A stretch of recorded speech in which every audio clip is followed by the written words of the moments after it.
Hello everyone, you guys are tuning in to the 2023 PUBG Mobile Regional Clash SEA versus PEL, and joining you guys on the English desk for today is me, Khairul, alongside with Contra.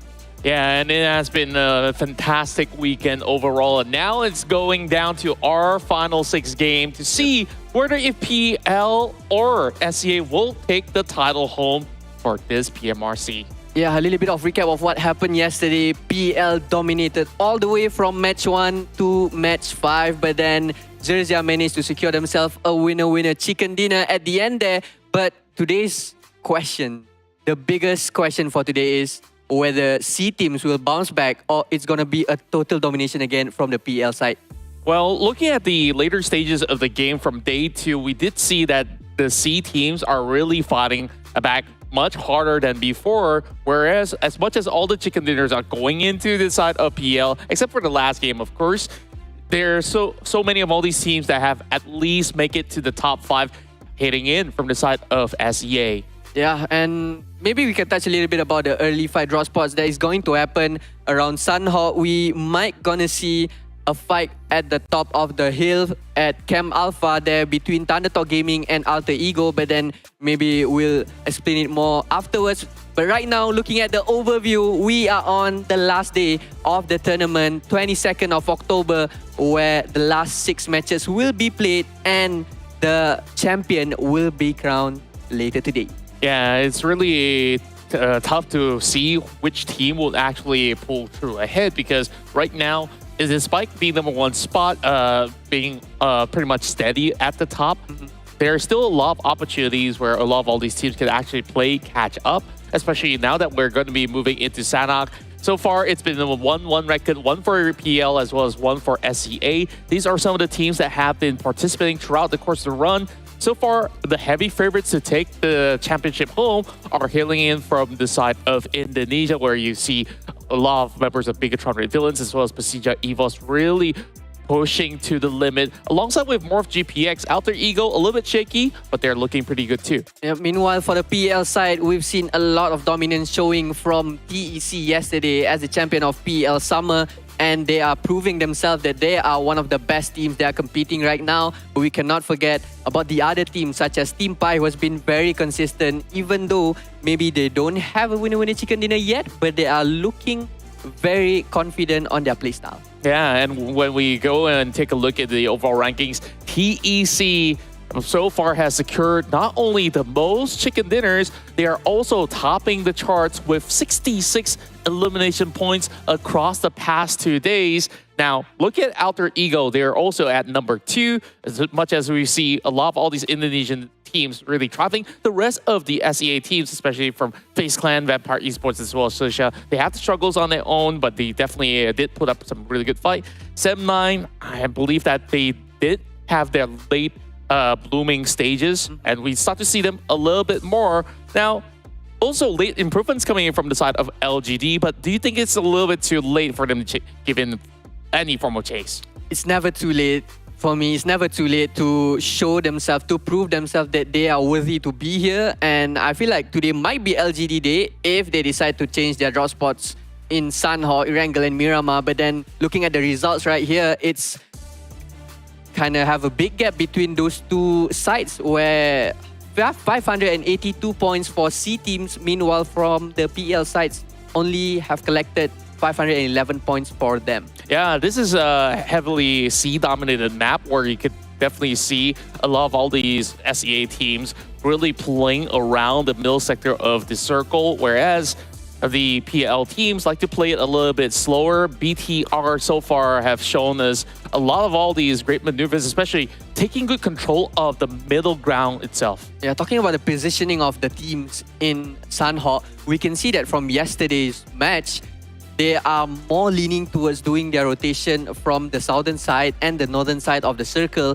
Meanwhile, for the teams that are that has put themselves in the middle of the circle, such as like how K1 Esports do it yesterday, they are looking pretty great by pushing all the teams to fight earlier on and just leave them feeling very relaxed at the middle of the circle. Yeah, I think like this is some great strats that can be implemented yet again. This is going to be the last Sanhok to be played here in the PMRC. I really want to see how well will they be able to readapt once again, because the first time that we go into the map back in day one, you see so many of all these early fights going on, especially on the hot team. Yeah. And on day two, I think that we see a lot more changes coming through where you don't see too many of those hot drops, but it can still happen here in day three, right? Yeah, the biggest question for me is whether FaZe Clan is going to go to Hatin, since there's no early skirmish going on there, and they've decided on the second day to drop at bootcamp and trying to fight with PERSIJA EVOS, and they managed to win that fight. And it's time for FaZe Clan really decide which draw spot will they land towards to. Maybe you have any opinions about it? Yeah, and I guess like there's a lot of different form of play that they can actually go for, but knowing a team like FaZe Clan, they want to play a little bit more central. Maybe if you want it to be slightly safer as compared to bootcamp, you can still opt for maybe Paradise Resort, right? Like it's slightly off of center, but there's still a lot of ways that they can re-rotate back into boot camp if they want to. But I believe that that will also mean that they will have to contest with another team. But with enough of that spacing, Paradise Resort can offer them just about enough loot to get by. Yeah, and apart from that, we cannot forget what's happening around Cave.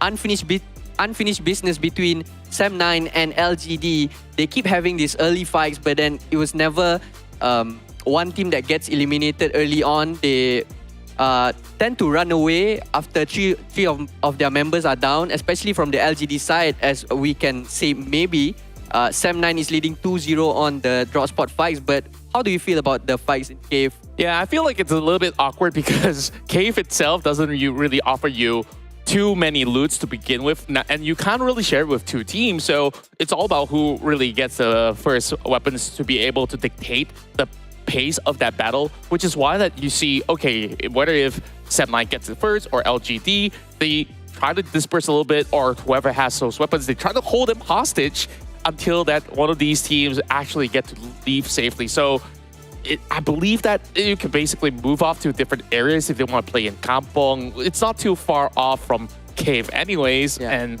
maybe by the port, there's still a lot of loot as well to get by. So those are some of those ways that they can actually shift how they want to play, or better yet, just above Caves, you have Quarry, which gives you a lot more spacing, maybe a little bit more of a danger zone, especially when teams like to rotate around that area. Yeah, and I totally agree with you on that, because Kim Charlie is actually quite open for LGD to take, but they feel like, oh, we want Cave also, and this is not giving a lot of benefits toward neither of the teams, because having these early fights will slow down on their rotation.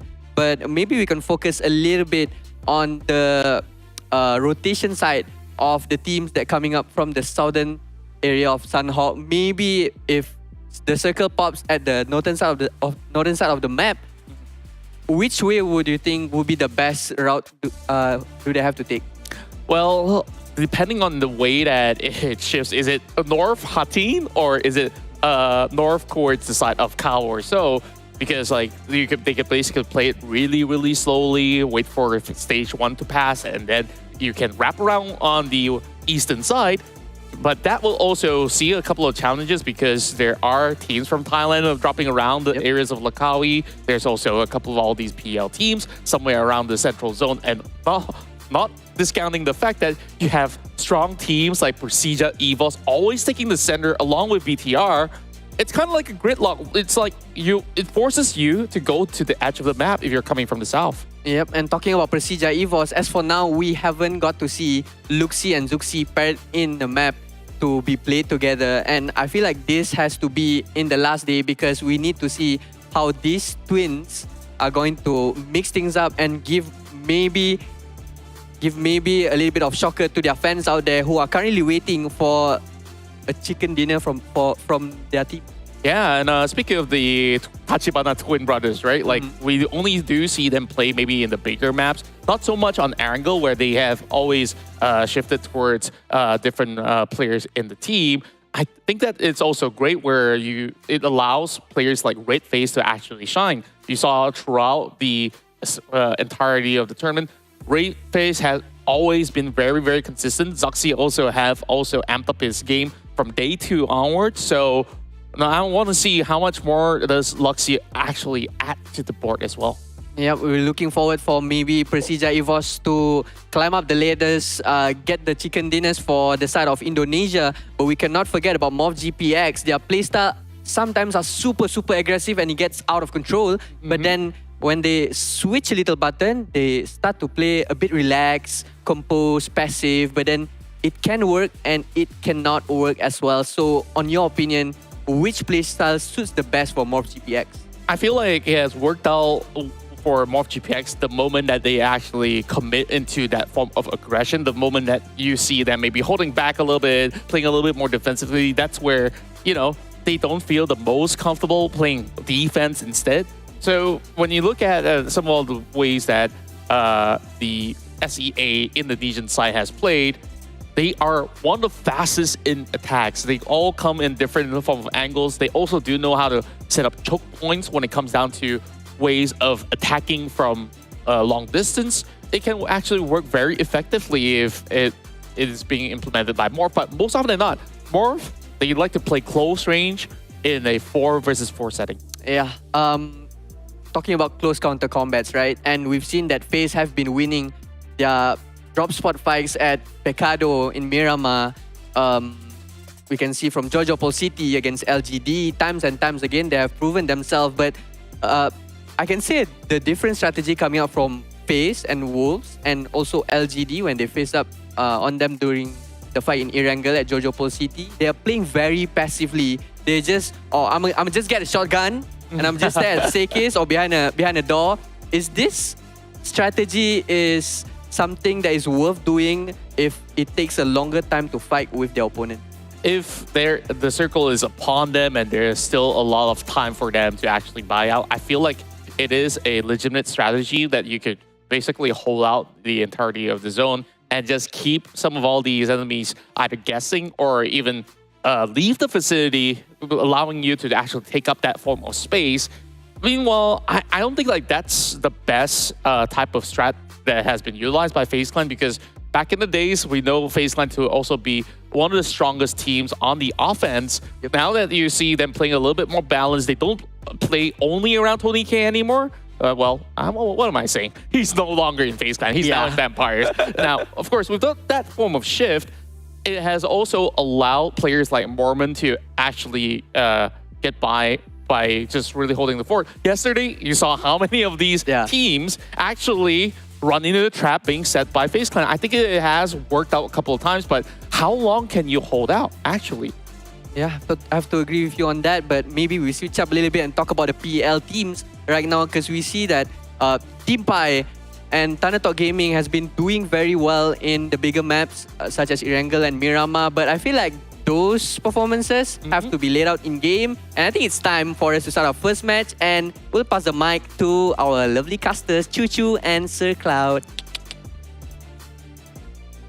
Thank you so much, Cairo and Contra, and there's a lot of insight regarding the final day of the Regional Clash PUBG Mobile here today with me, Chichu, and Sir Cloud. How are you feeling for final day here? Oh, today's the final day. I want to feel what our analysts feel.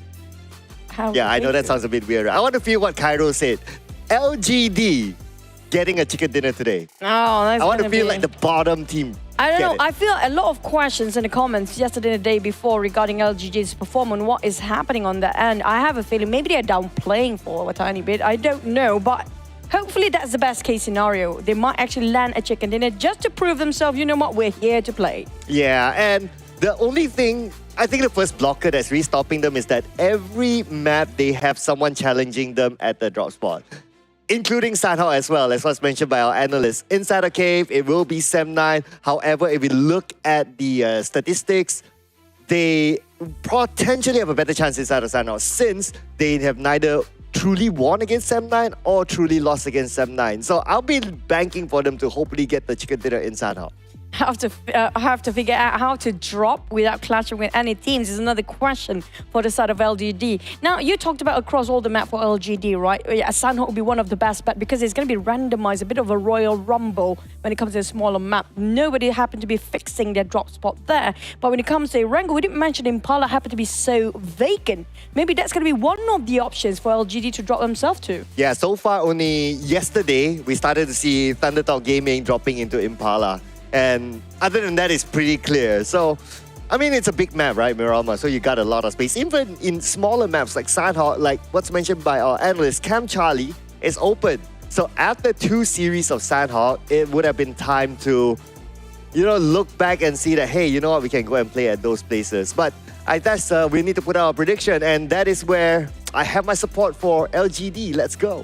For my side, I'm giving the opportunity for our host to actually do the prediction. So everything's right. It's going to be my credit to take. If it's wrong, we're going to just blame it on Kyril, okay? So Kyril called out for PERSIJA EVOS. I don't blame him for that because so far, the best performing team for Southeast Asia region, it just feels like mostly coming up from the Indonesian team. But we do have XERXIA in the last minute yesterday. So I feel like today might be the rise of the Thai teams. Or maybe Sem9, representing Malaysia from the Southeast Asia group, can get the chicken dinner because they have yet to got it as well. But anyway, ladies and gentlemen, we'll be jumping into Sanhok really soon. And speaking about Sem9 potentially getting that chicken dinner, well, if it's still the cave brawl between them and LGD, then that might cut their chances by a bit. And not just that, keep an eye out for bootcamp. Will be a scuffle or very chaotic bootcamp. Same goes for the side of Chem Alpha in the Hatin. We have very hot drops here when it comes to the very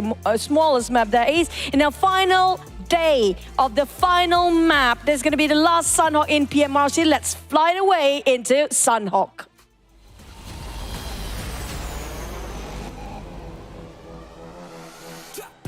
But the points between the region for Sanhok has shifted to PEL. 91 points versus 90 points held by the Southeast Asian teams. And now, let's get on to our drops. Flight path not too far away from Camp Charlie, as mentioned by our analyst. Camp Charlie is open, so opportunity for the teams to go in. I can see LGD hovering around there. Well, they can still hover to cave, but come on, LGD, just drop in Camp Charlie. They're dropping around Bantai, spreading across for LGD, while the side of Morph, they're taking Sami for themselves. That's no surprise at all, because we do know Morph do drop around Sami or even Tambang at times. Vampires will resort to Tambang. We saw a question about the circle. Will the circle be easy for these guys for the final day, or will it be super challenging? But we do have our first contact made between FaZe Clan and, if I'm not mistaken, the purple, that's gonna be FaZe Clan on FaZe purple. Clan, and is it Weibo? Or Yeah. is it, yeah. Now we get the PERSIJA EVOS on the other side. There you go. Yeah. So it's the same matchup as yesterday. So this is the second time around that they meet each other inside a bootcamp to decide who will be the king of bootcamp. Yesterday, it was FaZe Clan winning. Let's see if anything changes this time. And Kara did mention, just to flash back for a bit, first day I think the twins, they actually play with each other, but today they might actually resort to that again, as Luxy and Saxi both are, being the first line of roster of the day in Sanhok, but the circle just pops in between. We might end up on top of Painan if the circle just centralizing over the center there. Yeah, it's going to be a decent circle, I must say, unless it scams all the way down to the Ruins Island, then it will be a different conversation altogether. But we'll keep an eye on that as we look at what's going to happen between FaZe Clan as well as PERSIJA EVOS. As of now, Mela is super duper low. 1 tick of health left, and he managed to reset himself. So it's a 50-55 between the two. Ventoris tried to toss over to his side of Red Face, switch over his position, going back inside, trying to find any more loot, especially the throwables. Here it comes. Fingers crossed for the side of Ventoris.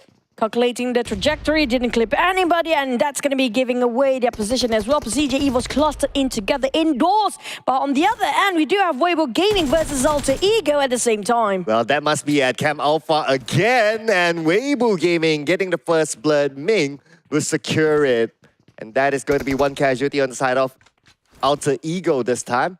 But the fight inside the bootcamp, I guess because the circle is kind of here as well, so that's why two teams, they know they have the time. PERSIJA EVOS and FaZe Clan happen to be in a standstill for now due to PERSIJA EVOS defending just denying the fact they will allow FaZe Clan to breach in, but Vintorius will have an attempt to see if he can actually see through on the second floor here. FaZe waiting for the head to pop out, or XERXIA. Don't have too much of gears to work around. No helmet still. Finally land one. This is where waiting, it feels like agony for the two teams. It's like, who wants to make the first move? Man, can see a lot of different types of shotguns held by both sides, in fact. So perfect weapon for this kind of close quarters combat.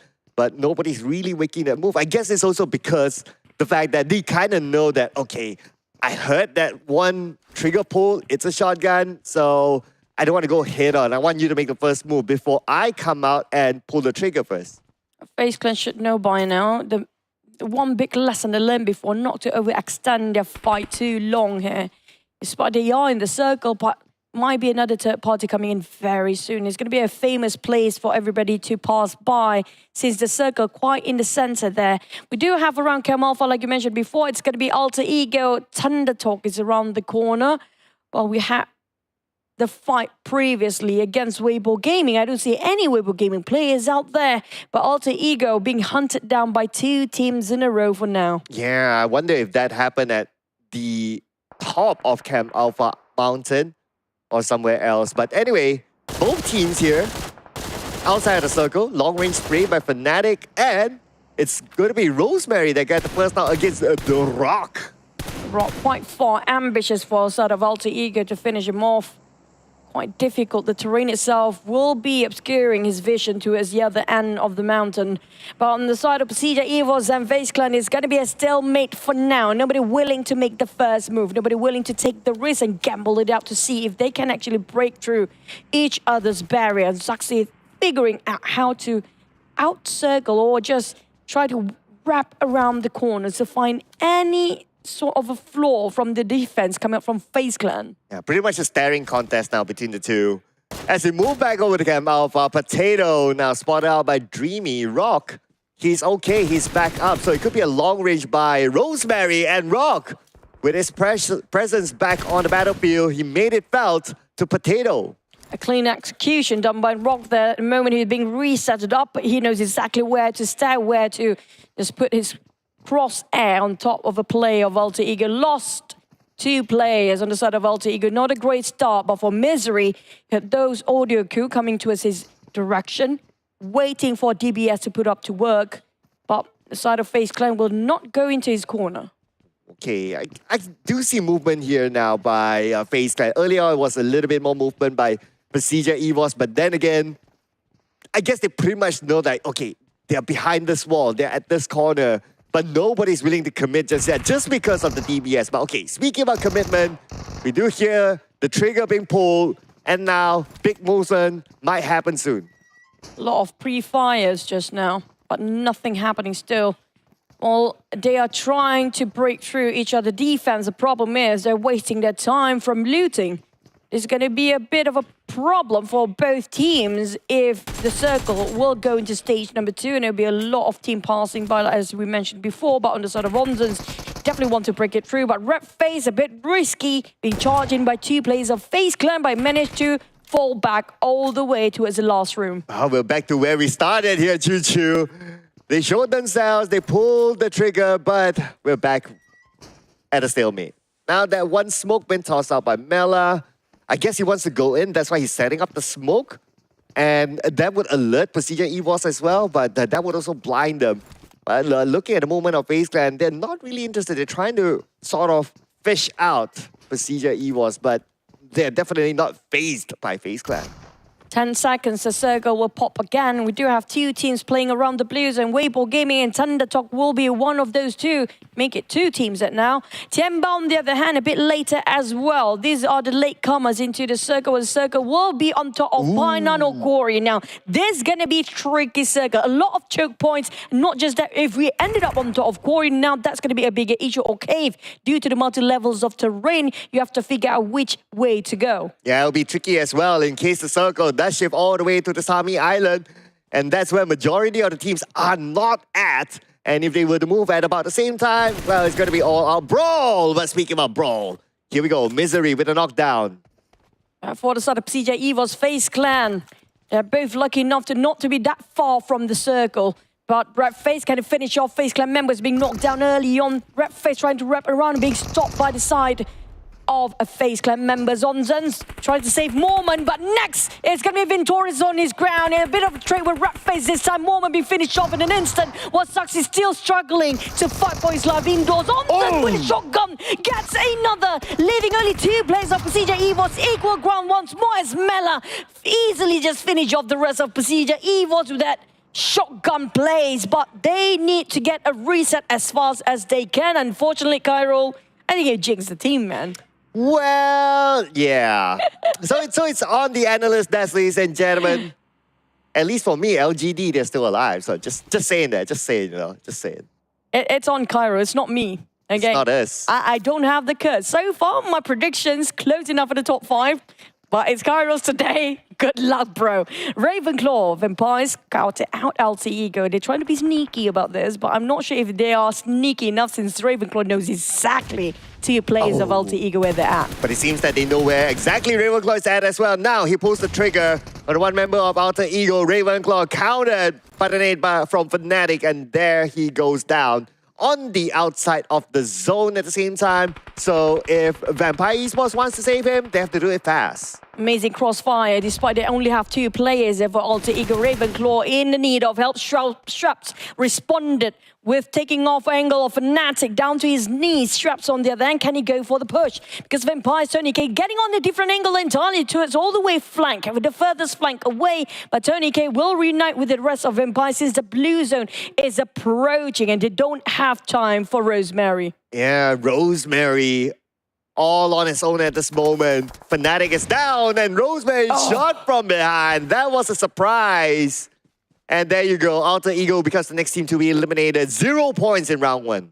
Yeah, out of nowhere, just popping his head out and casually just steals away the effort by Vampires being scoping down towards Alter Ego for a long time. Now, 2 teams for the Indonesians being eliminated up there. That's going to be a bit shaky for SEA. That's going to be one of their top teams that are being eliminated just now. LGD, can they finally score a chicken or not? But back to it, Tianba and K1. You do have Sam9, a three-way war on top of the hills of Cave.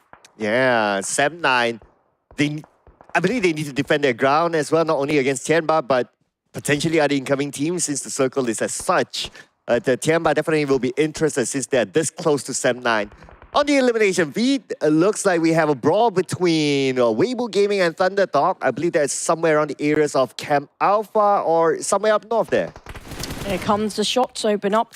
Ajay again once more, getting those off angle, those flanks that nobody given him enough attention to. But Weibo Gaming, so what a big nade to shut down Ajay. After such a long time, he's being sneaky, being discovered by Suk. He's going to go for Rock next. Thunder Talk, they are in trouble. Both of the players that remaining still alive is not really in the best place possible. Yeah, 1 nade is all he needs. But now Singh is waiting on top of the bridge. Now, this can surprise the members of Weibo Gaming if they choose to get across here. He has 4 first aid, so he can still tank out stage 3, stage 4. But since the circle is that far, I guess he's willing to sacrifice himself for a good amount of points from Weibo Gaming. Back to the side of Tianba. Want to challenge Sam9, but Sam9 refused to respond.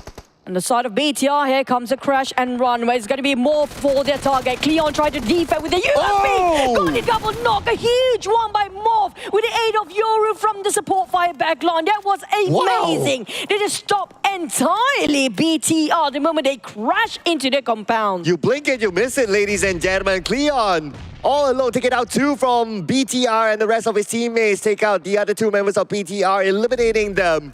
Just like that at number 14. And now we move on to Tianba being pressured by the blue. So it looks like Tianba will need to fight against Wolves now, and looks like they are winning it.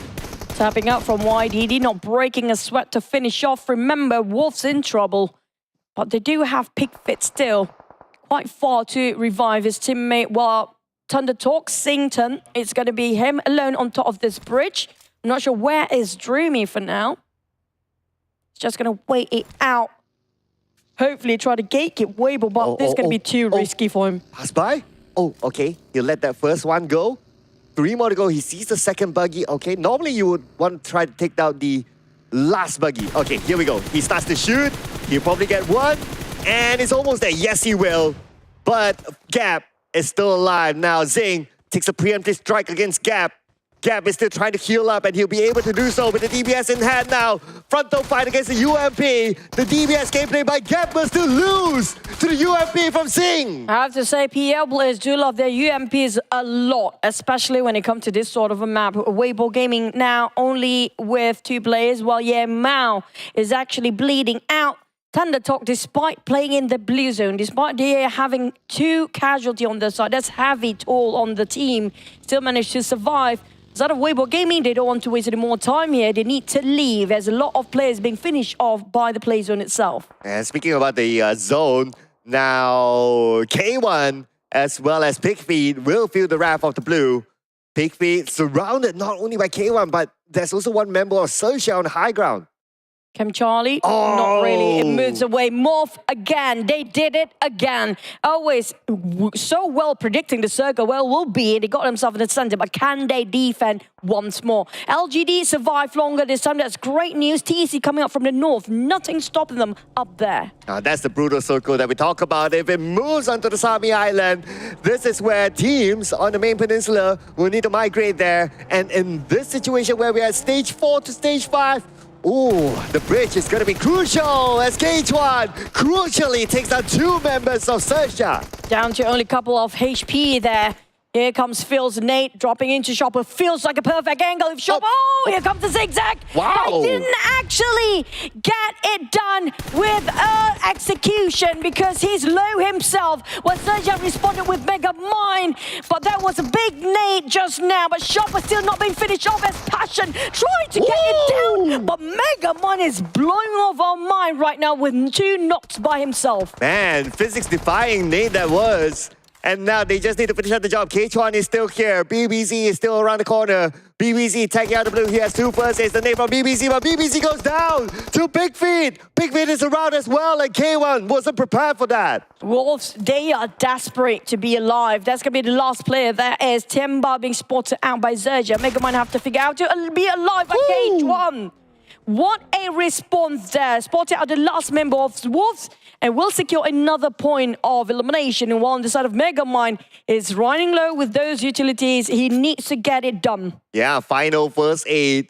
But he's now locked in with not only K1, but also Tianba, QZZ on the high ground. Everyone willing to tank out the blue, maximize their time in it. Megamind finally gets KH1, but now he has QZZ to deal with. As we move over to Thunderdog Gaming versus Vampire Esports. Tony K finish off Thunder Talk Dreamy. That's going to be done and dusted. Thunder Talk leaving with only 1 more player. Now TeamPAI suddenly out of nowhere, being ambushed by the side of the team that walking around the bridge. Tianba spot them out when they were swimming. And there's going to be 2 players bleeding inside of the sea area or river. While LY, can he figure out how to save the rest of a teammate? Ooh, 76 now. Okay, if he doesn't dock himself, he obviously cannot heal up and say hello to the blue. He could sacrifice himself to the blue then, but we have Sam9 waiting at the edge of the circle. Now, there's opportunity for Sam9 to pick up a couple of points. Tianba got finished off by Blazer and overextend himself here. And it's not great for LY Pi. Will wrap things around to being deleted by the hands of LY, but LY barely make it through. Got himself that data. He can actually use it, but he need to heal himself up first. This is going to be the last first aid. Being ambushed by Sam9 next. Oh boy, from the Pam to the fire. Not just that, the players are even closing now. Mikhail trying to finish off the last player of Tianba, but it's running out of bullet. LGD stole it away in the last minute. Another team down, leaving only, Tianba still alive with only YDD, but LGD on the other end also kind of sandwiched Tianba for now. Well, at least they pick up their first elimination in this round. But for LGD, the fight will tune up for them as teams will start to get closer and closer to each other. Now we have Sook from Weibo Gaming. It's kind of caught out with Vampire Esports on the other side. So looking to defend or try to get into the circle, I guess. And now visual onto Sook is kind of low. So I guess he's trying to buy time to see where he can get into the circle. Now back onto LGD, getting the next knock. LGD, this is a good run for them, but Cat finding being knocked down from YDD, but they did not ask back. Somebody coming out from Blue Zone just now, but for the side of LS, he will shoot him down in an instant. Boo Boo Hoo trying to steal away from quite a far shot, but back to a side of Tony K. Sam9, their next contender is going to be Vampires here. Here we have Kenny. Let's have a good visual onto the members of Vampire Esports. He pulls up a nade, cooking it up, hoping to land the nade on Tony K, but Tony K is on the other side, so that nade will not land onto him. Both teams in the circle, so they can still play tag, but let's see who can get the first knock, as Tony K is kind of low now. Support fire side of Vampires is quite far to help Tony K if he needs the revival, but still within the vision and field of a vision for the side of Vampires. M9, do they fall back or do they still try to brute force their way towards the Vampires? Next, it's going to be them advance towards the side of LGD. That's going to be Lingsao or LS and Cheng Si of LGD remaining, but Morph still taking the grounds of a circle. They can spread out and try to get half of a circle for themselves, but Weibo Gaming Suk is still alive. Well, if Morph GPX wants to do that, they need to deal with LGD first, as LGD is moving towards their area. And on the south side, we have Sam9 on the outside of the circle. Earlier on, they were engaged with Vampire Esports. This time around, they probably must end it. Yoru, too close for comfort against Sam9 here. Lingsha or LS with Cheng Si try to work things out as a duo against the entirety of Morph. XERXIA, that's going to be the last player there, as we're down to top 5 here. Didn't actually win over the Blue Zone, but Lingsha, here comes. Trying to hold two angles by himself. Cheng Si will actually give the support fire, or even a hand grenade at this point, hoping it will land on Yoru, who sneakily just flee the scene for now. Oh, now Sam9 is making their move as well, and they're going towards where LGD is at. From the lower ground, though, so LGD has the ground advantage, but they don't have the numbers against Sam9. Now Sam9 Tam pulls up his nade. LGD, we have LS here with his UMP. Kind of knows where Sam9 is at, but he's not prepared with the nade. Almost knocked down. That was close. Got himself 3 first 8. Cheng Si got 7 here. They resort to play time. They will, but now it's the fire time. It's going to be them spraying over Sam9. Getting on 1, getting on 2, but it's not going to be enough. Barely make it through. Tom almost got knocked down, but saved the day, and it was a heck of a last minute for Sam9. Yeah, Tam putting on a captain's performance there to finish off the last member of LGD, but now they have Morph GPX to deal with. Cleon with a buggy, trying to circle around to bait out the members of Sam9. They know that someone's there after that fight ended, and now, with the circle shifting away, they must win the fight against Sam9. Boo Boo Hoo, Cleon down first. Kenny Yavs, it's going to be a bit of a trade between these two teams. Boo Boo with the DBS, hoping he can clear the corners around the rock. Where Boo Boo Hoo, he's trying to buy time. Sam9, they're losing members, but Morph, they still need to do the revival. Where are the Vampires? Oh, here we go. Look at the zone. The zone is going to pressure them. Sam9 Tam knocks down Boo Boo Hoo. Captain knocking out Captain, but we have Vampire Esports from the other side, taking advantage of the two teams. Tom, Ravenclaw, the Vampires do have their manpower and numbers against Morph here, but Sam9 down to one last player still stands. Tony K now taking a bit of a jab against Morph. Cleon responded with Ravenclaw on the ground. Now shredded almost his vest. Cleon trying to actually play alongside with the terrain, hoping it will actually just block the vision of Sam9 to see that through. Well, they're trying to reassess the situation where the Vampires are. Well, look at this. Top 3 is all Southeast Asia teams. So it looks like he's definitely going to go to Southeast Asia for the first chicken dinner today. As Rocky knocked down by Tam. That nade was a close up on the blue. His life is just too low. Just incredibly tough for the side of Sam9. But next, Vampires versus Morph is 3v2. Vampires being outnumbered by Morph, but the blue zone is against Morph right now. Vampires got the circle. As Cleon, he slowly advanced while chucked down all his adrenaline and his energy drinks, but back to his side of Eurus, but Tony K's on the ground. That's going to be detrimental. Straps down to only 30%, 40%. Here comes Cleon. Nate almost got needed down as well. Here comes the Molly just to flush him out behind the rock, but will it finish? Can Straps still be alive? Oh no, Cleon is forced to show himself, and now Straps could take him out, waiting for him to stop. And yes, Straps will take advantage of that reload time. And now we have Shreps. Can he be the hero for Vampire Esports to finish out the members of MORPY and support of Clash? He got 2 by the day! That is huge! 1 more to go onto Yoru on the high ground. Oh, Blues is coming in! Shreps, what a remarkable play. That was incredibly tough. Outnumbered against the odd, but he did it anyhow. Props to the side of Vampires with his first chicken dinner in the final day here. But Shreps, we have to give it to this guy. He's definitely the MVP. He carried the hat for the team. Yes, Shreps must be thinking to himself, like, as much as you guys talk about Tony K, hey, don't forget about me, alright? I brought this chicken dinner to Vampire Esports and also Southeast Asia. This is Vampire Esports with the first chicken dinner in the PMRC. I miss this Shreps, by the way. We haven't seen him playing this aggressive and how he defended by himself and playing such a miraculous clutch by himself once more for a long time. Welcome back for Shreps. And finally, Vampires are awakened. But on the side of the other teams, I have to say this is going to be a good day for LGD so far. I don't want to praise them too much. I might actually jinx them. But since the second half of yesterday, feels like they're playing better than the first day as a whole. Oh yeah, at least they got a good start. So that is the first main thing. They get a good start, they'll have a decent round. So we saw that even though they have 2 players, but they managed to hold out Sem9 quite a fair bit as well. It was just that towards the end, they had to deal with not only Sem9, but also MorphGPX. So there was a bit too much, but that's totally understandable for them. I mean, that's going to be a lot of breaking down to the for analysts, especially he actually jinxed PGEV just now. But yeah, speaking of which, we're going to toss it back for the breakdown of the game. That was an incredible run for our last Sanhok in PMRC. Give it back the mic to Eds, Kyril and Contra, take it away. It's looking straight for the start of the game, for the start of C teams for sure. Shreps with the clutch against MorphGPX. It was crazy all over. Yeah, I didn't really expect that he'll be able to hold on, but the moment that he found that grenade and the pick that he had just by the corner tree, MorphGPX had most of their members pretty much well and alive, up to the point that you thought, okay, this guy's on the rock, he's not going to be safe anytime soon.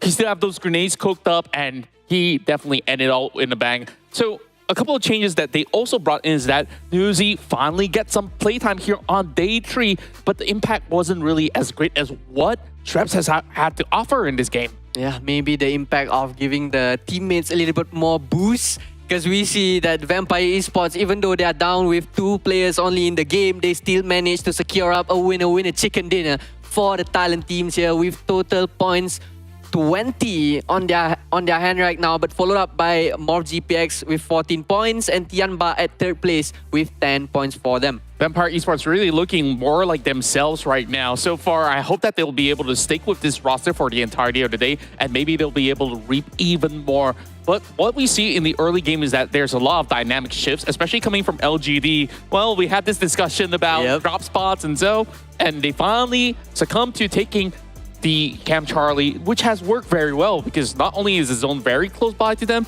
they have been able to gate a lot of all these teams from coming in.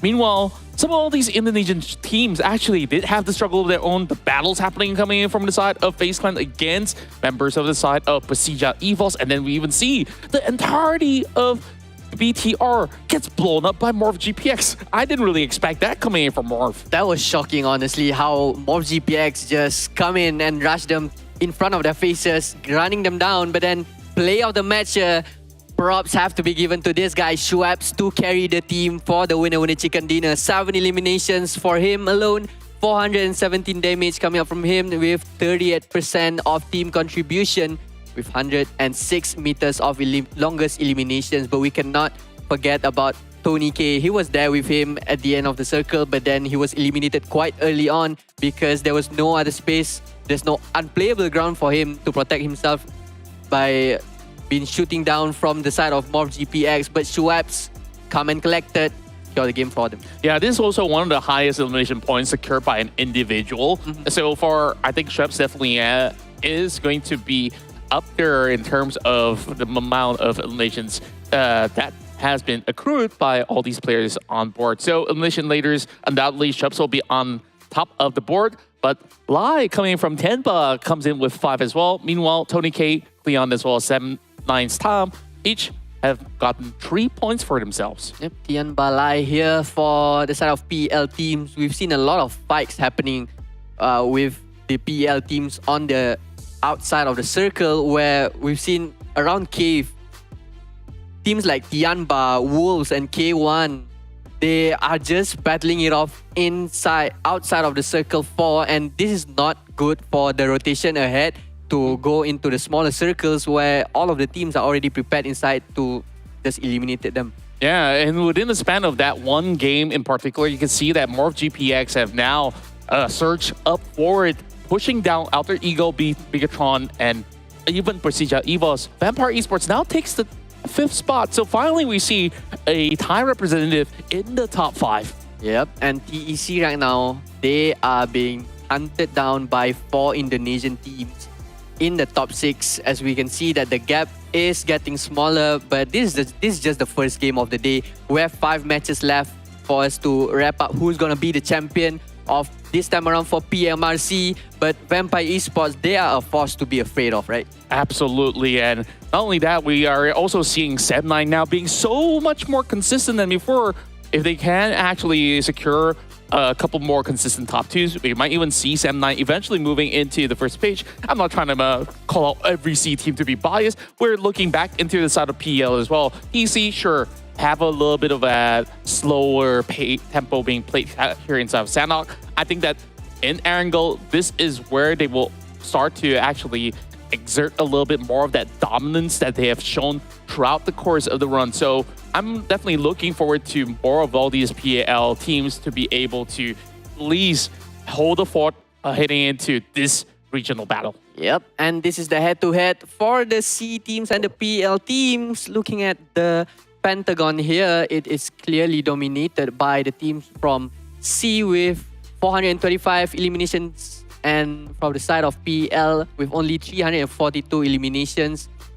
Yeah, we can see that a lot of skirmish and team fights are approached by the C teams, but then the PL teams are just so good with securing the game, but maybe not for today, as we start off the day with the Thailand teams getting the winner chicken dinner. Yeah, a huge shift of a tempo coming in for the side of Southeast Asia.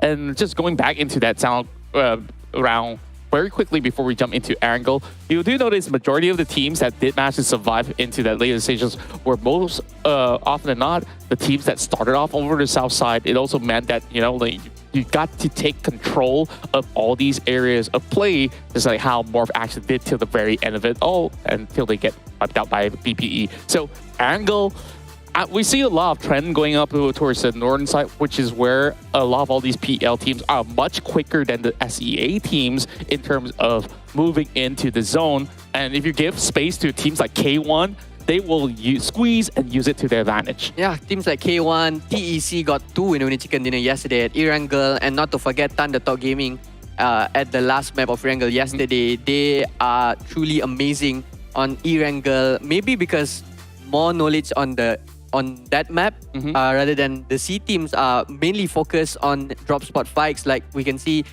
from yesterday, BTR and Tianba at Milta, and then FaZe and LGD at Georgiopol City. Meanwhile, the other PL teams don't have a lot of skirmish going on early on of the game, but then in terms of rotation, yes, they are quicker, but maybe they will switch it up today. Maybe they will be starting to play at the outskirts of the circle and start blocking the rotations coming from the sea. Yeah, I have to put a heavy highlight onto Milta because BTR, they didn't really start off well inside of Sanhok. They cannot afford to lose one more map because it's only a total of 5 games to go. I'm not sure if they can do it in 4 or, I mean, the next 2 maps after this angle is also going to be the same map that they might have to face off against players from the side of Tianba. So either somebody has to actually make a shift for them to be able to start off on a clean slate.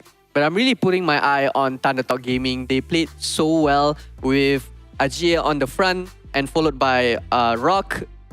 Both of these fraggers are really putting the numbers for ThunderTalk Gaming. And not to forget, on the side of TeamPAI, playing very consistent, looking for those opportunities to start third-partying on fights that are happening around them. They are so productive on looking out for maybe points that can be collected by other teams that that are starting the fight. Maybe you can give a little bit of your opinion about how TeamPAI's play style. TeamPAI definitely has a very distinct play style compared to many different teams out there because they like to actually set up certain choke points and then finding long-range picks as compared to facing off a team on a 4v4 setting up close. That's where they actually thrive more. So if they do end up taking good areas, if the circle ends up in places like Gatka, I think this is a team that will definitely be able to go in, third party, pick a lot of points. That's what they did yesterday. That's what they did on day one. I don't think they need to change all too much of that. It's just that when it comes down to the final few moments,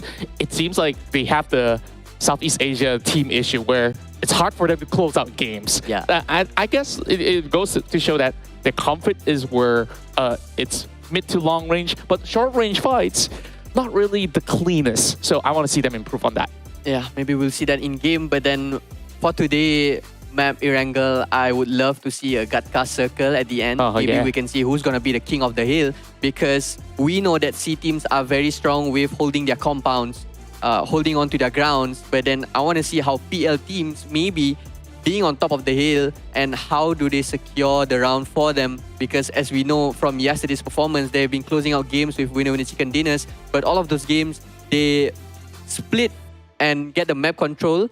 But then at the end of the game, we see that the C teams managed to maybe get 1 or 2 from them, but then they just couldn't close out the game. Yeah, it's quite unfortunate in some of all these happenstances that happens in the game, but overall, I think like the teams are all having a very clear idea of what do they need to achieve in every single run that they put in, even despite, some of all the other teams that had a really rough day 1 or a rough day 2, you see how fast they can actually recover and bounce back. I think the story of LGD is a fine example alongside with the side of Sam9, though they aren't really pushing too far ahead in terms of the points, but the effort is there. You start to see more and more involvement coming in from teams like that. So just seeing maybe for the side of PEL, like now playing a little bit more aggressive, they might need to also check where the lineup boundary is, because sometimes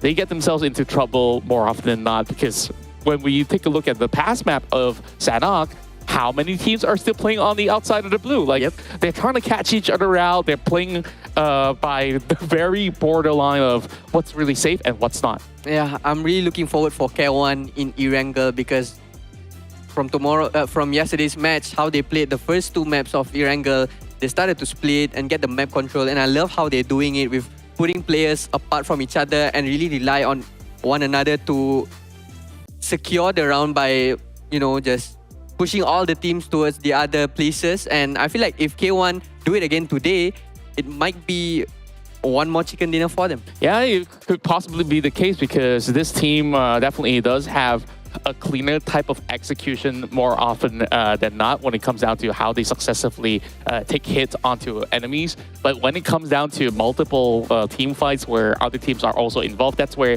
you see K1 struggling to actually make certain firm decisions. So if they could basically play it, calmly and steadily in the early game and then go ahead and go for those form of picks, then things might actually look a lot better for the side of K1.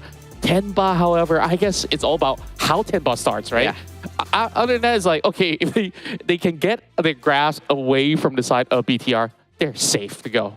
Yep, Tianba, on the last match of Erangel, we see from the map that they are dropping at the left side of Gatka, maybe there's a different decision made in the game for them to maybe not to fight early on and face BTR, and it might be working for them today, but I would love to see something coming out from Weibo Gaming. They have been, I can say, a bit quiet in this time around, but we know how Weibo Gaming plays. They have Suk coming from, we know, 4 AM before, but then coming to join the lineup for Weibo Gaming. There must be surprises that we can see maybe along the lines of today's game. Yeah, I'm glad that you actually pointed out Weibo Gaming, because this is basically a whole team of superstars that we've been looking at.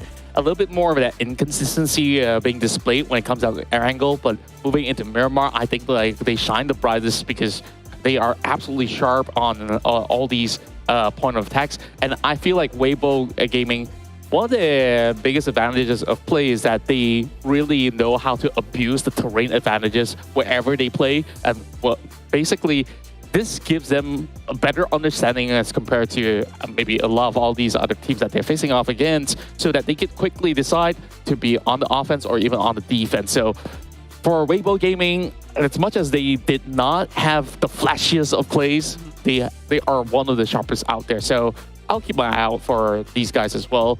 What would you say about the C teams though? Like, start off really well today, Sanhok, but yesterday's run, man, I tell you, it was just a PEL show overall for all these big maps. Yeah, maybe from the start we can see for today, VPE won the game.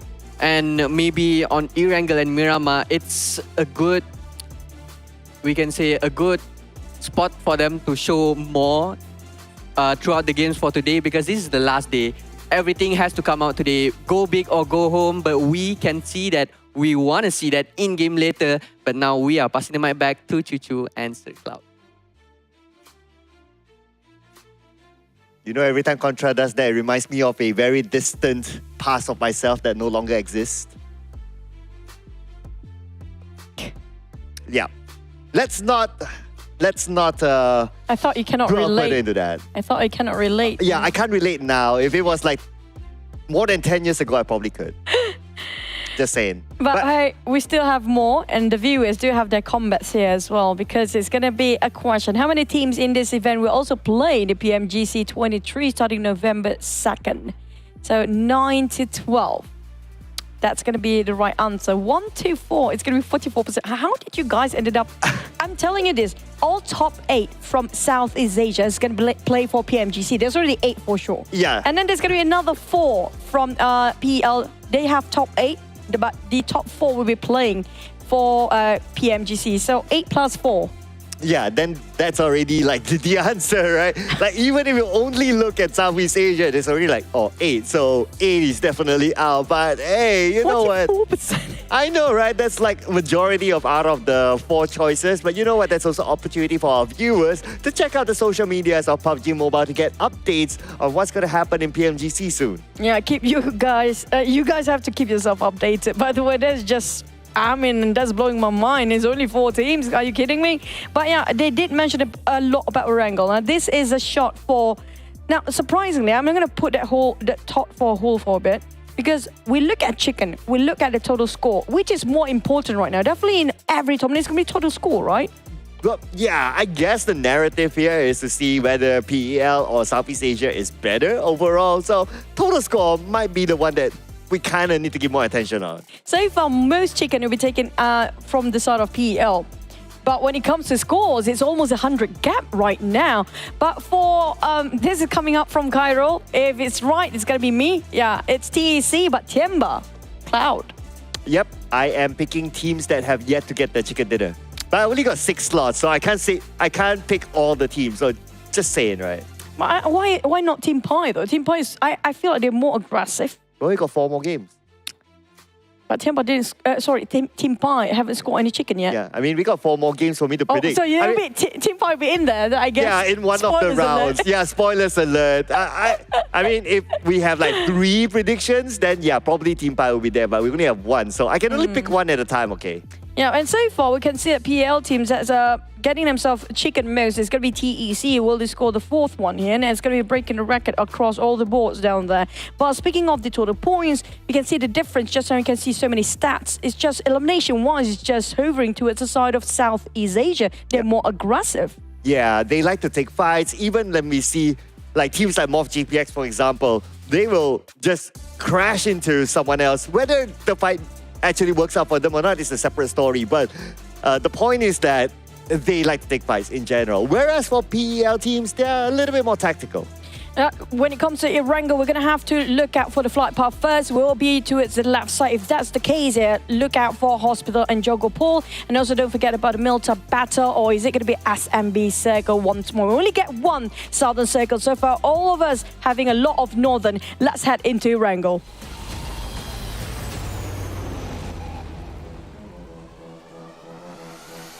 Ooh, Erangel, Gatka Mountain, asked by Cairo. Remember the last time he said SMB? It did happen. So come on, Circle on Gaka Mountain. I want to see that. I really want to see the theory of our analysts whether PL teams can overcome Southeast Asia teams who are good at holding their ground in that sort of area. And not just that, since the flight path are coming up from Zaki down to Milta Power, we can assume Jogopol and Hospital is going to be super crowded. LGD, possibly Alter Ego want to join in. Vampires even drop on top of Zaki instead of their usual Ferropier Primos as their initial drop. So we might have huge clashes on top of Jogopol, including Weibo. LGD is dropping early, but they're moving a bit down south. While on the right side, it might be not as much as we thought it would be, except for Milta, BTR and TeamPAI. Will they fight there again? Well, LGD, round number 552 against FaZe Clan, and we'll start it off by Mela getting the first knockdown and first elimination, but he'll be counter-fired upon by LGD. Mormon, the star man, currently for FaZe Clan, gets one for himself. So far, LGD never win over FaZe Clan yesterday. So can they redeem themselves? Have been getting themselves a good tempo since the second half of the day yesterday. Blessing, taking out Venturas, while Onzen's trying to make a play. It's so important Mormon here with his shotguns because he always be the one that clutching out from the outside. Ooh, be the one to take down Venturas now. Venturas, will be waiting in the lobby, but wow. Nice! Side shot there with a micro Uzi, and with that, FaZe Clan lost against LGD. They seem to be on a roll today. LGD showing what they're worth with Changxi just now. Incredible clutch. And with the Blessing duo, I have to give it. LGD is on fire today. And the circle just speaks for itself. We might end up right on top of Roshok or School. It depends on the next few stages. But TeamPAI versus BTR, we're not done here yet. Well. Pretty much center-ish sort of circle. So ideally, it's balanced. If only FaZe Clan is still in the game to play this sort of circle, they wouldn't mind this. But for PERSIJA EVOS, looks like Zuxi will be knocked down and K1 is going in for him. Looks like the fight for Yasnaya will happen. Previously, they kind of shot Yasnaya and they're okay with that, but today they're not. PERSIJA EVOS and K1, this is going to be their initial drop spot. Both loving Yasnaya Poliana. Phil will try to find the members of PERSIJA EVOS who happen to be one knockdown so far. They're not reviving him yet. It's going to be one of the twins. FaZe here for the rescue. While Phil just going to fall back all the way. They're not willing to take the risk for K1. Despite they got the first knock just now. They're playing it safe. They know their priorities. It's always about the placement first. Yeah, it almost feels like Phil wanted to go for it and his other teammates is like, Phil, no. Remember the last time? Nope. And okay, boss. Okay, and he comes back home. But anyway, looking at his ammunition, he has 30 in the chamber of his AK and 16 in reserve. So maybe it's kind of low as well. Probably when he advanced and he kind of noticed that, oh, I'm kind of low on ammunition. There's like 3 more from PERSIJA EVOS. So mathematic-wise, let's not do it. Back to square one. K1 and PERSIJA EVOS stand still for now, marking their own territories. They're scouting out parameters for K1 while they slowly part ways against PERSIJA EVOS instead of BTR versus TeamPAI. There's no more a surprise for us on top of Milta. Last time we saw them, it's going to be the same sort of space here. Satar might actually spot a couple of information. It's valuable information towards the rest of the team to know exactly how many players right across him. Pop the smoke up and maybe trying to cross over the other side. While BTR fanning out to box in towards TeamPAI. Yeah, and lineup info as well. Yuhai isn't playing. Instead, Keenan, using the name Supernut, is playing for BTR in this round. Let's see if that will last the entire day or will it be only the first half, just like yesterday. But anyway, now Satar with an A toss onto the left. That should land. Ooh, okay, that was probably a smoke or something. It didn't explode. There goes the explosion. Satar got chipped down to half HP instead. It's going to be QZZ trying to pressure him from the front line, but Gen Force got it from the top. That was unpredicted by these guys. Gen Force around the ledges of the building and just finish off LY. This is not great. Run TeamPAI with the DBS, just hoping to shoosh away whoever's around the window peeking in. And Run trying to just box into the players of BTR, but they're playing it smart. One knockdown on Gen Force, but they're not reviving him just yet. Okay, they're going in now, but they can't seem to get a good clear shot. Now GenForce is on his knees. Satar is knocked down as well. So only 2 left for BTR at this moment. If they want to save their teammates, they need to win the fight against Tianba, who has 3 active players now. YDD trying to find the players, but they're playing ring around the roses between themselves. Couldn't actually just finish off Satai. Here comes a blow shot and finish off. VSS in his hands. Barely get to see players using VSS. This is a double DBS on run. Okay, that's gonna work possibly. But here comes the door shot. He's down. There's gonna be Keen on a swoop and down on the ground. A bit of a trade done between TeamPAI and also BTR. YDD gonna go in for the kill. But the problem is he couldn't scout out the rest of the BTR player. Boychill trying to give pressure from the outside, while QZZ also going to be having a bit of a pressure on the side of BTR once more. Boychill, the last remaining player, still standing for BTR. There's going to be a lot of pressure onto him. Yeah, and he's going in for it with a UMP. His opponent has the DBS, so close quarters combat. Oh, Tianba, they managed to revive up their teammates, so now he's outnumbered. And BIGETRON Red Villas will bow down to Tianba. Despite they got themselves a bit of upper hand as a start with first knock by GenForce, but the moment he knocks down, he got traded instead. But Tianba well versed with the compound as well. So congratulations for the minor victory for now, but they're not done. As XERXIA for the next one, coming out of school, they're going to yo-yo it for a bit. Now, XERXIA, they know for a fact they are quite in the center of a circle right now. We have no clue where the next stage will end up when. Will it be nice enough for the players to be in the center? But RNJ, we have to watch out for this, guys. He's always the first one to take actions for the team. Yeah, XERXIA with their regular drop spot at school, so that will be their comfort zone. Considering that this kind of circle, they'll be there for quite a while. They just need to prepare in case any other team has interest to either crash onto school compound or the school apartments. Now, for MORPY GPX, they're at the Waterhouse. They seem to be on the clear, but can't say the same for Vampire Esports as we have Weibo Gaming now. This could be a 1v2 win for Gap. Gap could probably take out Tony K now. And yes, you will. 1v2. Bold move by Gap, charging there by himself into the lair of Vampires, but Vampires a bit late for the response there. They have already facing heavy casualty with 2 members out. Now Gap will respond the fires before Ravenclaw and Schweppes once more. Starting off the map here at stage 1 with only 2 players. Can they do it again like how they did in Sanhok before? Well, looking good so far for Weibo Gaming. And considering that they're on page 2, they want to collect points as well to together help the PL teams have more points than Southeast Asia by the end of the day. So that kind of performance to take out the 2 key members of Vampire Esports, that was great. Trying to do damage control by Ravenclaw, tapping it out with that mini 14 just now, hoping to land at least a couple of members down on Weibo Gaming.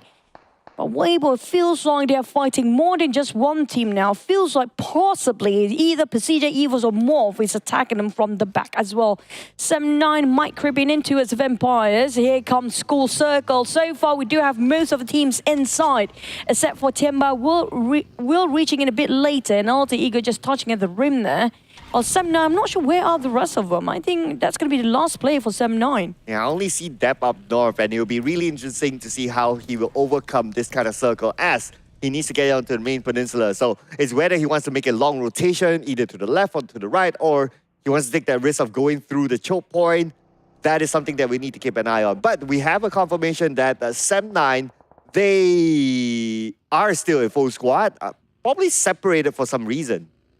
Where are the others? We do see only one player now. That's a big risk taken over by 7-9. It might be the scout as well. Before Alter Ego to start to move, they might just pass by PERSIJA, EVOS. TEC taking a bit of a warning and preemptive shot towards K1. K1 just made a bit of a U-turn the moment he hears the warning shots from the side of TEC up there. Alter Ego will pass by freely and securely, just not going to be opening any fires. K1, they are very strategic, very tactical. They know when it's necessary to take a fight and when to back down. Very tactical as usual for majority of the PL team. So expect them to not take unnecessary fights. And that has been the majority of the time. But for MORPY GPX, they're setting up a bridge camp right now just beside the Waterhouse. They're trying to take down the team that's passing by, which is Vampire Esports, but they fail to secure a knockdown. The buggy swooshed by just in time for them not to be knocked down. The duo that remains in Vampires found out that they might actually want to work around this compound for themselves, around Roswell area. But it's quite tricky. They tried to choke all the other teams out there, but their firepower down to only 2 men will be enough to fight the entirety of Morph. Well, Sam, now we spotted out and finally get the visual where the rest of the teams are. And they start to leave. Got Cuffield actually moving up north here, trying to get into the circle as soon as they can. But will there be any greeters at the other end? Just dropping themselves around Pochinki. It's been a while we see anybody in Pochinki. Yeah, Pochinki is currently empty the last time we saw the map. And quite interesting to see 7-9, 3 of them passing by Garfield, now just at the side of Pochinki. But Deb is up north, all the way around the areas of shooting range. So not too sure what they have in mind, but hopefully Deb will be able to survive since he is alone and he needs to potentially cross by the choke point. Tianba, as per usual, love to play themselves in the blue zone until stage 3 or 4, then they start to leave. 7-9 might actually want to go through Pochinki. They don't really have that much options. If they want to go up north, it's going to be going through ruins. They actually might resort to that since the circle just shifted towards Wolf's Hawk. Now, Morph can actually gatekeep whoever tried to come from south to northern side, but Wolf's always been in Pochinki. I'm surprised that TeamPAI is not engaging against Wolf. Again, one of those calculated moves, I guess, to like, okay, is it worthwhile to take it right now? And for the most part, for the PL teams, they would hold their ground a little bit more. But for Thunderdog Gaming, they have to hold their ground against Alter Ego. Comes the rush, here comes the flush, possibly. Here comes the shots. Octa spraying over to a side of turn. Top players back, left, right, center, back. And here comes the nade being dropped, a big one. A bit of a trading done between Thunderdog and Alter Ego. Down to 2 players, Fnatic and Potato. Jump shot from side of Thunderdog, but still caught by the eyes of Potato down there. And Alter Ego, can they revive? Rosemary back up his feet. Dreamy! With the DBS, just shuts down Rosemary, and 2 of them finished off easily by Dreamy with that DBS. Yeah, want to take me out in your dreams, he says, but Potato is still there. As we move over to Tianba, kills easy, together with his teammate, takes out Fnatic, who tried to get away, and now it's going to be only Potato 1v2 in his compound, and they're on the outside of the circle now. Potato, make that 1v1, Potato against Dreamy. Down to the last man here. Potato want to play for survival now, leaving the compound and trying to bait out Dreamy possibly. Here comes the spray. That bug is quite exposed. Dreamy can have his shot, but the blue zone arrives. He needs to leave himself. Potato managed to flee, but will he flee out alive? Because Tianba Ren, also one of the players out of the trio, still going to be clashing to the same direction with Potato. Well, at least in the fight, that's what we call the Great Escape. Managed to get away. Now it's a matter of getting into the circle safely. He is passing by school, and the last time we saw school, there's XERXIA there. XERXIA left the school compound, probably to get a little bit closer to the middle of the circle.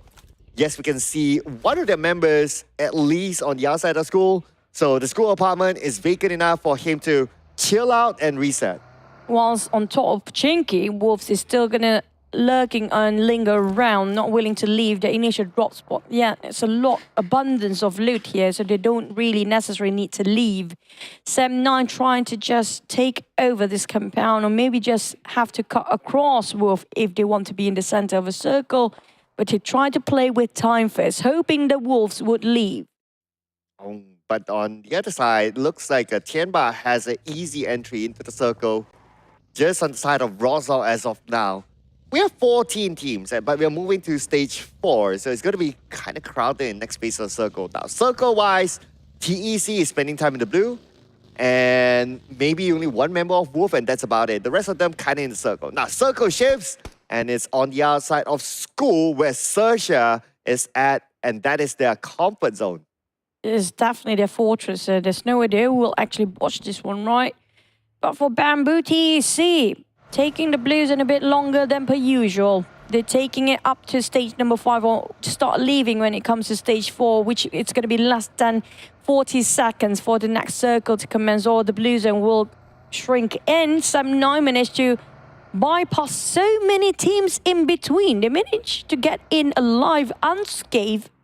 Definitely spotted. You can see how many eyes are hovering around the movement of some 9 just now.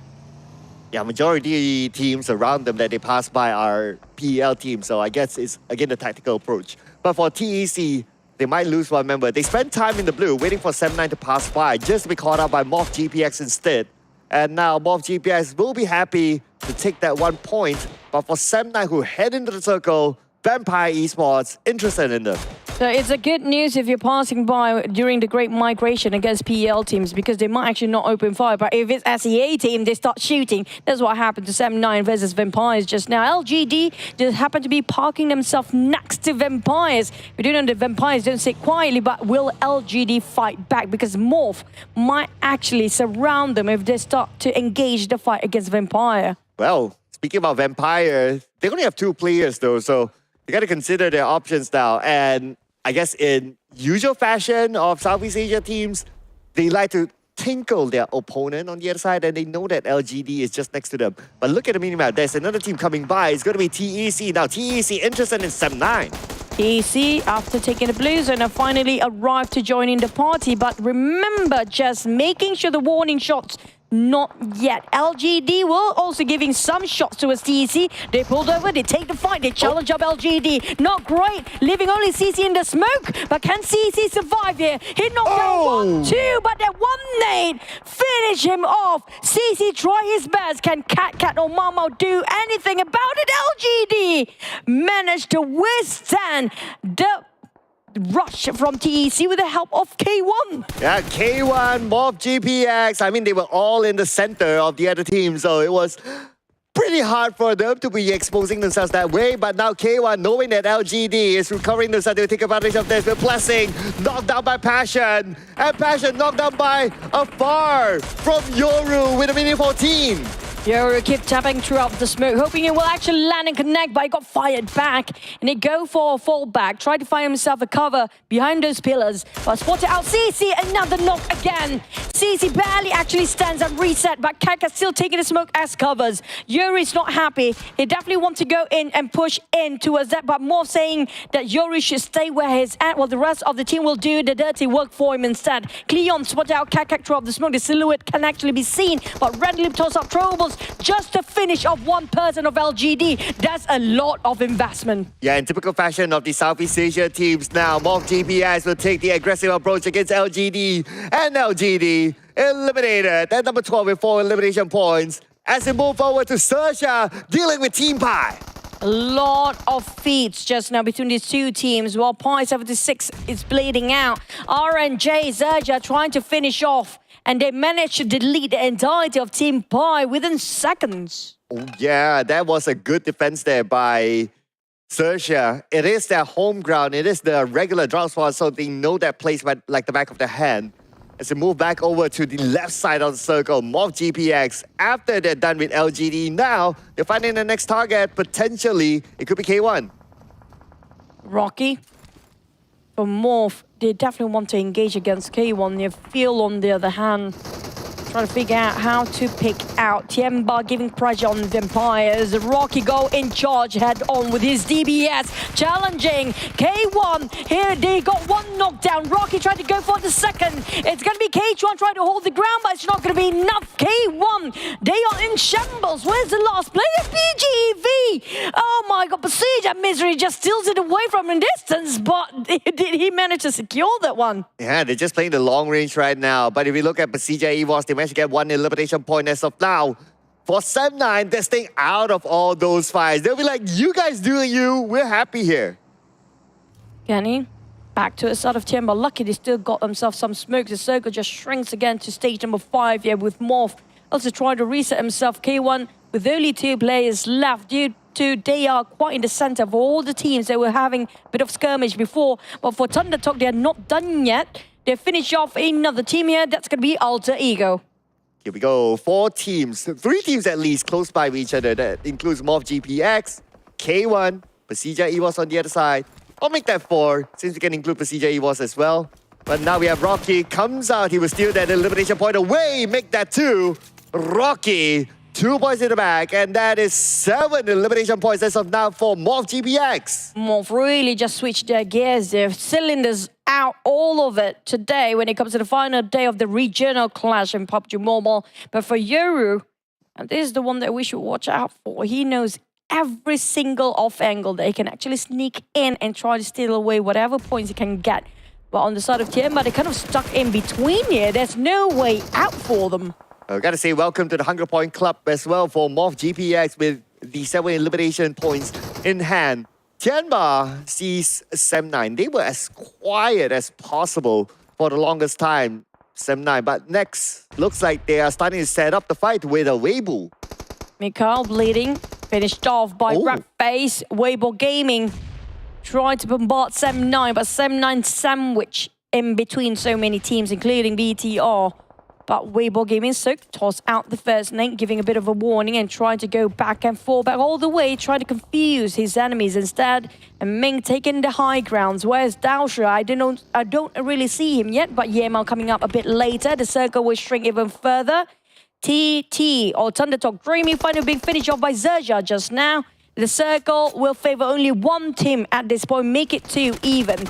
It's going to be nobody being favored, no man's land even. Back towards Weibo, giving the charge and wipe out Sem9 easily as that. Wow, at first it was Sem9 setting up the fight with Weibo, but I guess Weibo had some help from PERSIJA. It was from afar, taking out one member of Sem9, and after they look at the elimination feed, they saw whatever happened, they're like, okay, that's our chance to go and take over Sem9's position, and that's exactly what they did. It brought them success. Kind of true. All they need is just some opportunities and they just can turn it around. But for Morph, feels like they're heading himself in a graveyard here, possibly, if they're not being careful enough because they're being surrounded. Even though despite Tianba being outnumbered by Morph, but still they managed to knock down a couple of them. In Weibo Gaming spotted out Morph. Yeah, Mao trying to keep an eye towards Yoru and Rocky, giving a bit of a pressure. Tianba stuck down there, but still managed to fight back. PERSIJA EVOS also being targeted by Weibo. Weibo Gaming right now feels like they're attacking every single team out there. Yeah, they stayed quiet for quite a while, and now it's time for them to be in action. Because we had the top 5 teams now. Out of the top 5 teams, 3 of them from Southeast Asia, 2 of them from PEL. So, yeah. But anyway, yesterday we saw like what, 1 PEL team, 4 Southeast Asia teams, and it's still that 1 PEL team that got the chicken dinner. I mean, anything can happen. Cap spraying over Morph. That's going to be a bit of a smoke there, a bit difficult, ambitious. With this distance, without smoke, with this terrain, it's quite hard for them to land those shots, but they made it happen anyway. Cirque managed to knock down on Yoru. This is not great. They are leaving too many loopholes for Morph. It's down to only 2 players left, but divided by those hills. While Weibo Gaming giving a bit of pressure on top of this rooftop, they still barely got inside of a circle, touching the rim of it. But we do have the top 5 now, and out of the top 5, 3 from PEL, another 2 from the side. Sorry, 2 from PEL and 3 coming up from South Asia. Well, look at the north side of the circle. I guess this is where the bigger fights will happen. Okay, we got PERSIJA was making their move, and we have also the other 2 teams on the left side, who's also outside the circle. The best position as of now is going to be XERXIA, since no one's really challenging the right side of it. At face and waiting for the right time at PERSIJA EVOS. Morph, another one down. This is not great. They are being picked off limb by limb from afar. And they are stuck down there. Rocky is the last player in the blue zone.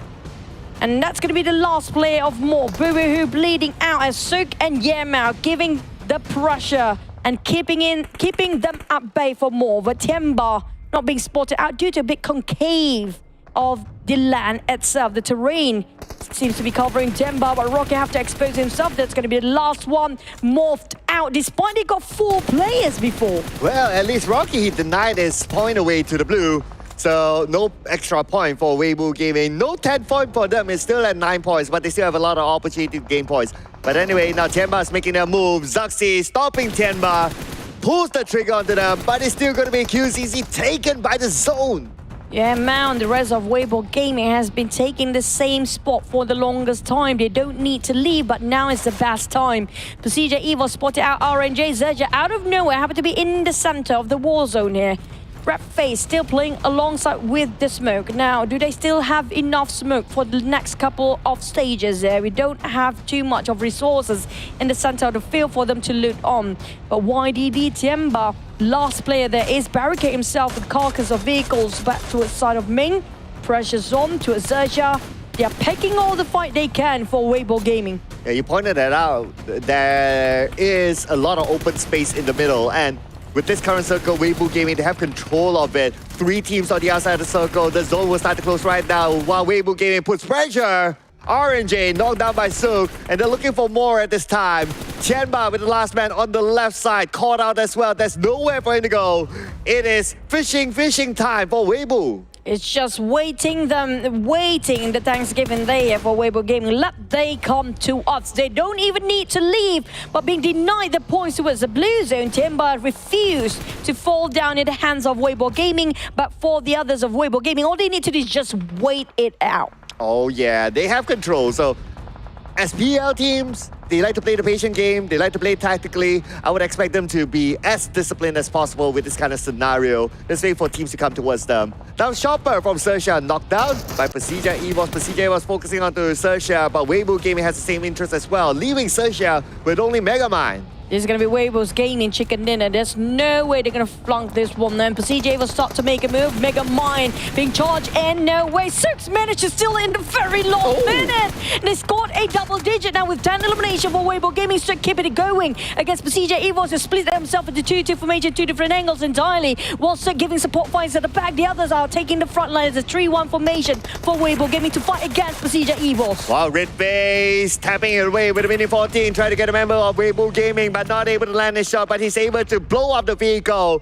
On the other side, we got Misery finally knocking down one. This is an opening for PERSIJA EVOS. We can see that Zoxy is leading the charge. The twins, one of them being knocked by Suk. Somebody shut this monster down. Suk is just unstoppable for now, taking off angle picks every single time. But on the response of PERSIJA EVOS, can they see through what Suk is right now? He's closing in the gap. He was so far just now right across PERSIJA EVOS. Here comes the Nate toss over. Managed to take down on Now down to Zoxy to make the play, and on the side of Cap, Dao Si will actually work around with Suk. They're trying to make it happen and closing the deal. Okay, here we go. Suk with an 8 in hand.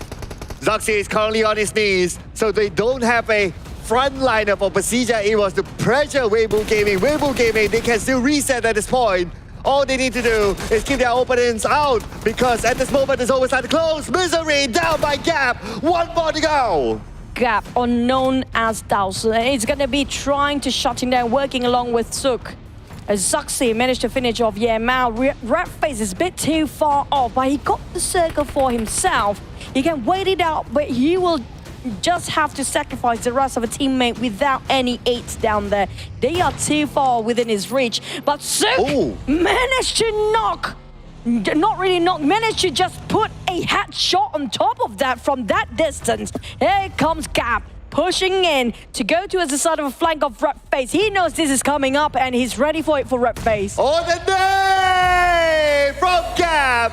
Louser, you say, but he's showing that he's the louser instead to finish up the game. What a proactive move by Gap, and it still comes back to PEL. Incredible plays and ending there with the duo of Suk and Dao Si, or actually Gap in his IGN just now. They've been playing superb, those two players, back-to-back, giving support each other, and I feel like Suk is just incredible peeking off those off angle. That was just incredibly well for Weibo Gaming. They scored themselves a double digit this round. How much we rounded up their eliminations. I think the last one we saw it was 10, might be 12 or 11. Yeah, it's definitely more than 10 after eliminating the entire PERSIJA EVOS. But for me, the key player to bring them this success is Suk. His off angle, how he proactively moves, proactively reposition himself. I mean, that is just absolutely amazing game sense. I have to say they are very patient and just bear fruitful for the side of Weibo Gaming. Despite they got in the circle, did not recklessly leaving out the compound easily just now, but to take a very few steps, one step at a time, advancing, and when it's only needed, knowing the fact they are in advantage, that's where they stopped to push in. That was a perfect toss of a nade by Gap till the end. But I have to give it to Suk as well. He's the real MVP this one. He's opened up so many spaces for Weibo Gaming. Oh yeah, if he didn't get that off-angle shot first against PERSIJA EVOS, then they might be ran over by them. So his off-angle positioning to just disrupt the movement by PERSIJA EVOS, that was just on point. So to me, if I were to pick an MVP, it's Suk. It's definitely Suk. He's one of the best players coming up from PEL, but what are the thoughts and the insights of our analysts and our hosts, Khairul and Contra? Your time to shine. That was world class coming out from the two teams, PERSIJA EVOS and Weibo Gaming. Secure the winner chicken dinner for his team, and Suk and Gap. Those two guys are doing wonders. Yeah, it's just phenomenal on their work rate. And just like how SirCloud has pointed out, the way that they also practically reposition themselves in the midst of the fight when PERSIJA EVOS is also trying to come in with multiple engagements coming from all fronts. They managed to steer clear away from danger, especially with ZXi pushing from the back. They managed to at least hold down the line. And after that, I mean, throughout the course of the journey, you saw Weibo Gaming, they had the entire bird's eye view through the fields of that Rozok. And man, tell you what, instead of Suk, it is Gap that will be the player of the match, securing 7 elimination points. And we even saw some of all these other players, they were outside of the blue zone, getting chipped off. Some of these points were also stolen away. Can you imagine how much more points Gap and the rest of Weibo Gaming could have actually gotten from those battles? Yep. True. And play of the match here for Gap with 7 eliminations, 922 damage. 41% team contribution with 110 meters of longest eliminations. And we have 2 players from Weibo Gaming on top of the eliminations leader here with Gap, 7 eliminations, Suk with 6. It is just crazy how they play. I would say they are back from the dead. We just mentioned about Weibo Gaming before the second game started, and then they just deliver everything in that game and manage to put themselves on top as for now. Yeah, I think like this is definitely one of the best games that we do have that's equally challenging for all the players that were on board. And the same type of play style that we have known PEL for have basically been brought forward to us when the circle goes into its much more of a central area of play. How many teams were actually contesting on the top of that mountain? It has been a very, very tough challenge for even a team like Tianba. Speaking of Tianba though, they managed to win inside of Milta and now pushes BTR even lower onto 7 within the span of the game. And they did so well making it to the top 5. Yeah, but look at the gap between the number 1 spot and the second place. MORPH GPX is catching up to TEC. TEC got caught up when they're doing rotation a bit late from the outside of the circle. Caught by Sam9 for sure. We saw that one of their players will pick off early on, but then they try to push in, trying to be in the center of the circle, but then their fights between them and LGD weren't doing well, with MORPH GPX on the other side of the circle, just gunning them down one by one. And we see there's a lot of third party going on along the lines of Rozo there, and it's getting a bit scary if you're a TEC fan right now, because MORPH GPX is definitely catching up to them. Yeah, MORPH GPX is a scary beast to deal with, especially when it comes down to close quarter combat. Now, we're going to take a look at the comparison as we have both Vampire Esports as well as Weibo Gaming. Very similar stats, I tell you this. Same total of eliminations, and in terms of damage, it's only a few hundreds off. It was mainly Weibo Gaming getting most of these numbers in this match itself. Yep, true. And we see that from the regional contribution, Weibo Gaming is doing a lot for the side of PEL teams. But yep, with 4 games to go, can or cannot Weibo Gaming be in the top 5? As we see that maybe teams like BTR, Alter Ego, and PERSIJA EVOS, maybe not PERSIJA EVOS, maybe only BTR and Alter Ego, they seem a little bit down for the first 2 rounds of today. Yeah, I think like these early engagements coming from BIGETRON has really dented their hopes a lot more. And now it cannot ever be a running trend. They need to move out of that area. They cannot afford to take another fight with Tianba. Because if you lose to Tianba, you're basically pushing them even further on the charts, and then you're going even lower and lower. Today, I think that BTR gets less than 5 points throughout the past 2 rounds. Yeah, and if we're looking at the stats for the drop spot fight between BTR and Tianba, it's currently 3 for BTR and 2 for Tianba. Tianba is definitely catching up. They did their study on how BTR play and how does BTR approach these early fights. And Tianba, it seems like they are currently doing very great on how to counter back on BTR approach to these fights, and winning at Milta is definitely a good start for Tianba to gain more points as they are now in the top 5. Plus, we cannot forget what's happening at, around Georgiopol City between FaZe and LGD. LGD, They won. they won at Georgiopol City and it's now 4-2 between them. But then FaZe Clan, for sure, they are not going to be happy about this. They definitely want to bounce back on the next round. I think that some of these teams are going to be going in hunting very, very early on. So at least it gives a lot more confidence to LGD. Today seems to be pretty much a good day for them. But still, worked great heading into the late game. Still needs a little bit more of a polishment in terms of execution. But I believe that there's a lot more to see in the next game. Yep, there's a lot more to be talked about from us. But then we'll be going on a short break and catch you guys after this.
Hello everyone, and we are back from the break, and we still have two matches of Erangel to go and 2 matches of Miramar to go before we crown who will be the champion of PUBG Mobile Regional Clash for this time around. But looking at the C teams right now, I thought the first map won by Vampire Esports was the start of the bounce back from the C teams, but then it goes the other way around at the second match. Yeah, I think that it's still a very tight race between the two of them, and I just can't wait to get back in the action. Yep, and without further ado, we'll pass the mic back to our lovely casters, Choo Choo and Sir Cloud. Oh, you're lovely too. You're lovely. They're lovely. Everyone's lovely. Man, there is so much love in the air today. And so much love as well for a lot of these teams out there who has been showing a lot of good work. Weibo Gaming came out with the chicken dinner, and Sook was amazing. I mean, like, he's one of the legendary players in PEL, by the way. There's a lot of legendary players in PEL. What are you talking about? But that was incredibly tough to watch for all the teams in the center. And Weibo Gaming, all they need to do is just wait for the right time.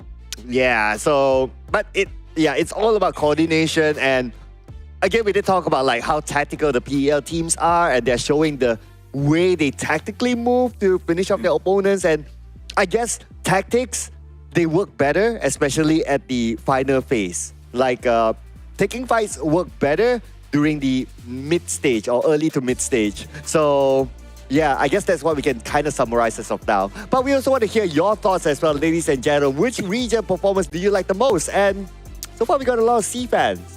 I think it's because of the gunfights and the skirmish early on, mostly by SEA players and teams out there, where PL is more tactical, a bit more careful approach towards all the team fight, and they want to go for the placement first.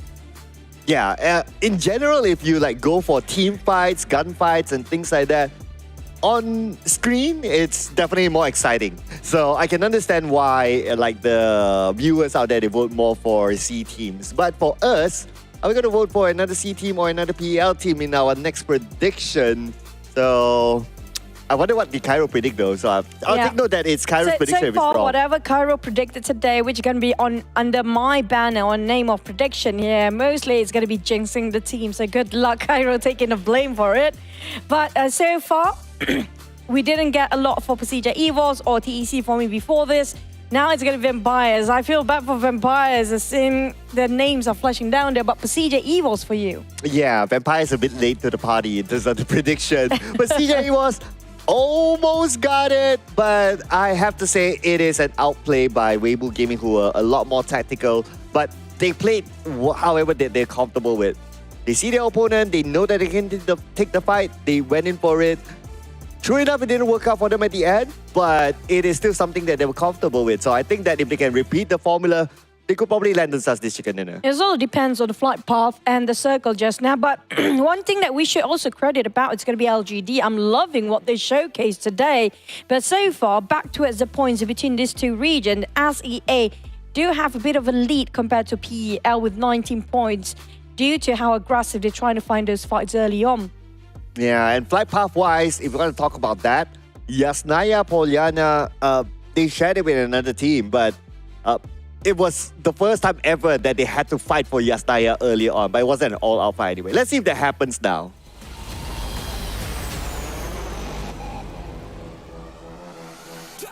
This is our second last Erangel in the final day of PMRC, with the flight path coming up from the side of LAF Hospital up to Yasnaya Polyana. We did just mention Yasnaya Polyana before, so we can assume the PERSIJA EVOS and might be K1 to be on top of there as well. Tianba dropping quite early. We might actually have another sort of skirmish on top of South Jogopol, FaZe Clan versus LGD round. How many rounds are there already between these two teams? I'm starting to lose count. It's basically every Erangel that we have seen so far, right? Out of the course of 3 days. But for Tianba, they choose not to go to Milta this time. I guess they're going to let BTR go, despite them sort of winning against BTR earlier on. Even though the flight path is pretty much the same. So they're switching up their strategy here for this round of Erangel. Now, we don't know what's going to happen next up, but what we do know for sure is that we're going to see LGD and FaZe Clan again. Here we go. It's going to be the thousandth round between these two teams. Just now, LGD finally won over FaZe Clan. They found the secret formula of winning over FaZe Clan. Can they do it again? So far, they found one knockdown. LGD is winning the fight, but not finish off. No execution towards the Venturas. Yeah, and they took out Mela as well, so that's 2 down for the side of FaZe Clan. 2 more to go for LGD to wrap things up with them. And so far in majority of the encounters, even if they win, they had casualties. Onsens gets 1. Mormon is together with him, so to do the follow-up. Wow, LS knocked down.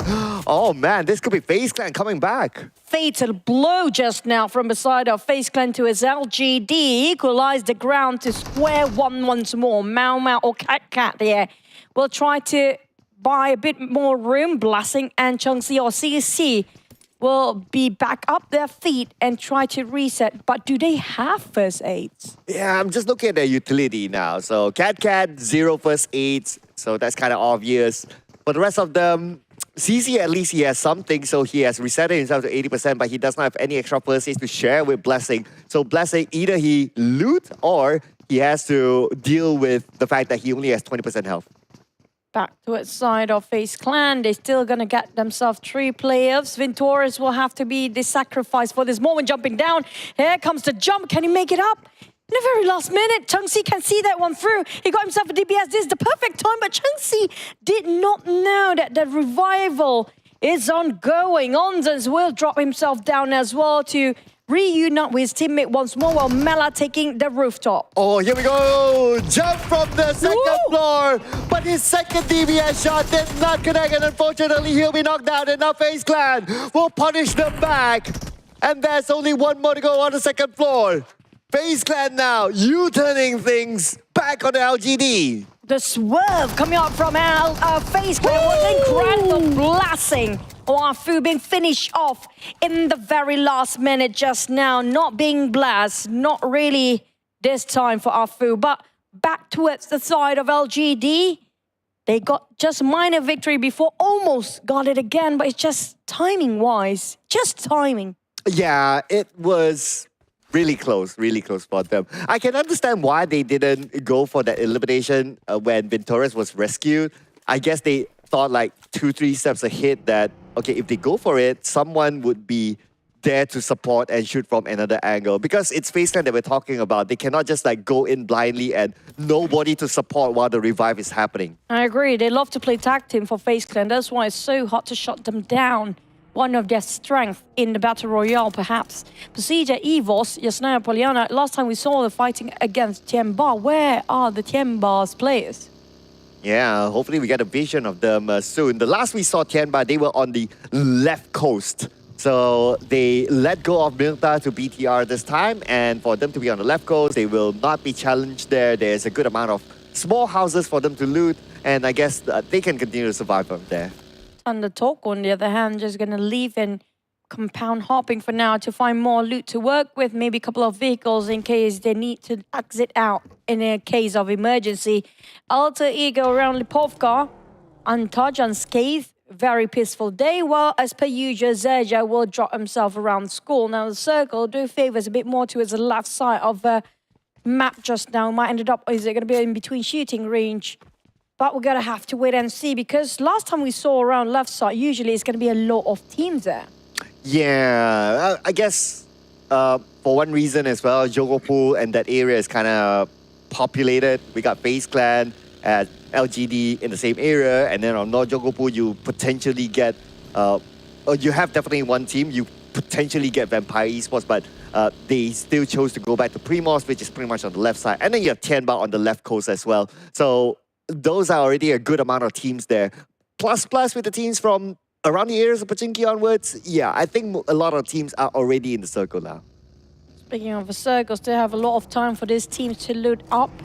And BTR is taking their own sweet time, slowly trying to find all those gears that they'll be needing later on, especially those throwables. I feel like by the end of the day in the Erangel, right, Cloud, it's down to those throwables. How much do you have on your side, especially smokes? As we saw the last game, the smokes were incredibly so crucial that it actually being the turning point for some teams. Absolutely. Utility-wise is crucial for fights. So That's why teams, you can see them stocking up, especially on nades, on smokes. That is the priority. And then arguably it comes on to Molly. But of course, that also depends on what sort of RNG that they get when they loot. If they see whatever they can get, normally they'll just pick up whatever and figure things out later. Just for example, like Suk here, he has 3 stun grenades onto him. And we don't always see a stun grenade being used. But I guess he's just in a situation where, oh, it's there. I have space in the bag. I'll just pick it up. He's working with what he has, yes. But Suk being sneaky and being very,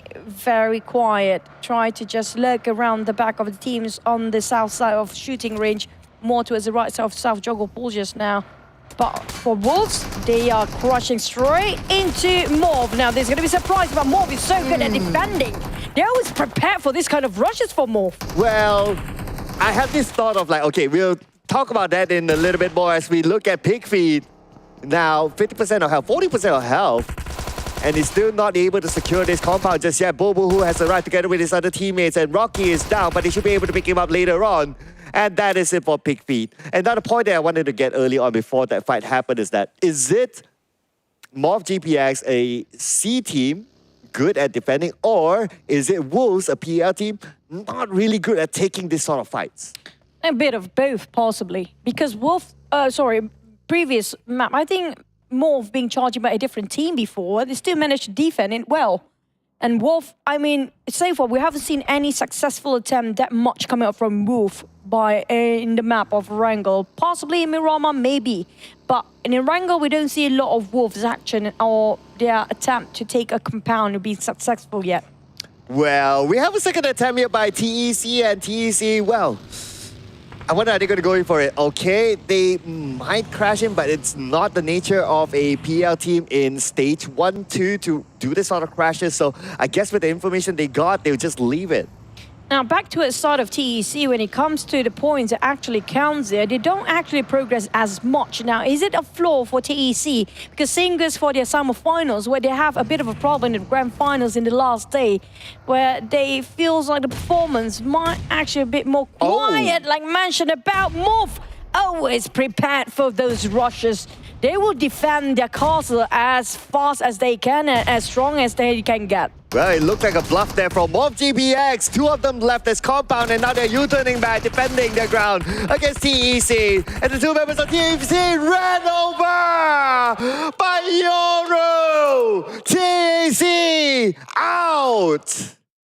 What a fortress being hauled. These guys are the vanguards of the entirety of PMRC. Incredibly tough to take down for the side of Morph.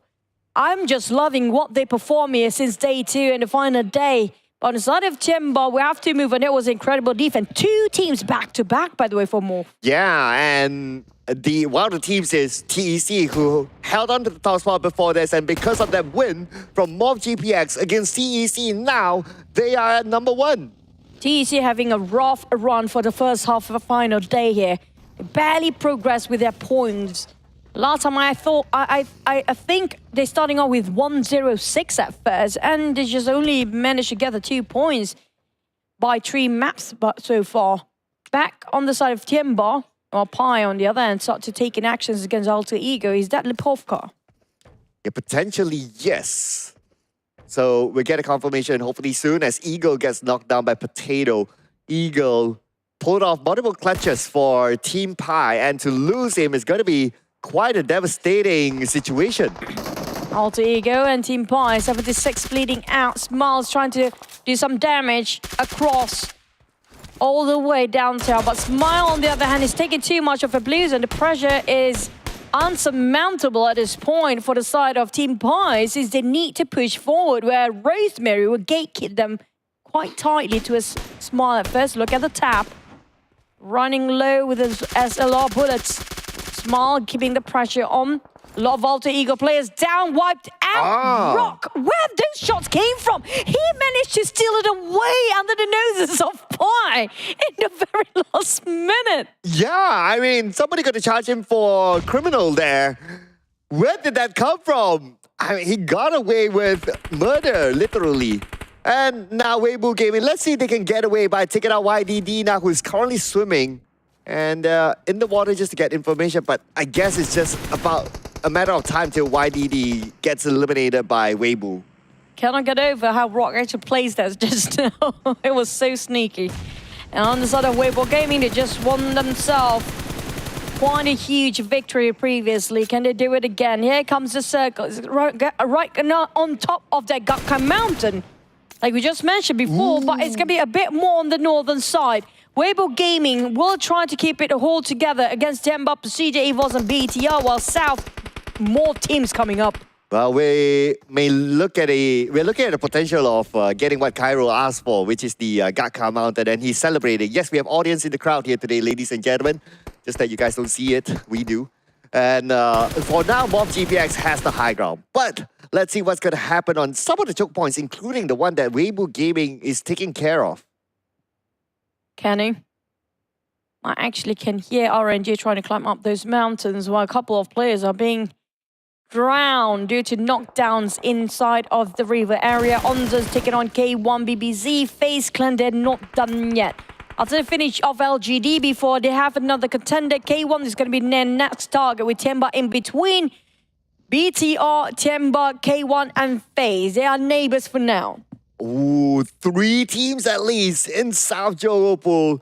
The good news is that this area is within the circle, so that's still kind of okay. They can kind of hold, and navigating through the containers, well, that will take some time. So if they want to stay here for now till the circle shifts, that's absolutely okay as well. But Weibo Gaming wants to come by as well, moving from the bridge to South Johor. BTR could be there to stop them. BTR, can they work their way through the mazes of containers? Thunder Talk after the steals just now definitely scores quite a number on the side. It's going to be a Rock once more. Sometimes he's been super quiet, but sometimes he's just been such a great team. A Robin Hood for his entire team down there for Rock. But on the side of Sam9, can they respond to Thunder Talk? Happy to just passing by, or will they just keep it quiet for now? Well, Mr. Rock here is doing the scouting work for his team, trying to determine where is the next destination. And 3 other players still on the outside, so I guess... Well, if it's a C team in this side of scenario, right, they would definitely crash onto Sam9, pick the fight, and then win the compound away from them. But because it's a PEL team, you can see them slowly moving, gathering information, determining whether we want to go for it, and for the most part, maybe not. Really calculating every steps here for the side of Thunder Talk. Cautiously approaching to a Sam9. We're being split out into 2-2 now. Reunite with their teammate 3-1, while the other a bit later. But the Blues is tough to close in. Thunder Talk don't really have that much of an option. If they want to go up to the Gakka mountain top, they need to pass through and cutting across Sam9. Oh man, look at the tactical approach by Thunder Talk Gaming. We've got one here waiting by the side, and I'm not sure if Sam9 knows that he's there, but they do know that the blue is on top of them now. Scoping out to see the members of Sam9. Now they're starting to pull the trigger with them going down. Ajay will be the next one to fall, so it looks like a trade between the 2 teams. Both are losing men here, with Blues start to pressure them, and none of these teams are actually in the winning team at all because of the Blues, and nothing can fight against it. Ajay finally being shot down, but Morph the one taking advantage between these 2 teams here from above. They will just try to shut them down. Rock managed to reset himself. Sam9 have to leave. They must leave now. Same goes for Thunder Talk. Will get themselves a buggy and try to drive towards the other side of the mountain where the circle's at. Yeah, the fact that he sent out Dreamy together with his teammate to open up the flank on the left, that is again another showing of a tactical approach by Thunder Talk Gaming. It's just that MORPY GPX is on top to stop them. But speaking of MORPY GPX, now they have a clear shot on the Sam9. Kenny is able to get away. No, unfortunately, he's not able to skip by MORPY GPX. There's a clear line of sight for Cleon. There's no way he can actually miss that one now. And it's going to be a one more nade toss. That switch over to DBS. But did he actually drop the nade on time? That was perfect timing, Cleon. And the crowd, who has 2 million people on our right side, goes wild with that nade.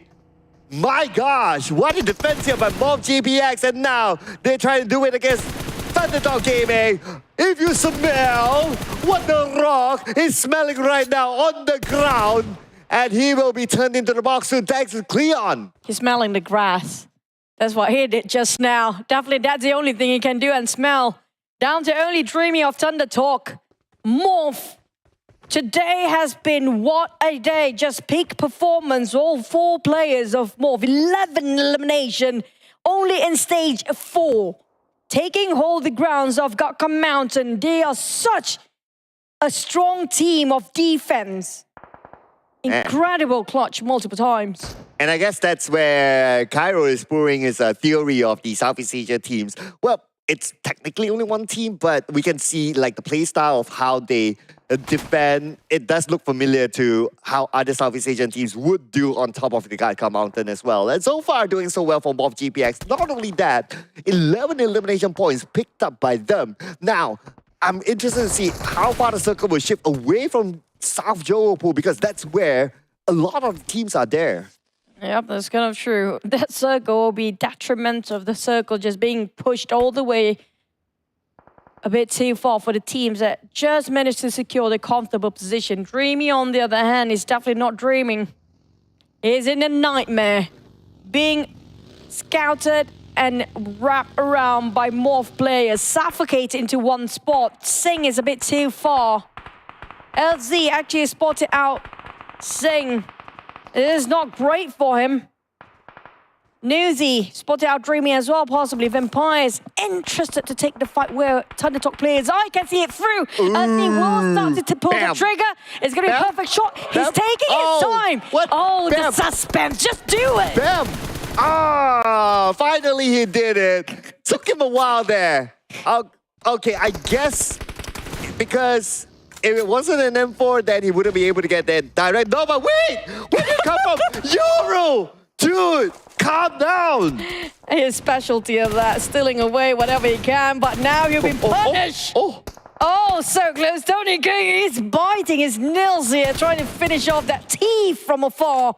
But the teeth managed to just vanish within thin air. Well, if he bites his nails, he wouldn't be able to pull the trigger, but I'm by the edge of my seat for sure. Looking at that, Yoru almost got knocked down. Was a scary situation. But you know what? Good for the teams on South Johor. The circle happened to shift there. So majority of the teams are safe in the circle. Now the question is, MORPH GPX, I guess they might take the fight against Vampire. Oh, now already they lost one man, Leon. Cleon already finished off a Ravenclaw. There comes the entire Morph climbing down the very high hills of Gakka. And will be punished and walking in the doorstep of Vampires. They are ready and waited to go.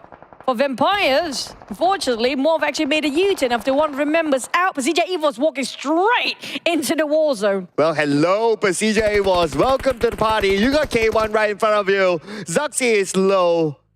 And at this moment, Luxy is kind of low as well, so they're trying to find space to reset themselves. But K1 knows exactly where they are. It's going to be LY knocking down Luxy. Luxy finish off immediately.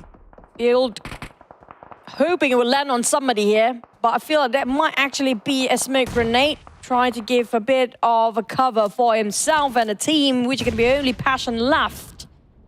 Now, there's going to be a bit of a maze for the teams that are actually right on top of this compound.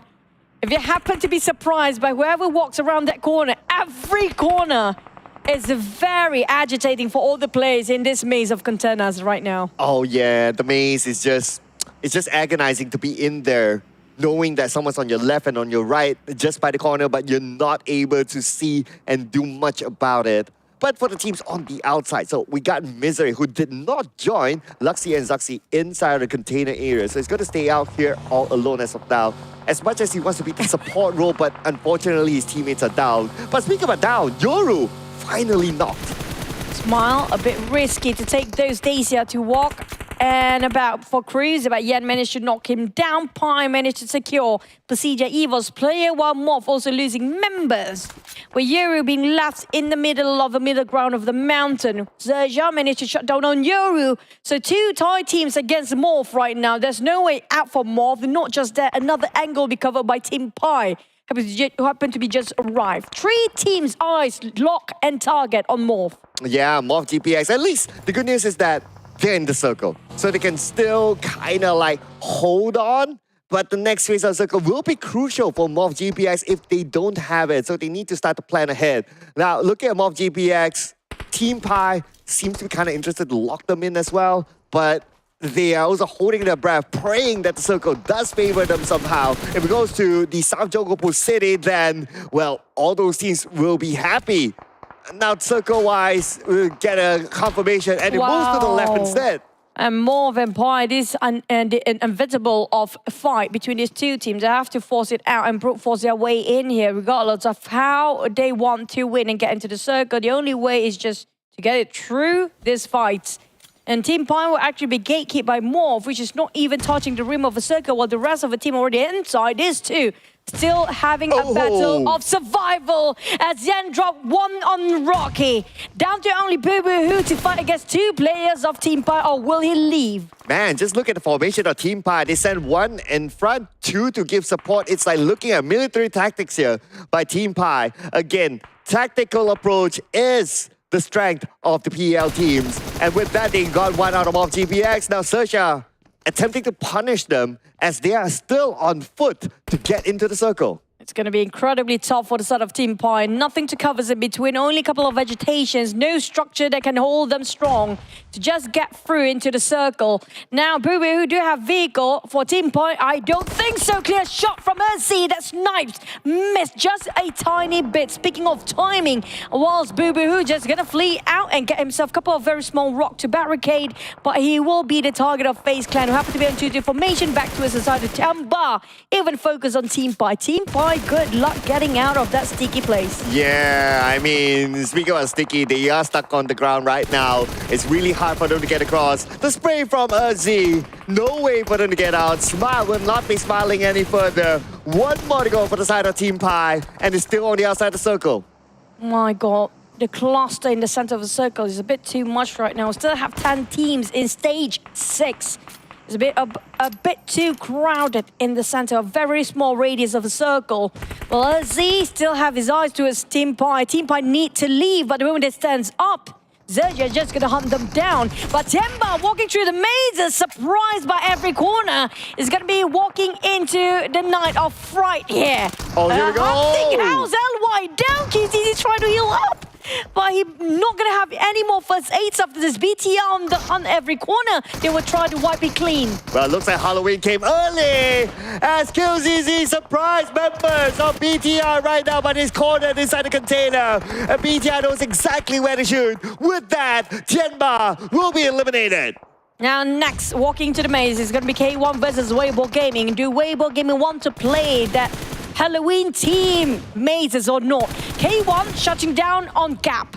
Passion, try to finish off Sook. Two very important players down for Weibo Gaming. Can they still stand strong? The jump shot. My God, the support fire from Ming at the back with the distraction of a jumping shot by Ye Mao. That was incredibly nice. Yeah, that's the coordination again by a PEL team. Now Megamind, straightforward approach to knock down Superboy, aka Yuhai, who's playing in this round, substituting for Keenan.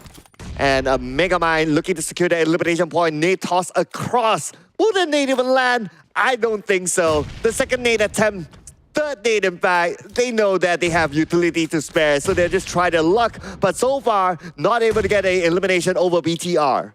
BTR taking covers with those boxes, big ones, and XERXIA in the warehouse. Still, TeamPAI could make it through. We're down to only 7 teams. A FaZe Clan taking the Mushroom Tower, but they're not inside of a circle. On the northeast side is where 14 resides, with PERSIJA, EVOS, XERXIA in between. Gen 4 spot out. Weibo Gaming, Mao will try to climb himself up. And this is going to be a bit difficult since Weibo Gaming don't have any visualization throughout the containers. XERXIA still stay quietly in between. Vampire is taking on Onzons, while BTR going in for the rush. Weibo Gaming have to defend. Yeah, after all that action, BTR is still a full squad. But you'll be surprised, most GPX is still alive. They still have a representative. Now for PERSIJA, they only have XERXIA left. He's waiting in the container. I don't think they know that he's there. As we come back to BTR versus Weibo Gaming, the front door approach here by BTR, Southeast Asia team looks like it's bringing them dividends as they take out Sook. One more to go, that's Ming on the left. FaZe be wiped out the earth of Erangel by vampires. BTR taken out Weibo Gaming 1 by 1, leaving only the last player alive. It's going to be Mig. Satar managed to dodge at one, but what a backstab by GenForce. Well synchronized as a tactical approach. There was one last player of Weibo Gaming by BTR. There was a clean one, and that's going to be the last of MORPY, despite they're having a very good run with 12 eliminations here. Wow, it's still an amazing run for them considering that the position that they are put in. But our top 4, top 5 teams are all Southeast Asia teams. So this round is definitely going to go to Southeast Asia. It's just a matter of who will get this chicken dinner. And out of that, 2 of them from Indonesia, 2 of them from Thailand. So this will be an interesting comparison of region. Feel like SEA bounced back after the domination of PEL yesterday, finally waking up, where realizing that this is going to be the last day of PMRC. On the side of BTR, they're still taking the covers alongside the containers or the boxes up there, while Vampires stick to the classical buildings and houses. XERXIA is going to be taking those warehouses, while Zotzi, he's the game changer in this one. Oh, look at the circle. It's like 50-50 now, right? There's a road in between the circle.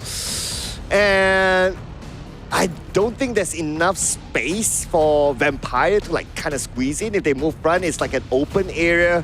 So arguably, I would say that XERXIA probably has the best position. Or maybe even BTR since they have Satar on an off angle. Satar will be spotted out by Tony K. Just waiting for the right time here. There goes. Bit too late. Satar managed to just prone down and get himself covered. Spotted out Yuhai Superboy. Tony K couldn't have anything connected so far.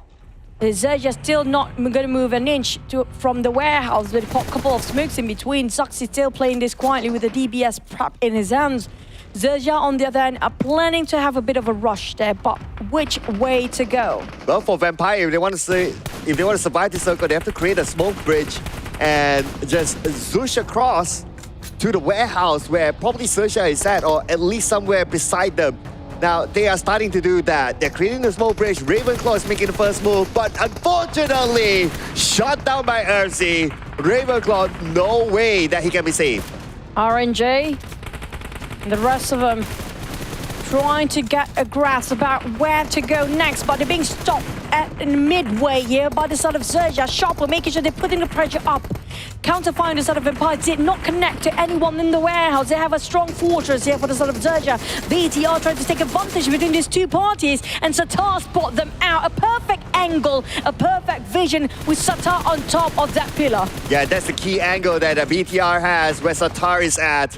But we don't have any more circle after this. It's going to be stage 9. But for GenForce, taking out Tony K, Vampire Esports, it's quite a miracle that they're still holding on to this. The fact that they're in this kind of situation, but I think it's a matter of time. And also who will get the elimination points out of Vampire Esports. Only Shrubs left now. Now, 2 teams more. Last time we saw them at 12 elimination. BTR cracking those double digits as well for the side of Shrubs. Can he do it again? Can he clutch out like how he did before? 1v against all the other teams since Shrubs taking 1 and 2 down by himself. XERXIA is being taken by surprise. Shrubs is just playing out of his mind here. He's still trying to go for it. He managed to wipe out the entirety of XERXIA by himself. Man, Schwab's the man! If you can do that against BTR, that's going to be really insane. But right now, BTR has a full squad. They're coming onto Schwab's. Schwab's gets a knock, but it's just too much for him to handle. But nevertheless, Schwab's to take out XERXIA all alone with that spray. That is an amazing move by itself. Multiple clutches in a day, not just in Sanhok before this, coming out from Shrubs. He's done it again in the second Erangel of the day. I mean, BTR, there was handed over due to Shrubs managed to wipe out the entirety of XERXIA by himself. Yeah, assuming in a parallel universe that Schweppes was taken out and XERXIA had 4, then it will be a different story for BTR. Because if you kind of think about it, even with Satar's position up there, he was pressured by the blue. He needs to get down anyway. And with XERXIA having the warehouse, he wouldn't be able to contribute much if he stays up there. So it becomes like kind of like a 50-50 fight between the two, or maybe even swing slightly to XERXIA. I say, just now BTR, it was impossible to penetrate through the warehouse fortress just now. But Schreps made it happen. Schreps made it possible because of his angles. And BTR could not possibly done that unless they actually try to push in, and it will be their death if they actually do so, thanks to Schreps. I mean, Schreps the real MVP here. You know what, besides all that, I have to point out something that I've kept it inside for the longest time. You don't get to see that often at that mid to late stage of a game, someone still holding a car 98K in the current meta. It's been a long time, you know. That's true, that's true. And also, it's been a long time we've seen this side of Schreps as well. I mean, like, during PMRC, we don't see a lot of that. Now, finally, it is back. Now, what the analysts and those will have to say about this is, I think it's blowing off their mind here. Back to Kyril and Contra, please. BIGETRON Red Villains finally finding their momentum to secure the winner chicken dinner in round number 3 for today's match, and it was one hell of a show coming out from them, putting on Superboy from sub to the main lineup, and it shows a lot of difference for BIGETRON Red Villains this time around. Yeah, it definitely sees them playing a better tempo of the game, and at the very same time, it was also a complete annihilation against all the PL squads. You saw how many of all these teams challenged more of GPX. That was like TEC going up forward, and you have Wolves. None of them could even stand tall. They just got snatched up in a matter of seconds. And despite bowing out early, look at more of GPX. They got 15 points. Vampire Esports, they were also holding one of the prime warehouses where no teams from the south can actually pass them. And Schwebs, with his stunning play, takes out the entirety of XERXIA. We thought XERXIA could actually play for that chicken dinner. Yep, but play of the match will be given to Genforce from BIGETRON Red Villains with 5 elimination points coming up from him with 637 damage, 31% of team contribution, and the longest elimination is 242 meters. But what a game from BIGETRON Red Villains for sure, but we cannot count out more GPX from the side of the hill in that compound where Wolves just come up to them and they managed to wipe out all of those 4 players, and then TEC finding the same fate from themselves out of more GPX. Defensive work is just phenomenal. Yeah, it's just great work rate coming in from so many of all these squads. Now, BIGETRON Red Villains find themselves back into a top 2 comfortable spot. So I say comfortable, that's also because TEC wasn't able to actually secure any form of points here. Yep. Morph now holds on to that number 1 spot, but Vampire Esports, they're starting to show up and showing strong. They now tie the points with PERSIJA EVOS. Now, both sides are on number 4, technically. Yeah, absolutely. Vampire Esports, without us knowing, they are climbing up the ranks right now, closing the gap between them and TEC, maybe hunting down for that number 1 spot at the end of the day, but for sure, Mob GPX wouldn't let it go easily without a fight.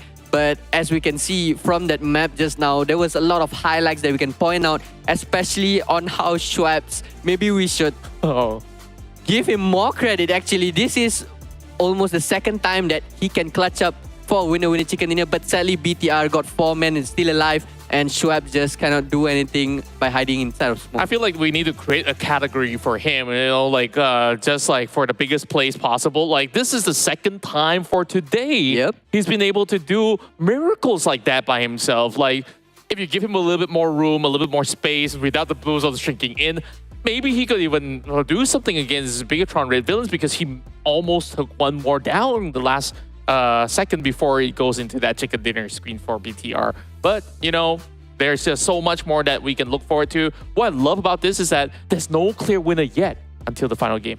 Yep, 3 more rounds to go. But for now, we will be going on a short break and catch you guys after this break. Bye-bye.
And we're back from the break. It's time for the remaining 3 matches to go for us to crown who will be the champion of this time around for PMRC. And you guys are still with us. I'm Khairul and alongside Contra.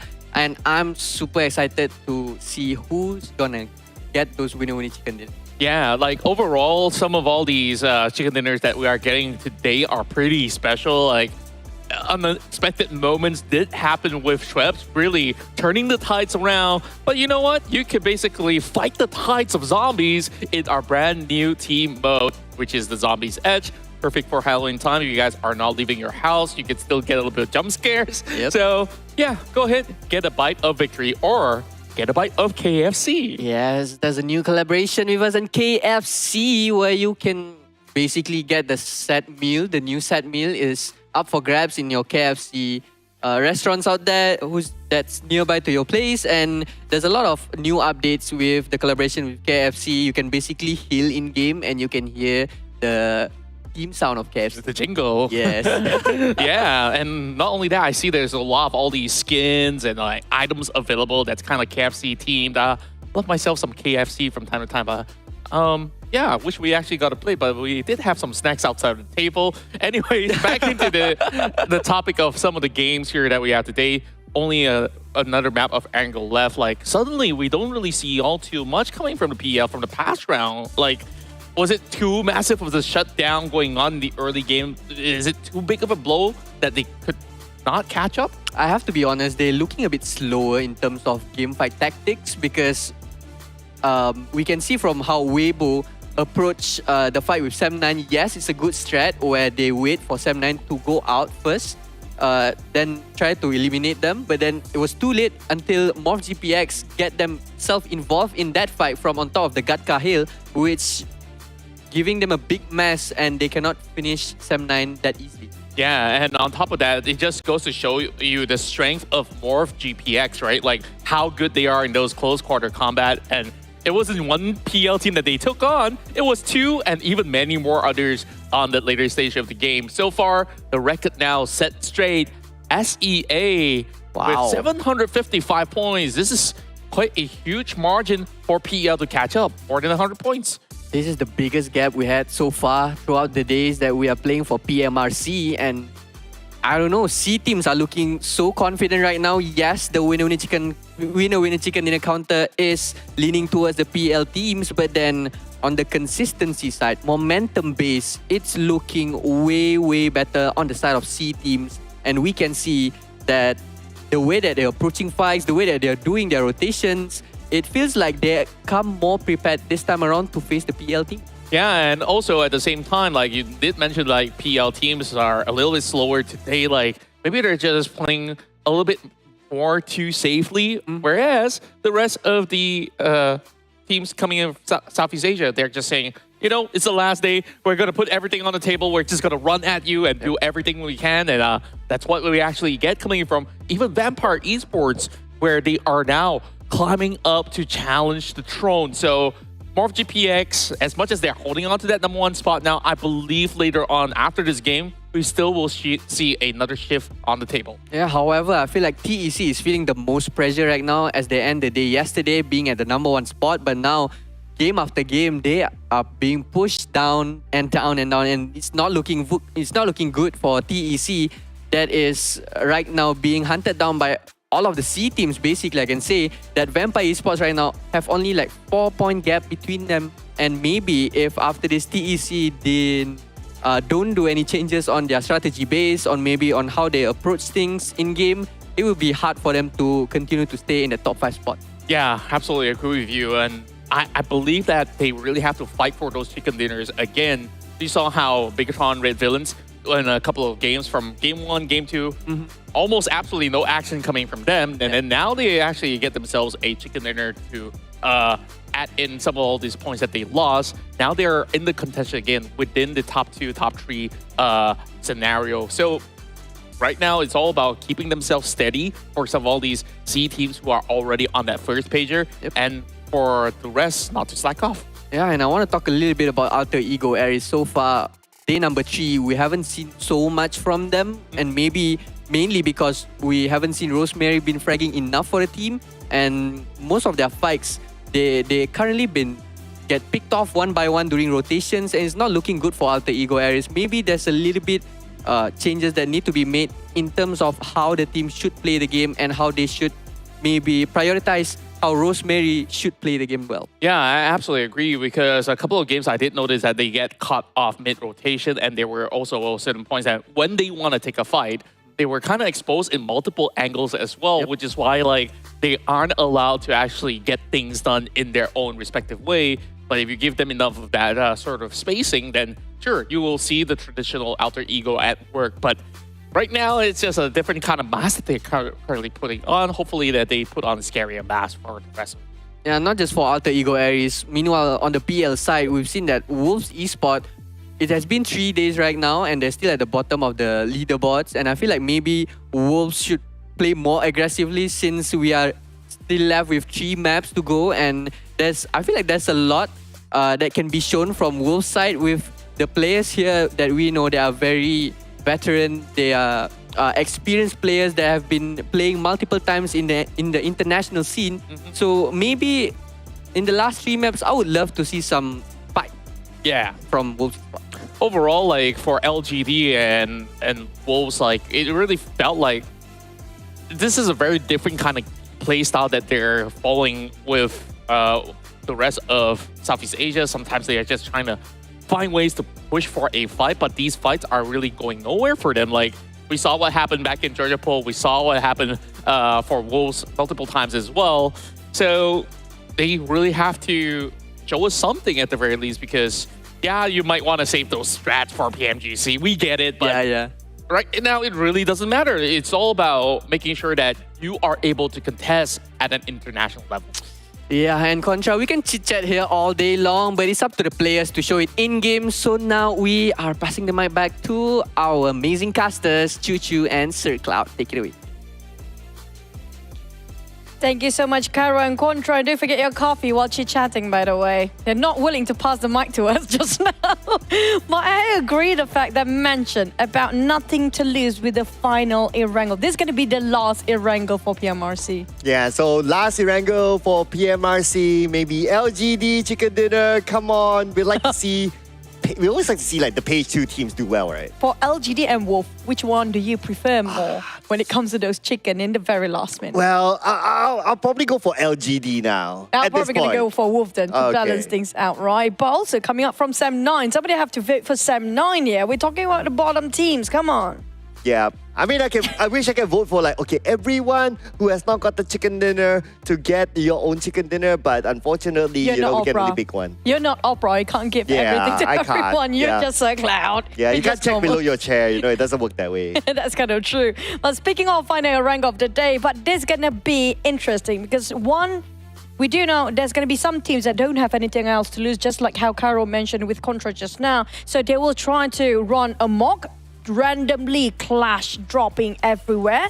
And not just that, that's going to be difficult for TEC especially because they are having a bit of a stagnant points for the entire day. No, not much of a progress. True, and because of that, MORPY GPX, who ran amok everywhere, they overtook TEC. And I guess that's where this is technically it's Cairo's prediction, right? That he put MORPY GPX in there. A bit later. But I don't know, will it work again for more? But just now, I saw something, right? And the trend for the Thai teams, we didn't mention about Thai teams so much, right? We saw a lot of good plays from the Indonesian for the 1.5 day at first. But when it comes to the Thais, starting from day 2, that's where they start waking up. But day 1, it was FaZe day.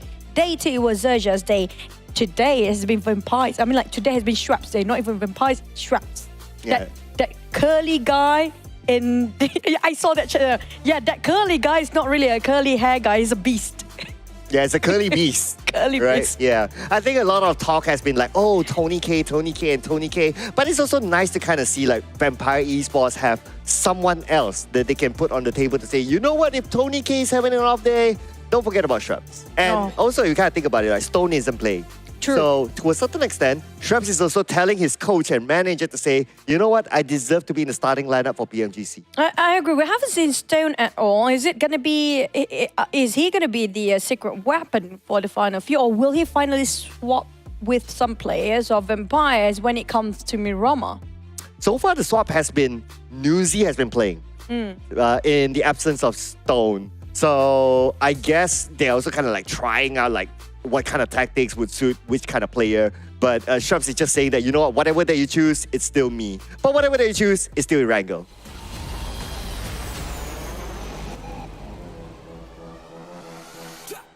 This is gonna be the last Erangel in the PMRC, the regional clash between teams from the PEL or Peacekeeper Elite League versus the PMPL Southeast Asia. Now, who will triumph by the end of the day? This is one of the biggest gap, by the way, for PMRC. If you compare for PMPL SEA versus SA, it was a close one. But this one, the lead when it comes to the points, definitely towards SEA. But Chicken, I feel like the PL just aiming for the chickens there. Yeah, so it depends on, I know the viewers are also talking about like, oh, PR team's getting a lot of chicken and all that. And I guess objectively, both are not wrong really. True. Yeah, even if we want to talk about like, oh, overall points, yeah, it's not wrong. If you want to talk about like who gets the 1, 2, 3, 4 and whatever position that you get the prize pool, it's not wrong as well. So as long as you have a good time together with the teams, I'm sure they're having a good time as well, that's fine. Look at the left side here, Clown. It's so crowded. It's just too colorful. Vampires, as per usual, down to Primos. Sam9 change it over to SMB, where Thunder Talk actually always been there. But the one that we have our eyes on is FaZe versus LGD, and not just that. Left side, Wolves right now fighting as well. We didn't mention about them earlier on. The circle is just tormenting the players till the very last Erangel. Wow, I'm liking this circle for the final Erangel. Might as well, right? Might as well. Hopefully it goes all the way down to mid to the base, but because it's still a 50-50, it's confusing enough for all our teams. But look at the elimination feed. Sam9 getting into action with Thunder Talk as well. And this is the final Erangel brawl between FaZe Clan and LGD. 3 clash of drops here, 3 places. LGD can't manage to shut down Ventoris in an instant. Ventoris couldn't even look about Mela respawn. We're getting another one trade back. Mela and the rest of FaZe Clan just gonna rush into us. Every room there is clearing all the corner zones and finish off with the BBS. Blessing. We finish off LGD, leaving only one player left. Where is the last player standing for LGD? Well, they got the perfect weapon for the perfect scenario for FaZe Clan. And now LGD, one left. Okay, M4, great with this distance. Even if we swap over to a UMP, that's okay as well. So weapon-wise, fine. However, because he is alone, he can't even afford to be knocked because there's no such thing as knock if you're alone. Number-wise, not so great, huh? Yes, as on Onzens, but closing off that one last bullet. He managed to dodge it for the side of Onzen. CC, Tungsi try to finish, or at least get a couple of points in the very last minute with an iron sight even. That UMP, not going to be enough. Same goes for the rifles. An M416 running low on bullets, trying to get some resources around the next house, jumping down, but if he exits out, he might actually have a shot at getting in the top 5, at least for survival part, that is. Yeah, now it will be a question of whether he wants to exit or not. He is still looting, trying to get as much as possible, but I'm not sure if he will have the space to exit, because if you can see that FaZe Clan, they are closing on to him. The fact that he pulled the trigger, he revealed his position, so now, even if he exits, he will be in an open space. He still needs to find a vehicle. I mean, he will be in a tough position and an open position that FaZe Clan can shoot him down. Too many will problems for Tungsi right now. Definitely breaking his brain to work things out, but nothing seems to be working for LGD except for that one time they won over FaZe Clan, that one time. The buys on Mormon with the DBS as well. Can get super scary with those DBS. Tungsi spot out Mormon. Above, below. Now tossing the grenade. Okay. Prepped out. Seems like a perfect angle. Mormon, never mind. Bye!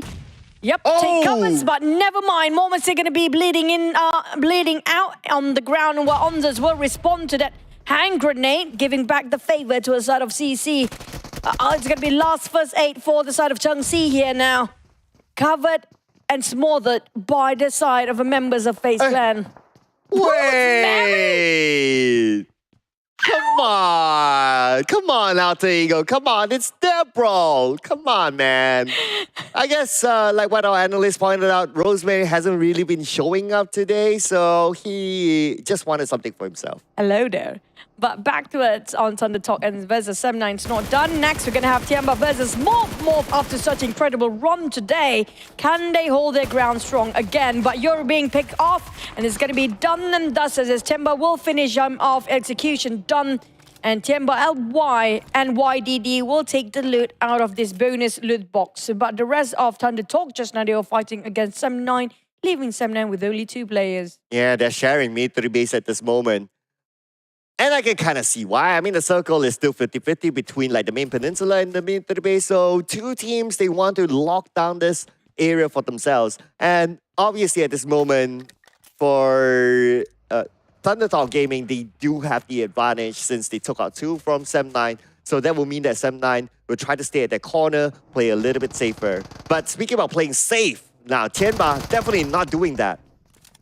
Coming up from Morph, they do have the grudge against Tianba. Just now finish off one of their members, Yoru, early on. Ren and YDD try to help themselves up for the players being knocked out early on, but Cleon don't give them the space. Another knock by Cleon with the DBS. Cleon down to only 10% of HP, still taking his shots in. Ren on the other hand with a mini 14, don't even have the extension Oh, yet, but wait, the what? DBS. Cleon just clean off the floor. Wow, Cleon with a 10% health. I had that thought in my mind that, oh, he's like really low. One shot onto him, he'll be taken out. Like, he'll play a little bit more passive or he will be out. But no, he still managed to land that final blow. At the same time, Morph, can they hold the #1 spot here with 2 players remaining? Hopefully they can get a reset. Well, BTR, Genfos being knocked down. We have Satar and Yuhai playing. Yuhai reviving one of the members. Genfos being knocked down early on. TEC, not a good day here, but they already cross over to a side of SMB. Now, it's all about the question of the second and third stage of a circle. Will it favor the main peninsula or will it go back to SMB? Yeah, that's a big question now that a lot of teams would want to know. And I guess based on strategy-wise, it's either you commit down to SMB. If you choose to stay on the main peninsula, then you try to play by the coastline. In case that the circle shifts away, you have the quickest access possible to military base. So I guess that's where a lot of teams would try to play along there. So that also means that places like Ferry Pier, the Lighthouse might be occupied at this point. Definitely very concentrated now. We can see around the coast, I might be very colorful by now, but it's actually a good news for Vampires. Can they actually take this one away? Because they are so close, we so outperform everybody else today. This is actually their best shot at getting those chickens. So the trend of Vampire, because Primos is no stranger to them, is that they like to come in later once the circle is confirmed to be at either side. So if it's still on the main peninsula, then great for them. They don't really need to shift.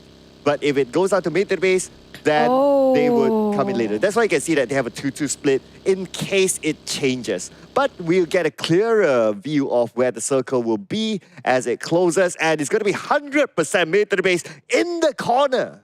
Supposedly, it's going to be Thunder Talk circle here. We already won over against 7-9, but we have PEI versus VTR. It happened to be clashing of vehicles, a bit of a bumpy car moment. TeamPAI easily wiped that one out because of how they have more numbers. But the car now pretty much stuck against each other, but now it's fine. But just now it was smart coming up from Vampires. They are kind of 50-50, depends on the second stage. Just now it just revealed itself. SMB will be it. Now imagine the choke points towards SMB later on. It will be a lot of bridge camping, a lot of swimmers, and not just that. Can anybody find a boat? I guess the boat was taken by Vampire Esports because they were at Ferry Pier and 2 of them went into military base. But for 7-9, unfortunately, the bike is not the most secure sort of vehicle. They'll be easily shot at, and that's what happened to Kenny. And with that, 7-9 not able to make it across. Wolves barely make it alive. Another one being knocked down by XERXIA. SEA finished the move with the help of Chopper as well. That's wipe out the last member of Wolves, where that one was the last one standing. Another one bite the dust for the side of PEL teams here. Wolves, LGD and TeamPAI out. But where are the others? We're waiting for TEC to take actions here because they need to take back the reign in #1 spot. Wow, quickly tanking out the blue. It's still stage 2, so it's still tankable. So TeamPAI will follow the left bridge instead, assuming that not many people are there. But, oh man, K1 happen to be still there. So this fight, it might happen. Okay, K1 sees 78. Shoots, and he will be on the clear. K1, quite aggressive to shut down on TeamPAI, but 76, it doesn't have that much time anymore. Blues start to hit because of how low his HP can get. Eagle on the other hand, scouted all the audio cue they can actually listen to. TeamPAI been broken in formation by the hands of K1. How they spray and pressure towards TeamPAI, they have to scatter it about. Smile reposition, they are taking their own respective position to fight back. K1 trying to charge in sneakily towards the back of TeamPAI, but TeamPAI, their aim right now, just get on top of that bridge. Man, this is definitely not in the plan of TeamPAI right now. They are providing cover fire, cover support to their other teammates. If they're able to get at the halfway mark of the bridge, they would just zoom past by because they cannot afford to spend too much time here. The last I checked, their utility was like maybe an average of 1 first aid per player. That was the right side of a bridge, by the way, which is quite far from the circle. And both teams were not having a happy ending with Weibo Gaming around that corner too. TEC, Morph, Thundertalk, and also BT already got himself at the center, where TeamPAI just going to leave whatever K1 has to offer just now. They don't have that time and space. They don't want to wait. They just get into the safe zone. While we do have another bridge camp, where XERXIA tried to gatekeep Alter Ego and FaZe Clan as well, but Alter Ego got on top of that bridge first.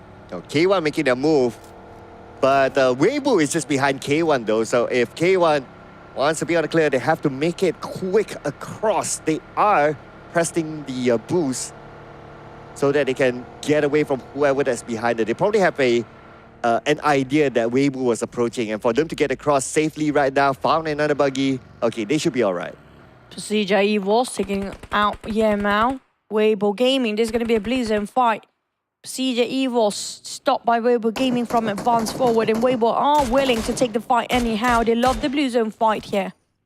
Luxy and Zoxy still in the lineup. Red FaZe might actually want to help Mizu. Somebody have to pick him up, but Luxy got knocked down instead. It's with Sook.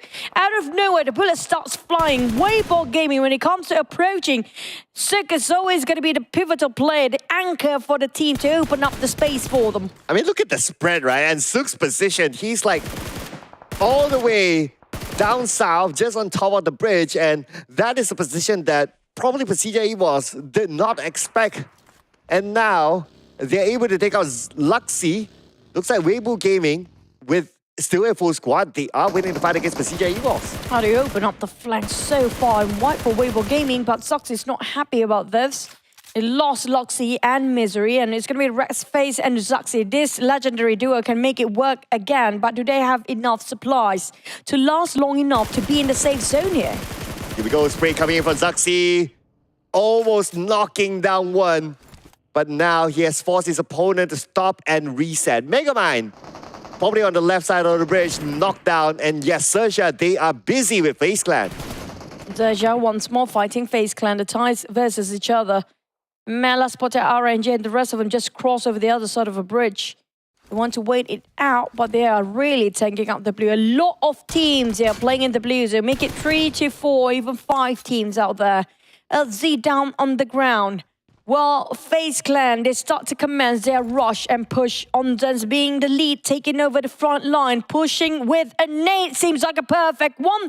The explosion will detonate, and Onzens drop a big one. Nice one by Onzens. That's a blind nade there, and it connected on the chopper, leaving XERXIA with only RNJ on the other side with a Sky L in hand. He has the 3 first aids. But how long can he hold off? He's probably going to seek revenge against FaZe Clan now, since he can't move without taking them out. As long as Onsens, how FaZe Clan want to wrap things around and close the deal here. RNJ, on the other hand, have to hold this ground by himself. But he can start to spray and pray because Onsens is too low, being knocked down. This is the perfect time. But he needs to heal himself up as well. Not great, as both teams in a very losing situation. FaZe Clan down to 2 players. If RNJ can find out where Mela is, he will go down with the blue zone, but at least with a bonus point in it. Okay, RNJ has a first aid, so that's something that he can still use. Mela, not too sure. We got to see his utility later on. Hopefully get a visual. But for Onsens, taken out by the blue. And on the other side, Weibo Gaming still not letting go of PERSIJA EVOS. And that's going to be the spray that takes them all out. That's going to be the loss of a Mela. Finish off RNJ, but is it worth it for him to actually win that fight for such a long time, way deep into the blue zone? Hopefully he got enough supplies to last long enough to drive himself here. K1, BBZ will try to stop BTR. It's going to be BTR still making a way to get in here, squeezing in the very last minute. Lapa giving support fire at the back, not joining with the rest of the team with 1-2 formation. They're left with trio. K1 tried to charge in, but it's quite difficult with this distance. But the good news is that all these teams are in the circle, so they are fine for now. Just need to hold the ground. But for BTR, they need to be worried about the team on the high ground as well. As for Weibo Gaming, they will lose another player to the blue, spending a little bit too much time on the right side of the bridge to stop PERSIJA EVOS from coming in. Well, it paid dividend, but at the cost of 1. K1. Focus on TEC. There's TeamPAI across. But PAI is just focused on BTR. It's going to be a 5-way war here. Blaze only finish off Mao. Rosemary having his crosser right on top of Mela. Barely getting out of the blue zone, but Rosemary did it again from afar. Just easily take 1 point, 1 step at a time, and secures 2 for the side of Alter Ego. Well, looks like the drought that Rosemary is facing, stopping right now as he managed to pick up his second elimination point, stopping another team from crossing by the left bridge. Now, just looking over at the teams that are still remaining here, we still have MORPY, GPX, TEC, BTR, Vampire Esports. Basically, the top teams are still in this. So if the top teams are still in this, the points are close enough, I would say it will be a bloodbath later on. So far, the top 5, only 1 PL team up there is going to be TEC at second place. But anytime now, Vampires will can... And never mind that Thunder Talk. Back to the side of Vampires, they can overtake it at any time with 4 players still alive. But back to the side of Morph, can they maintain the #1 spot with 4 eliminations? Same goes for the side of Weibo Gaming. They are in the lead for this map. Accumulated points. Bubuhuri position himself towards the back line all the way, parting ways with the rest of the roster. He might actually bomb into Newsy at this point. Yeah, gotta be careful there. He has 1 teammate on the high ground. That's gotta be Cleon though. So he can still go to Cleon's position, but he has to be sure that Vampire Esports does not have a good, clear sight of him. Now that the circle have shifted, if he goes to Cleon, it is still good because from the high ground, they can still slowly march their way down in the circle. But Weibo Gaming never failed to read out the circle. They're clashing with TeamPAI, who's taking up the challenge. A bit of a clash between these two teams, even with the vehicles bombing to each other. Smile lost Eagle in 76 before. Yan is still standing as well. Ming is going to be 2v2 between Weibo Gaming and TeamPAI right now. Gap finish off 76 and Gap ring around the Rosie found another one. Sick is still bleeding out from Weibo. Wait, Alter Ego is a different strat team entirely today. Come on, Alter Ego, this is the second time. Third time. Third time, make it the third time that they took out a team that was fighting each other. I mean, Alter Ego, come on, man. Don't be a party pooper. But for Thundertalk Gaming, they want to poop the party that Vampire Esports is having today. Genius plays by Alter Ego, not even investing that much. It's still away that points right under the noses of their opponents.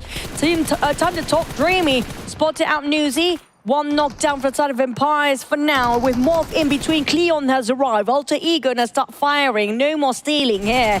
Rock, Thundertalk, trying to shut down on Vampires, happen to be approaching nearby, closing the gap in between them.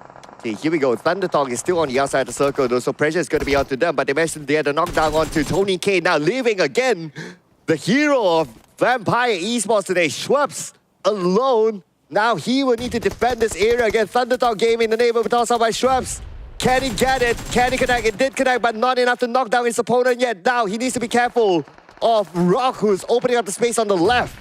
Exhausting day for Schwabs the entire day. 3 of the members down, only him to do the job alone with Cleon and also Igor from the back who loves stealing today. But Schwabs, can he fight the entirety of Thundertalk? Yeah, it's actually been reset. Here comes Rock. Spray and pray. Schwabs down to only 15% HP with Rock. That's going to be a bit smoked up Dacia to take a bit of a hike in between. But he fought back and Schwabs got it anyhow. Man, Sir Tanny brings Schwabs for a massage after this because he has been carrying the team. But finally, man, that took forever for Thundertalk Gaming to take out Schwabs, but he still managed to take home 1 extra elimination point before he went down. Got 1 knock and 1 execution. That was huge. I mean, like, Schwabs has been, I swear to God, he's breaking his back, carrying out the entirety of Empires the entire day here. K1, on the other hand, tried to close in towards BTR, tried to box him in. And with TEC on the other side, TeamPAI surrounded all over the place. BTR, can he get out of here for Lapar? Oh, Lapar. But plus he is alone though, and they kind of know where he is. Now they try to counter back with 1 nade. But in the structure that he's at, oh man, not much of a space for him to work with. 1 nade in there, he's out. He steps out, he's out as well. So either way, Lapar is in a difficult situation. Wrapping up the nade, shredded almost his fast and his helmet closing off. K1 will return the favor now. Not too much space for both teams here, but Lapar have to bow out. K1, it was a perfect trajectory of that hand grenade to finish off the last play of BTR, but Rosemary here comes again. Well, let's see what he's going to do this time. I mean, he saw the commotion happening just right below him, and K1 is there. Fnatic keeping an eye onto them. It's probably just a matter of time till if anyone else shows up, then it's going to be Rosemary and Cole to pick up the points. I feel like they're having fun sneaking up to other teams here today for Alter Ego. We can hear the laughter of hee whenever they still kill from afar. But for Fnatic, I mean, like, they can do it, though. I mean, I never knew they laughed like that, but... I can imagine. That's a very interesting imagination you have there. I would expect more of like a ha instead of a he, but okay. And anyone can have their own way of laughing. Possibly, but Thundertalk is not the best vehicle for them. They're gonna crash in here. Hopefully it didn't explode when they crash in. Too close to the Dacia. If somebody sprays it, it's gonna be done for all 3 players of Thundertalk. But TeamPAI ready to take up the challenge. Never mind. I dare let it happen. And down to 35 UMP magazines in there, reserving for that UMP to work. It made it through. Thundertalk, that was a risky vehicle. All right, top 5 teams now. 3 belong to PEL, 2 from Southeast Asia. And out of the 3, TEC is one of them. So they'll be looking to take back their throne that they lost to the other teams today. Shadow and TEC finally back to the top 5 at TEC. It's been a while. We're looking at them. The entire day have been missing all this time. Alter Ego still having a full squad. Same goes for TEC. This might be the most advantaged team out of the 5. K1, Suki, spot him out. Shadow for the other. Passion down on the ground. They've been gatekept by TEC here. Cannot even pick out. Alter Ego, will they steal this away in the very last minute? Ooh, Alter Ego, they do have the high ground advantage. So TEC are stealing away. BBC knocked down, but Rosemary, although he's knocked, at least he's on the high ground together with his teammates. So for him to be revived, it is going to be okay. As for the rest of Alter Ego, they're trying to stop the members of K1 from coming in, but we got TEC as well approaching K1. Rock for Thundertalk, TEC, K1. There's no way out. There's going to be 1 team biting the dust for now, leaving us to 4. Thundertalk with the 3. Alter Ego and TEC still having a full squad. But 1 knockdown for TEC. Fnatic dropping the nade. Seems like a perfect one. Never mind. Chuck down to 50% of HP. Shadow! But Shadow is down. Esposito drop another one. Fnatic trying to do some damage from the side. Going for flank. Might be blinded for sure. But Fnatic going in. Bombarded the entirety of TEC. Taken out by the hands of Alter Ego. Man, that stun grenade was on point, not gonna lie. But then again, Good thing Alter Ego came from multiple directions, so they enclosed TEC, knowing where they are, taking them out of the map. So right now, our top 3 teams, 2 from Southeast Asia, and we got ThunderTalk Gaming representing PEL. Cleon Morph again consistently staying at top 5 regardless of only 1 player alive down there, but numbers wise Alter Ego do have advantage.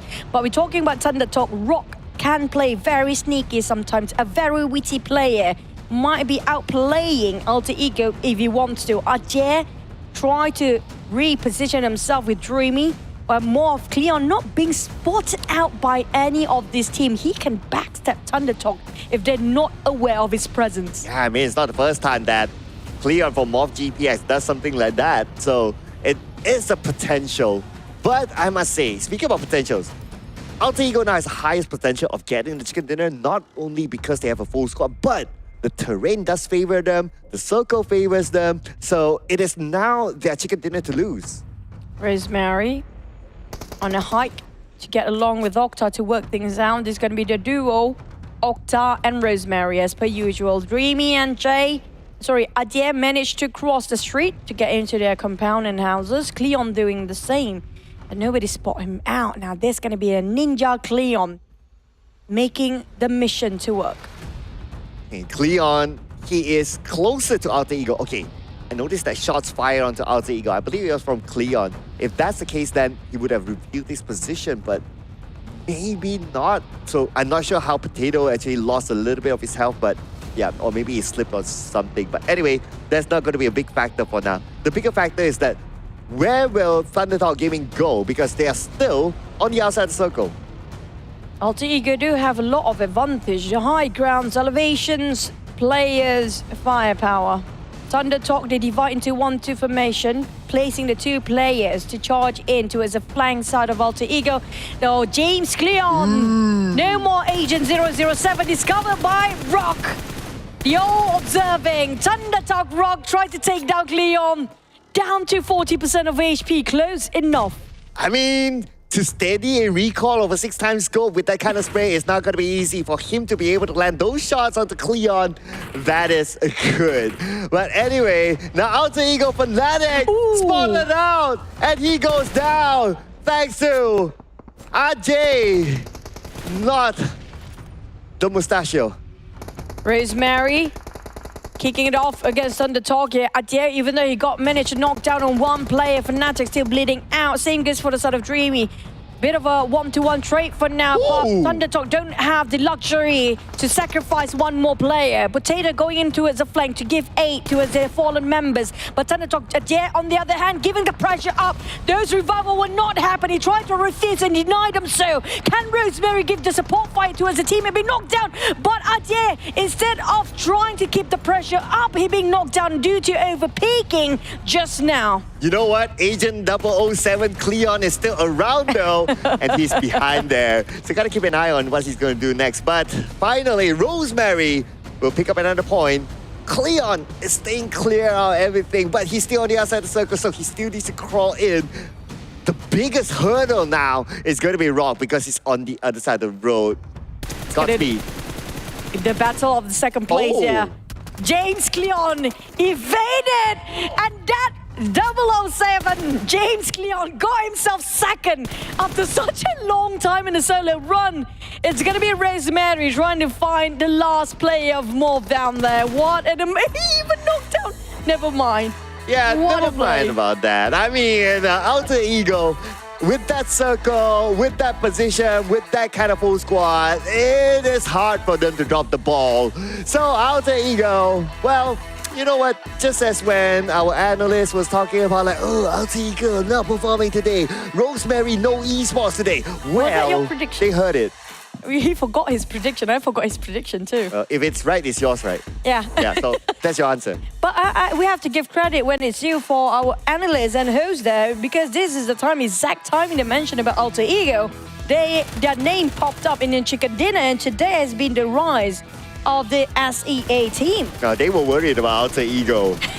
Not gonna give them that credit that easy. You gotta earn it, okay? You gotta say that, I believe Alter Ego is going to get this chicken dinner stamp copyright, then I'll give it to them. But I love the fact they're coming in into a different perspective towards the approach of the plays here for Alter Ego. It's so rare for them to play that sneaky, to be that witty third person or third party, just multiple times stealing all the eliminations from afar. True enough. For the most part, like we've seen them for the longest time.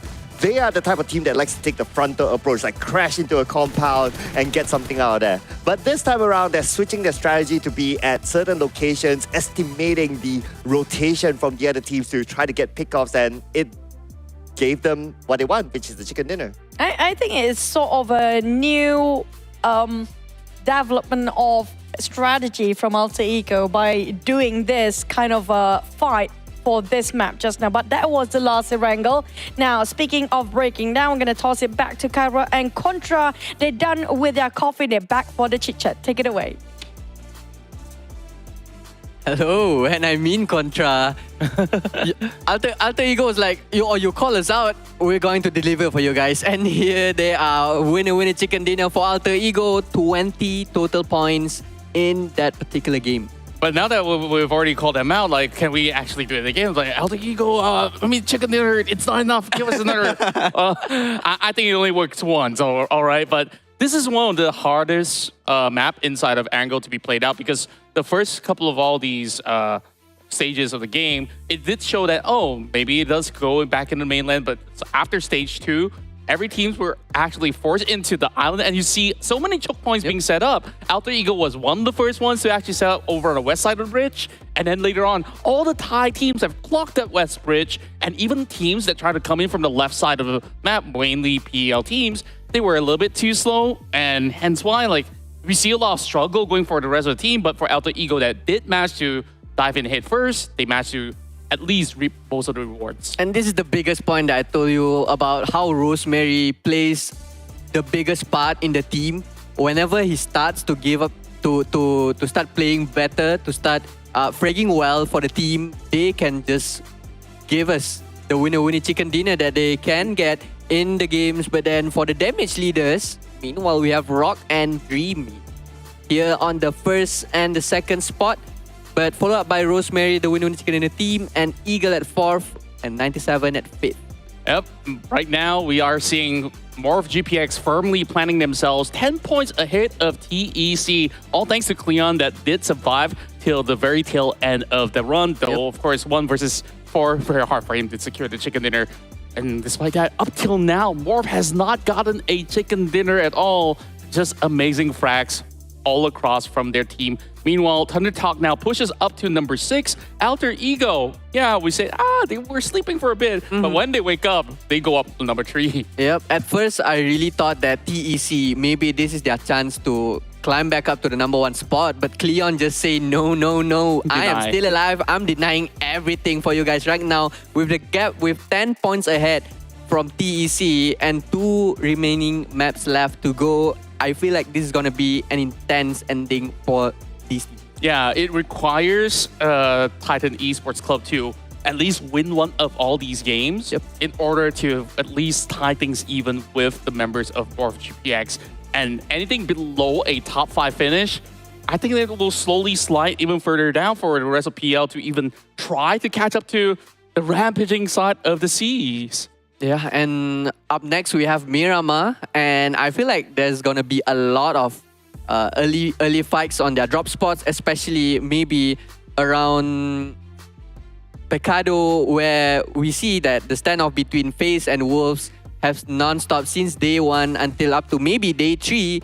Maybe the fight will be given to FaZe as they have better strategy, I would say, as they just take up a shotgun and wait at a staircase. Yeah, but today we don't see too much of that coming here from the side of Mormon, but we did see a lot coming in from Morph GPX. Whatever weapon you throw to these guys, they will put it to the best of effect. Now, just TEC needing to play catch up in terms of trouble use, a lot lesser, but they have definitely contributed one of the most back towards the side of PL. Yep. These 2 top teams from each side of SEA and PEL. Morph GPX. Who would have thought, who would have known they are on top right now. People were like, oh, I'm a fan of PERSIJA EVOS and PERSIJA EVOS is going to be on top. I'm a fan of BTR and BTR is going to be on top because based on previous performances, these bigger teams would have delivered times and times again. But this time around, MORPY GPX, they are definitely very consistent and confident on how they play the games in terms of how they start a fight, how they defend, and it's looking really solid for them, and this is one of the best preparation for PMGC later on. Yeah, and looking into the side of MORPY GPX, what's also wonderful to see is that the moment that they are down in terms of numbers, they really know how to play survival mode really well. Like, they don't simply go ahead and pick up another fight. Some players actually do that. Like, oh, I'm gonna be the last guy. Might as well I take the most points possible, and you reveal your own location. Even despite Cleon being all alone, sure, he was being peppered by most of all these Pundit Talk members that sees him running across. And was like, okay, I'm not gonna reveal myself because I know there's a bigger fish to fry up that hill. So he basically choose to turtle right in. Like, you start to see more and more of variations of play coming in from the side of MORPY GPX. So I think they definitely will be able to offer us even more heading into, you know, international tournaments to come. Absolutely, and I love about MORPY GPX, it's not just one man show. Sometimes it will be Cleon, sometimes it will be Rocky, sometimes it will be Boboho. They can rely on anyone in the team to frag and to put up a show for us to watch together here for PMRC. But then I think it's time for Miramar to start. So let's go back to our amazing casters, Chutu and Sikla. You know what, in Malaysia we call it a menjilat, and that's what the narrative is now for MORPY GPX from our analyst desk. But I'm going to add to that, we call it in Malaysia penjilatan as well. Directly translated as licking, but yeah, let's not get into the context. MORPY GPX, if you remember, first week of PMSL, it was a big struggle for them. They had to change our lineup. Week 2 onwards, they were okay. They qualified to the grand finals. Grand finals, they got number 5, which is a significant improvement for them. And for them now to be at number 1 at this moment with all these amazing teams, I think MORPY GPX is up to something for PNGC. I'm loving how they just mature themselves across all these months and an entire year. We've seen the progress of MORPY from being underrated before and now under the spotlight, and the only team without chicken in the top 3, and not just that, they're standing at number 1. That says a lot and a big statement, saying that we don't need our placement that much. All we need is our firepower and our frag, and it's going to be okay for them. Yeah, and let's see, is it going to be okay for these two teams now? TeamPAI, and I got Sem9 on it. I mean, this guy really bad at predictions. I don't know what is going on in his mind. Yeah, we want to pass it back to the analyst desk for him to explain. Yeah, I'm sure they wouldn't mind, right? But anyway, okay. Well, I picked Sem9. So, thanks, Cairo. You just, might as well don't make the predictions today. well, TeamPAI, when they show up really well, right? Especially with Eagle. So it feels like TeamPAI's performance is surrounded around Eagle. If Eagle can perform and pull up a good performance, it feels like TeamPAI can go all the way. I beg to differ because I feel like they always depend on the information. Okay, sorry, TeamPAI. From Rock, but I feel sorry for that. Personally, yes. Never mind. I look at the wrong player. TeamPAI, exactly like you mentioned before. Remember the bullet thing, right? But I feel like of all PL teams, TeamPAI is actually one of the most aggressive and most actions out of all the teams of PEL down there. And they love to initiate fights. And it doesn't really matter which phases or stages of the circle when that happens. And I'm looking forward for this team to actually push the rest of Team PL to start taking actions early on. Because right now, SEA is dominating over the scoreboard because of how aggressive they can get. I'm going to add one more point to TeamPAI, right? So yesterday, Eagle pulled off a 1v2 clutch inside of Miramar. So, well, maybe, just maybe, this is like kind of their map. They're feeling it. Just like how Cairo is feeling it. I got you, Cairo. I got you, bro. See you in Miramar.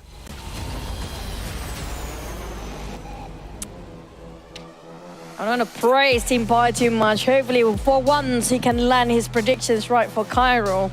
Lucky for Contra, you don't actually have to place with such big responsibility by the end of the day, even though it's the last day of PMRC. Well, we're heading to our second last map of the entirety of the regional clash between Southeast Asia versus Peacekeeper Elite League teams right now, with the flight path favoring more on the southern side. Man, I should have got Contra to make my predictions. You should. Yeah. I thought you were going to do that. Well, I didn't want to put Contra on the spot. He's already You should. in trouble with his hair now, fixing it all the time. But speaking about trouble, right? We will expect trouble inside of Picado. I don't think that's going to change. Yep, that's kind of true. Wolves and FaZe actually will fight against each other. Not just that, MORPY is dropping left side, which is going to be El Pozo as per usual. TeamPAI versus BT on top of Power Grid or St. Martin. That depends on the situation. Hacienda de Patron will be another place to keep an eye out to. It depends on Sem9 really. Sem9 just resort to drop himself on South Los Leones. So TEC be left alone on top of Hacienda de Patron for now. Al-Azhar, Alter Ego, will they fight against LGD? Wow, I'm imagining Sem9 right now having a party inside Los Leones, because normally you have like 2-3 teams, but if Sem9 is alone there, the entire place is for them. But this is what we expected. The Picado fight, FaZe Clan, and like what our analyst pointed out, get a shotgun and just run at your opponent. Yep, as per usual, it's against Wolves here. FaZe Clan, they've been actually involved with a lot of first few clashes fight, including Erangel because of LGD. So they're always prepared for land and fight every single map. Yeah, even bootcamp as well in Sanhok. Oh, So FaZe man. Clan, they're not having an easy time. But you know what? Despite them being challenged in every single map, they are, I wouldn't say, not too bad. I agree. They've been holding their stand very strong, despite they being challenged every single map, not even having a break the moment they land their feet onto the ground. And Mormon spotted out 77. It's going to be risky if Wolves don't realize they're being watched closely by the hands of FaZe Clan down there. Yeah, now FaZe Clan, now that they heard the shotgun especially, right? So Wolves is like, okay, now we don't want any of that. But FaZe Clan, since they are on the roll, they have the momentum. And right now, I guess they will try to hunt out the members of Wolves.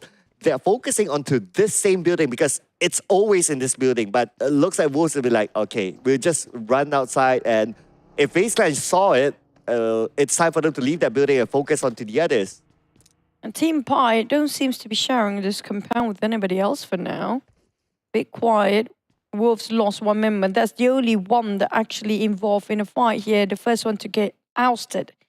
With Wolves player, FaZe Clan, they start to plan for the rush. Going with 3-1 formation. 77 will be charged by 3 players at the same time. Whoa, at least he got a knock. Okay, 77. That's a good start for him. If we can get a second one. But looks like the answer is no. Mela is going to nade him down. So that means for the Wolves, they only have 2 players left, but they're on the other building. Nope. Mela managed to secure those eliminations. They're recuperating themselves here for FaZe Clan. While MR5 is playing this one, it's been a while. Oh yeah, MR5 is playing. I believe he has not played a single round in the PMRC, so... Even PMSL, not so much. Yeah, he's not the main lineup in the PMSL, except for the time where Mela was away.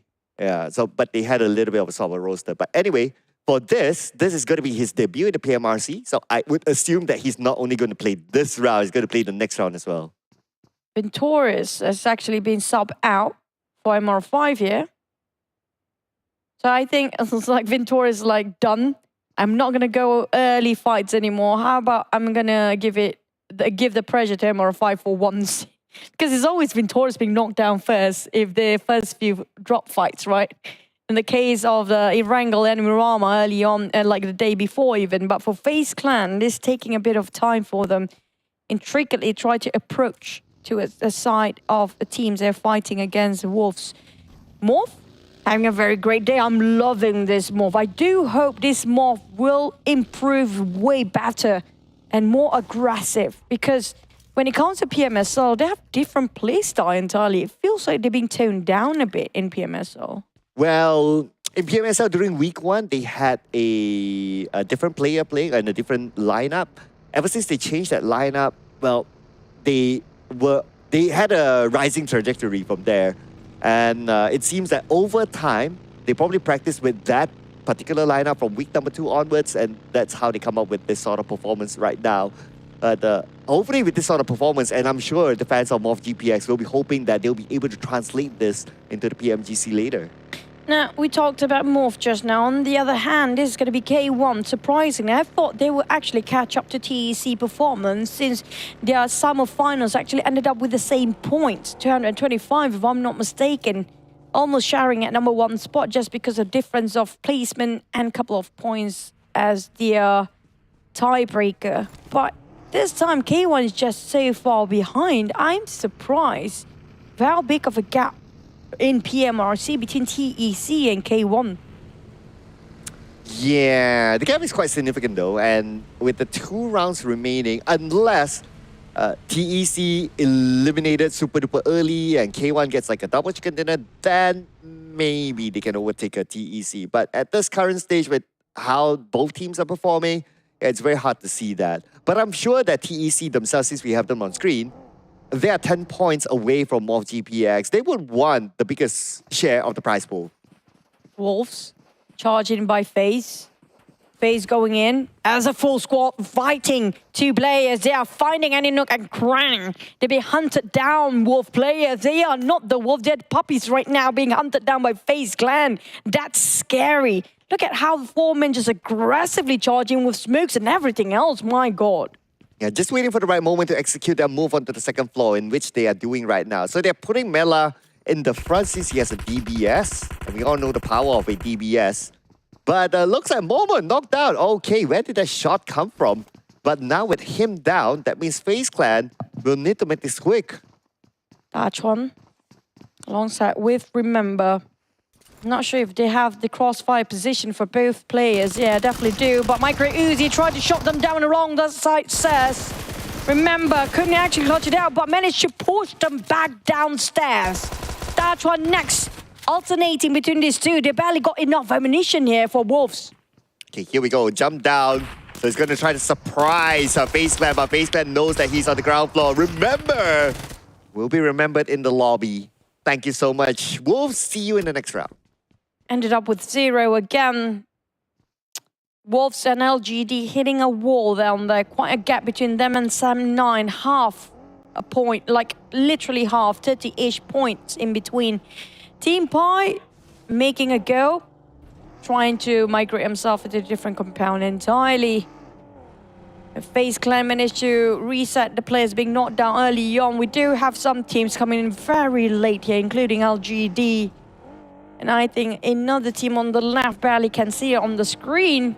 But the circle will determine, will it be ended up as an urban warfare? Not so much. We're going south and the terrain is going to be tremendously challenging for all the teams. Yeah, this is a very rough terrain down there. And whoever gets the high ground has the advantage naturally. So I can see K1 in one of those high grounds. Outer Ego as well, quite spread out down there. So some of the key positions being taken up already. K1 getting as close as possible to the center side of the circle. I do wonder if they're going to challenge Outer Ego, but it's not in the nature of the PEL teams based on what we have seen. So they might be like, okay, go there, park somewhere else, seize Outer Ego, let them go. Outer Ego, Octa managed to shut down on Yuhai. He's being knocked down from afar. Mega Mind with a minivan out of nowhere suddenly pops on the screen. But Alter Ego, they want to finish off Yuhai. Rosemary, it's quite close to him. That's going to be an easy job and not even breaking a sweat. But will the rest of BTR respond to this? Will they pull over and fight back? Alter Ego just let them go. Will it be worth fighting? I don't think so. They definitely want to find those elevation first, because the terrain for the next few rounds is going to be really tough. Yeah, and if it pulls away from that rough high ground area, then it's going to be quite hard to navigate as well. Even if you have a vehicle, your vehicle will be slowed down because of how rough the terrain is. So it's something that they will need to navigate around, especially using the terrain to their advantage, try to circle around and not be too visible to the other teams. PERSIJA EVOS. We can see very active players here from the Indonesian side. They never stop rotating, very productive. try to find any sort of opportunity while they can, whilst rotating and finding their loot down there. But if you compare with PEL teams, they don't rotate as much as the Indonesian teams. Yeah, they like to spend time in the blue outside the zone. To a certain extent, try to lock down the teams. That's the trend that we can see so far. And even if you talk about like, okay, rotating, like Thunder talked earlier on, as they try to go into the warehouse where BTR is at, they got shot at, they immediately turn back. So stage 2, they don't really fancy going all. If it was another Southeast Asia team, maybe Gen Force would have been surrounded. It's kind of true. But for Weibo Gaming, we talked about this before, right? If they see somebody passing by for PEL teams, usually they just let them be. They know it's not necessary to pick up a fight too early on. They want to avoid unnecessary conflict just for the sake of reserving their resources and try to avoid the risk they might actually have to take. But that kind of let them slip away opportunities that have been given to gain any sort of elimination points. Yeah, so that's kind of like trade-off, right? Like if you want to go for elimination points, yeah, great, but gotta remember that there's also the possibility of you losing the fight. So yes, you might gain something, but you might lose something as well. So I guess there's no real answer to that. It really depends on the playstyle, the confidence of the teams on how they want to execute stuff. K1, Weibo Gaming, TeamPAI, Tianba, all dominating the most 50% to 60% of the circle for now. XERXIA, FaZe Clan, even TEC, PERSIJA, EVOS, Semnon, none of them managed to squeeze in here. If they late, they'll be gatekeep. There's a lot of choke points and morph coming up from south. Hopefully nobody's guarding there, but Vampires certainly keeping shut. And Adair actually trying to challenge 2v1. Adair almost closed it off the deal, but Tony K, the 1% HP left, managed to knock down on Adair. Man, if a wind blows onto Tony K, he's knocked. But who needs a win when you have a dream to land onto Tony K? LGD. And he's knocked out, including Newsy as well. So Vampire Esports, again, it's going to be Shrubs and Ravenclaw. Now Shrubs with an off-angle spray onto the other side, but not able to knock down Rock. We have a third-party situation. LGD just taking advantage between these two teams of Thunder Talk and Vampires, but never mind, we have the fourth in the fray. Now, one actually coming up from the back. I'm not sure who that is, but on the side of FaZe versus TEC, oh my god, TEC just having it shut down for themselves here. They barely can advance or barely can gain too much of a point for the last day. Okay, FaZe Clan now on the outside the circle as well, locked in with TEC. And at the same time, another team on the other side as well. Sam9 has a hand in Thundertalk Gaming, knocking down Rock. It's a matter of securing the elimination point, but speaking of securing, PERSIJA EVOS could get one out of TEC. Onzons, FaZe Clan still have a 5. They're wrapping around TEC, PERSIJA EVOS, FaZe taking those elevations. You want to take advantage of this kerfuffle between FaZe Clan and TEC now. Just within the smoke, Evonson just randomly spray, and he will, I have a feeling he wants to. Don't have throwables anymore. Here comes a random spray, hoping it will clip. Connect, TEC deleted. Man, with TEC eliminated, the happiest one will be Mob GPX, since they still have a full squad, and this is their opportunity to pull away from the second place TEC. Not just that, kind of secures a placement is also a thing. Make sure the region have their more points than before. But can TeamPAI final push in Miramar gain back the momentum to just balance out the scale between these two regions? Sam9 Mikael trying to do some scout work towards Team Thunder Talk. Misery traded for a bit after he's trying to pick for information, that information worth his life to just pick out against FaZe. Okay, here we go. FaZe Clan in the face of their opponent. With that, FaZe Clan will lose players. Unfortunately, now the follow-up is going to come in. Onzons together with Momon has arrived. They're trying to take revenge onto their opponent, spraying into the shack. But FaZe Clan now only one player left. Is it enough? No, not yet. One last tick of health.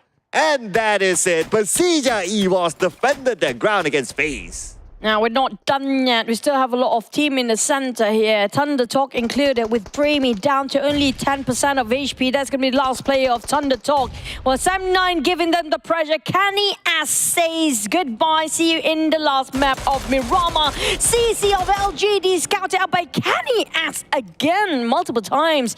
Easily just swing over to the other corner just to spot another victim for his crosshair. But Sam9, they have to leave as the Blues will start to shrink now. But there's a movement there by Dap, and the moment he moved towards LGD, LGD responded by a warning shot onto him, showing him back up north. Looking at the elimination feed, Passion gets a knock for himself. So it looks like another fight's potentially happening somewhere else, or maybe that's a long range. And now we do have visual, so it is a long range shot. But speaking about long range, Rosemary, not shot, but spray. It's going to be one knock, Loxy. Rosemary, that's going to be him alone trying to chuck down all the damage towards PERSIJA EVOS, while the rest of Alter Ego wrapping around the other side of the angle. Rosemary, he needs to leave. The Blues will eat him alive. Got 2 first aid and that's done. He needs to rejoin with the rest of the team, get into the safe zone first and pulled over to gatekeep them from the inside. Wow. Oh my God, it's a haunted buggy. Yeah, I know Halloween is just around the corner, but it's just right in front of Rosemary. And oh no, not only the haunted car danced by itself, but it blew up as well. Oh, not done for that. LGD, Sam9. Still having a bit of a skirmish. It's going to be possibly 3-way war as a third party come out from the inner side of the circle. LGD, Mao Cat managed to knock down Mikhail. Blessings and Changxi try to defend their ground. Try to deny Sam9 from advancing forward. Blessing got another one. It's going to be Tom next. Oh, so close for the side of Blessing while Tom tried to reset. But the one coming from back, Straps. This guy again. Now that's the laughter that they might pull off there. Ha ha ha, that is it. Shrubs laughing just like that. Taking another point in the bag. This guy deserves a massage after this. We cannot get enough of Shrubs. The entire day has been Shrubs day all along. Down to 2 players, Ravenclaw and Shrubs this time. Despite news he just played today, but he didn't actually last long enough with Tony K. He got himself to elimination for Shrubs in this map. LGD, they need to take the vehicles and start moving forward. This time it's going to be stage 4. 1% of HP will be deducted every single second. Their next contender, they walk into Tianba. Okay, Tianba just in front. I guess 20 more seconds since they're in the circle. We're anticipating to see where the circle will go right now. At least the good news is that they're done with Sam9, so no one else is behind them. They only need to focus on the teams in front and maybe in the side later, but the main priority will be the team in front. That's going to be Tianba. As for a BTR as well, anticipating the circle. Speaking about the circle, it has now shifted, and PERSIJA EVOS, they do not have it. Oh, Redface trying to spray. While the side of Redface taking the blue and the bullets from his back. Trying to shut down on Ravenclaw. It's going to be 1v1 between these two fraggers. Here we go. Ravenclaw on the ground. Is going to be that spray from Vector, making sure he's nailed down. Shrubs on the other hand, he's still going to do it again. Well. Oh my God, Shrubs. What is happening? This guy's possessed. I mean, this guy, as if like the coach gave him a, okay, if you do well, I'm gonna get you a Mukata. But did he just use his teammate as a human shield? He just used his teammate as a human shield for him to get into the compound. I mean, okay, this is where in Malaysia we call it a sangka baik. So, yeah, I'm pretty sure he wants to save his IGL, okay? I don't think so. Yeah, I'm going through the butt, right? But if that happens, then he's buying Mukata for everyone. And that's actually very smart. I mean, like, I don't have anything else to cover me. Can you cover me as a human shield for a bit? Because his friend being knocked down and finished off. And he's alive still. Back towards the side of Alter Ego. Rosemary being knocked down, but more TeamPAI having a bit of exchange of need, but a spray from Yoru Morph again. They are on their beast mode. Okay, Yoru beast mode. But he's like kind of low right now. He needs to reset. But speaking about Shrubs, oh man, that is it for Shrubs this round. So wait for more Shrubs action later in the next round. And the final map, possibly. Yes, I cannot wait to see that. But on top of TeamPAI, one player knocked down, Morph, Boo-Boo-Hoo trying to shut down the flank of TeamPAI. They do have XERXIA breathing behind their neck. 76 being knocked out by Boo-Boo-Hoo. Here comes the spray. Eagle trying to hold the ground. Like you mentioned before, can Eagle of TeamPAI do this time? Well, for the sake of Cairo, TeamPAI is doing it with Eagle rushing in. And we have the one and only crowd, Cairo, here celebrating the win. But they're not out of it just yet as MORPY GPX still has one player still active, circling around. We got Ayat here, the last man standing for TeamPAI. He will need to defend his area. He's resetting himself. He has the right weaponry, but can he do it in time? Yoru! We'll see now. Morph, they are wild today. It's just beyond our imagination how they can pull things off. So aggressive. Morph, Alter Ego, BTR. 3 Indonesian teams of Southeast Asia still alive, and they are on the top 5 here. La Paz, Satar, as well as GenForce remains as a trio trying to find a way in with the crowded place, a very small circle. Okay, speaking about small circle, it'll be even smaller now in about 15 more seconds as we are approaching stage number 6. But we got K1 here. K1 trying to take out the members of LGE. Now, this nade could land onto them. Nope. Oh, it still did, man. That was a big throw there coming up from K1. There was a far toss of a nade as well. Now another big toss coming in with that Molly. Will burn both alive here. They need to flee. Ooh. LS again on the ground. Lingsa and also Blasting both being knocked down. K-Tron down to only 15% of HP there. Make it even lesser. Satar and BTR taking advantage of K1. Unfortunate circumstances. Man, players of LGD burned out, turned into K1 chicken. And unfortunately, now leaving with only one player left on the other side of the road. This is going to be the worst situation possible for CC. RNJ cooking up. Nate just to toss over to Cleon. Cleon will respond with a Molly possibly. Nope, he swapped over to a hand grenade. RNJ doesn't have a clue where Cleon's exact position is right now. Cleon can be as sneaky as he wants to be. Slowly approaching the backside and flank of XERXIA. K1, that's going to be leaving only... Not really, they're still having a full squad, but BTR here comes right on top of K1. Oh, hello BTR, they say. But K1, oh wait, they don't know that he's there. K1, can pull the trigger. 2 of them in front. K1 waiting for the third one, but now he knows he will get the first one, but behind. Immediately alerted, and K1 will be knocked. GenForce swings big for the team the moment they realize, hey, it was fortunate it's not too late for BTR. But at the same time, K1, that was the biggest opportunity given for them to shut down on BTR. They failed to do so, and this will cost them dearly. On the side of BTR, they tried to reset K1. They lost 2 players there with 1 bleeding out. Nobody tried to reach out to save BBZ. Phil going in with the DBS. GenForce taking a fight once more, spraying over the DBS user of BBZ. Will DBS wins over UMP. TikTok, time's running out. But looks like they realized that. Immediately eliminating the last member of K1. And BTR can march into the circle as they move over to MORPY GPX now. 2 players left. They're trying to extend the lead as much as possible since TEC is out. Yoru marching in, might actually joins in the fray here. Yoru got shot down from behind, but he's trying to go for a very safe combo. He's going to be straight into Tianba's. Oh boy, straight into the lair. And Ren just shut down on Yoru. Morph not doing great now, leaving only one last player here. XERXIA shutting them down as well as they eliminated at 7th. XERXIA now focus their target to his alter ego next, just behind them. Give Ren a medal for that spray. My goodness, even the crowd went wow. Yeah, the 2 crowd that we have here in the studio, ladies and gentlemen. But anyway, so Tianba now on the lower ground against Weibo. Or maybe somewhere in between. I mean, this is a rough terrain that we're talking about. But we've got XERXIA here in the mix as well. Basically, 3 teams on the north side of the circle. And back to his alter ego. Look how the spread of XERXIA into 1 tree. My mind got caught off first. It's going to be tough for XERXIA since their flanker being shut down first. It's going to be alter ego. 1 more knock. Leaving only 2 players down there. XERXIA, how did he respond to this? Megamind, he needs those smokes to pop out early. Z trying to do so while being revived.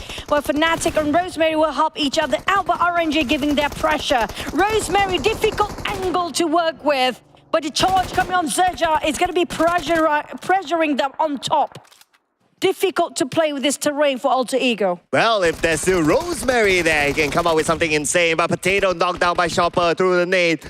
Now Rosemary's on the other side, resetting himself. But Sata giving Rosemary a taste of his own medicine.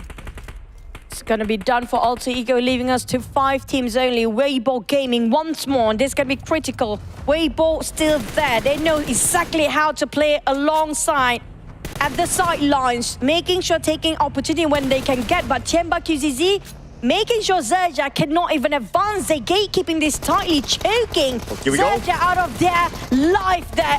LY have to trade a 4-bit. But Chopper that off angle entirely shuts down Tianba Rush. Well, there's a sale here, and where there's a sale, there will be a Chopper taking those points home for XERXIA from an off angle. But now Chopper needs to take out RNJ. Oh, wait a second. QCC is the one who took out RNJ. So now leaving Chopper alone, the last man standing for XERXIA. QZZ holding on the ground for himself while looking at his teammates bleeding out. Chopper down to only 10% of HP. BTR coming up from behind. I don't feel like this is a great one for Chopper. It's been shut down by BTR. Lapa on the other side. It's been sandwiched, hand down, and shut entirely. Tianba, it's going to be 2 players left. 1 knock, 1 still stand. While Weibo Gaming still have 4 stand strong. BTR bringing the Southeast Asia flag, hoping to secure this chicken dinner for themselves. And if they can do it, it will be an amazing run for BTR, but they have to overcome both Weibo as well as Tianba, who has their own corner. Weibo spreading out. This is their specialty for Weibo Gaming. When it comes to the top 3, they try to play as patient and wait for the perfect timing to pick out. BTR, on the other hand, just investing so much into Tianba right now, try to shut them down. But the terrain is just making it so difficult with where they stand at the current moment. Well, okay, speaking about terrain, arguably right now, Tianba and Weibo probably has the better position since BTR, they need to cut across. And there's an open space between them and cutting across. And plus, they don't have the high ground advantage. So I would say the higher probability right now to get the chicken dinner is between Weibo and Tianba. Kind of true, but for Weibo, high chance there. They played this best when it comes to wait it out and just play with the mind games of their opponents. Gap slowly approaching towards BTR to know exactly where they stand, while BTR spreading out into 3 different individuals down there. Open up 1 man for themselves. Tianba scouted out Weibo Gaming. They're against each other. BTR being the 3rd party from the sidelines. Oh, Satan, nice off angle there. Plus, he is in the circle. They can provide cover fire for his teammate to get in right now. The tap coming in from Ming. Not able to knock down a member of Tianba, but now he continues on with the UMP spray. He has a nade in hand as well to follow up. Prepping it up, cooking up the nade. And then nade will toss onto the side of Tianba. But that nade, a little bit too short.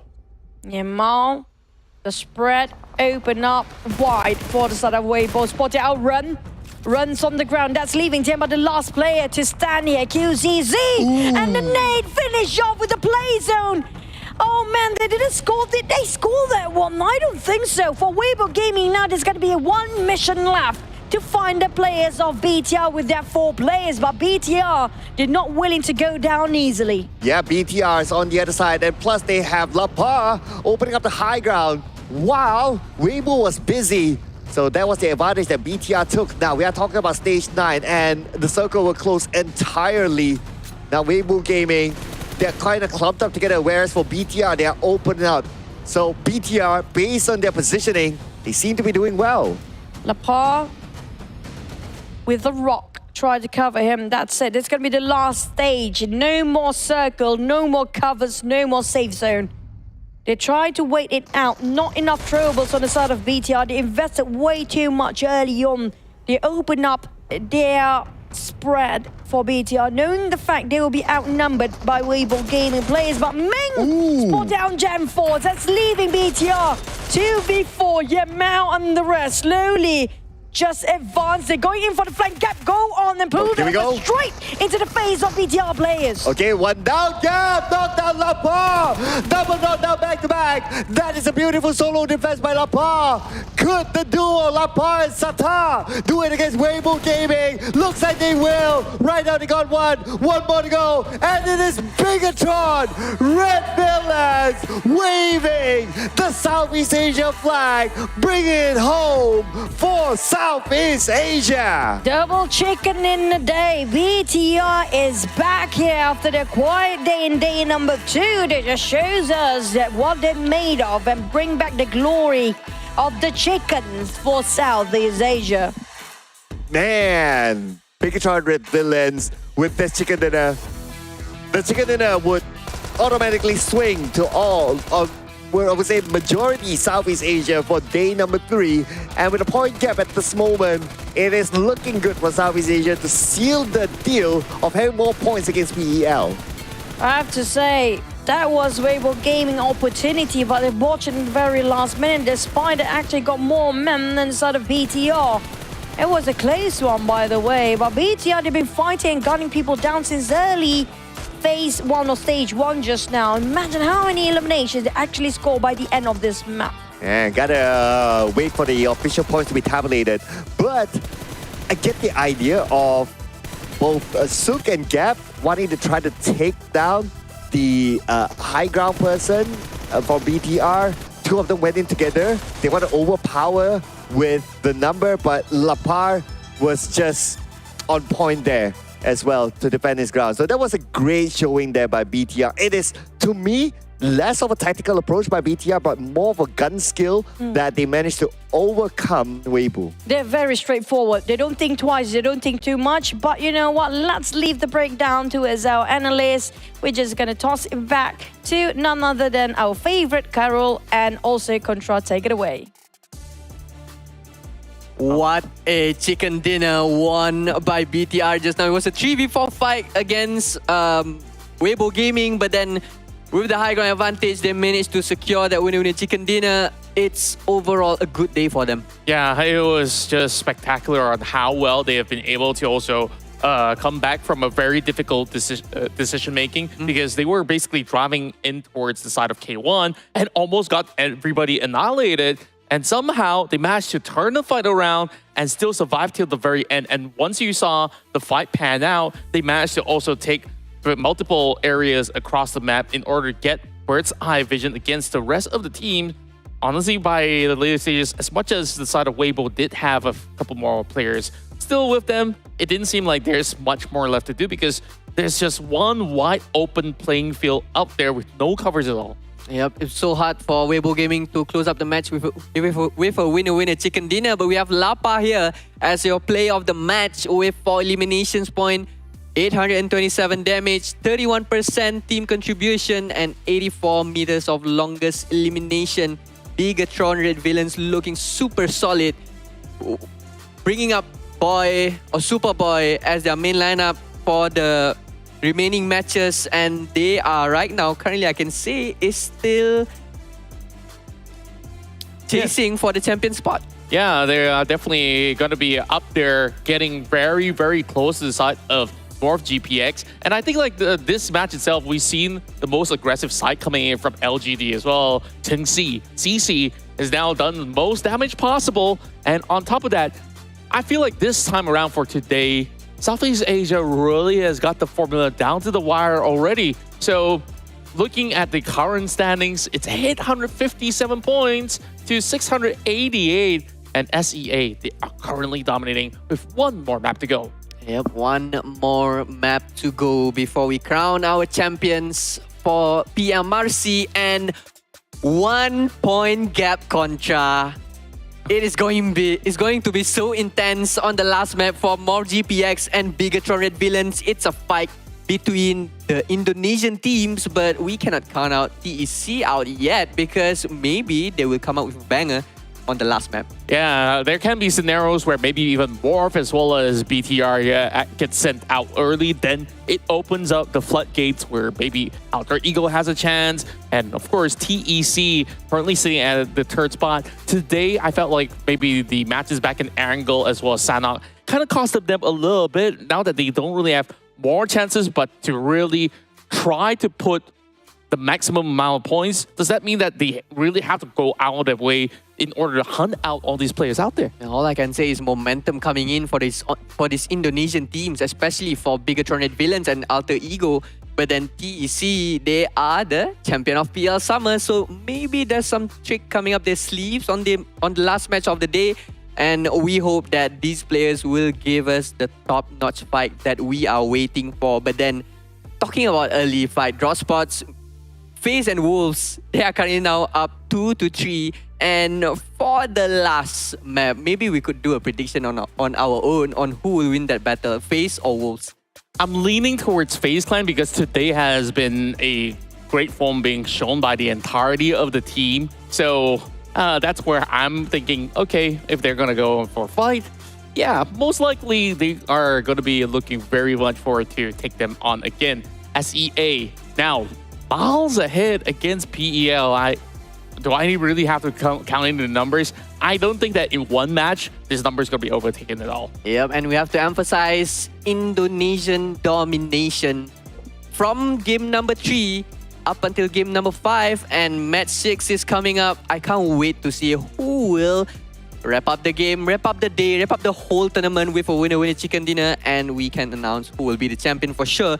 But then, what tournament we are watching around. It has been a lot of drama clashing in their drop spots, and fights that have been initiated by each sides are just crazy again. I feel like this is how competitive PUBG Mobile should be, right? Like, usually in certain regions, it's like, okay, you respect my zone, I want this area, and like, even if you wanted that place, it's like, oh, do I really want to make enemies? Like, no, just play the game, drop wherever you want. If there's somebody out there, fight till the end of it. So yeah, that's what we have been getting from day 1 all the way to day 3. I like how both sides of PEL as well as SEA, they never back down, never surrender. Yeah, this is the regional clash. This is where rivalries ignite between those teams, and they are currently preparing for the upcoming PMGC. Maybe some of the teams are playing, maybe some of the teams don't, but then this is a good glimpse of what's going to happen on PMGC this year, because we are seeing a lot of big teams coming up from C and of course from PEL, where I can't wait to watch how TEC is going to bring their A game in PMGC. Yeah, TEC, as much as, you know, heading into the third day, might be a little shaky, but we know in the international stages, they can do so much better. Absolutely, and we can't wait for the final match to start. So let's head on with our casters. Choo and Sir Cloud, take it away. Oh, this is how it feels like to be Contra. Okay. All right. Yeah. Okay. Yeah, I still can see you. But anyway, what we can see as well are the point gaps are really, really tight. And 1 point, number 1, number 2. And then there's still enough points for like the last game to really mean a lot for a few of these teams up there. So it's nice to see that the last game still matters.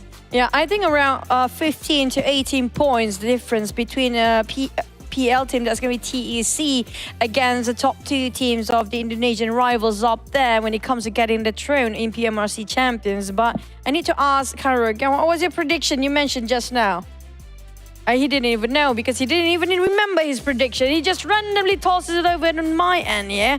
But when it comes to the last Miramar map, do you think there's going to be a team that's going to let loose of everything, have nothing else to lose, and just go in and crash into everybody else's compound? I want to say like Wolf, Sam9, LGD, but you know what? If let's get both GPX on their own poster, right? But I also don't remember what I predicted. But hey, FaZe Clan didn't get their chicken dinner as well, so yeah. Really, so, bro? Sersha, whose ones is it? This Kairos definitely. Kairos. XERXIA. I mean, like, okay, it actually might be legit here. But speaking of, you mentioned about LGD morph in the fray, try to randomly drop, right? LGD has been fighting everyone since the start of the game. Yeah. It didn't turn out well for them. I feel like they have to part ways with all the teams and play later. But apart from that, I do want to see if there are any particular drop that we do see more than 2 teams as the start. You know, you talk about pathways, it reminds me of this book that I read about relationships. There's something called the rubber band effect. You wrote the book? Oh, I didn't. I read it. Okay, yeah. you read So the book. there's something called the rubber band theory. So the rubber band theory talks about like, okay, if you split yourself away from the relationship, you will come back stronger. Bam. You know, because you have that time away, that gap. So maybe that's what LGD is looking for, you know. If they split away from teams from the start, you know, they will come back, bam, Yeah, stronger. I feel like that's actually precisely what exactly how to, you know, describe LGD right now. Now back to our last map of Miramar. This is going to be determining who will be taking the champions out there, and this will be the last map of the regional clash between Southeast Asia and PEL teams. Get yourself buck up. This is going to be the last flight of Miramar.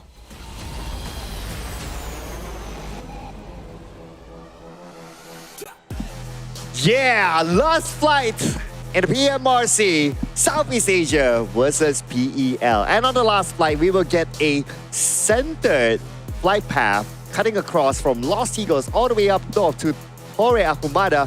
But that also means that Picado is right on top of it. No, but it's still in Impala.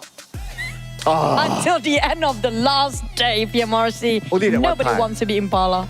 wait a one time, that Thunder Talk, but that's They've about been it. forced to. Because the flight path was on the right that time. That's kind of true. Now, since the flight path kind of very beautiful flight path equally split the map into 2 sides, Weibo Gaming decided to drop way down south. That's going to be around Los Eagles, but Tianba decided to drop quite early as well. I assume Alter Ego and Tianba, as always, are going to skirmish early on. Next, eyes onto Picado. It's always going to be Wolf versus FaZe Clan. And not just that, based on this flight path, do you have Sam9 and TEC on Hacienda de Patron or not? Sam9 dropped south of Los Eagles means Thunder Talk will be their contender once more. Yeah, Sem9 back onto Los Leones, but even if Thunder Talk chooses to not go Impala and go to Los Leones, I mean, Los Leones is big enough. We've seen that multiple times. You can hold up to 3 teams, so that's okay. But the one that's not okay is, again, FaZe Clan and Wolf. Here we go. I wish I actually recorded that, but Yeah. never mind. Ask him to do it again. Yeah, if you guys don't know, Kyrie just did something behind the scene here. But back towards the game, Wolves, they still want to have a go against FaZe Clan. Like always, you know what? FaZe Clan, this is a usual drop spot, but it's also a usual drop spot for the side of Wolves. And every single map for FaZe Clan, they have to prepare themselves arms ready. Every time they land, it's going to be a tough fight. They rarely lose. They rarely lose, correct? They won most of their fights. And in fact, this time around, they got the first blood against Wolves. So it's still looking good for FaZe Clan. And statistic-wise, obviously, it would still favor them to wrap things up with Wolves.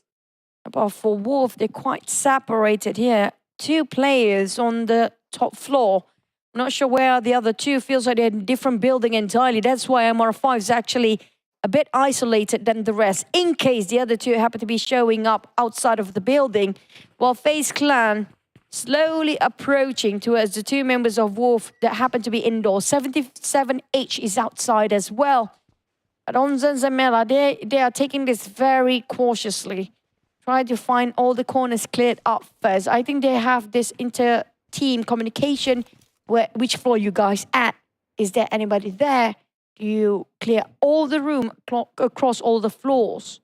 It's so important and crucial for them to relay those information on time. Yeah, that's definitely some of the communication that they would use with each other. And if there are any footsteps, since footsteps will be obvious in PUBG Mobile, and since Onzen heard a footstep across the building, and that's where you relay back the information to his team. Now, it's a matter of when will they execute stuff with all that information. And I guess it might take a while since this area is within the circle. Back to its side of Onza. No other team seems to be involving in any fight so far. I'm expecting Sem9 and TeamPAI any time now when they start to open fire. And we haven't seen any other teams clashing as well. I'm surprised around Los Eagles. We saw Weibo Gaming dropping there early on. But they actually didn't walk into Tianba or Alter Ego just yet. Gonna have to wait. Because it is a big map. Despite we saw them actually drop nearby each other, it's still quite a distance in between. As we can see here for Tianba, Puerto Paraiso will be where they start. So we have a team there. Thunderdog, I believe that they will go to Impala. So if they're there, then the East Coast, at least, we have like 2 teams. I don't think that they would really clash onto each other since Miramar is a big map and there's a lot of space to rotate into the circle. So they'll probably do their own thing and not clash it that early. But speaking about early, this is not that early that they got the second knock now. But with this second knock, with that information that the other members of Wolves are in this one building, they will all just need to focus on to this one area. Dartron and Pick Feet. I think FaZe definitely know where they're at right now in the same building. And now they're hovering around the staircase, waiting for somebody to try to push up here. Very small space for Pick Feet to make sure they can actually clutch this one out. But will FaZe show themselves in where the small space will be? He missed it. It's going to be trouble for Pick Feet. Do they have any troubles? Definitely they do. They pop the smoke up, making sure they will obliterate Pick Feet's vision. A bit trouble for Pick Feet to defend this by himself then.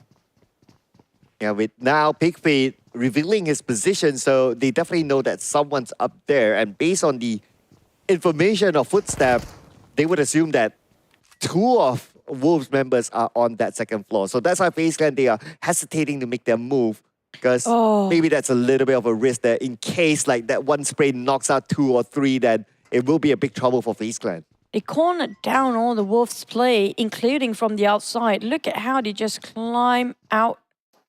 Mormon just waiting around the ledges of the window. Wolf 77 knocked down.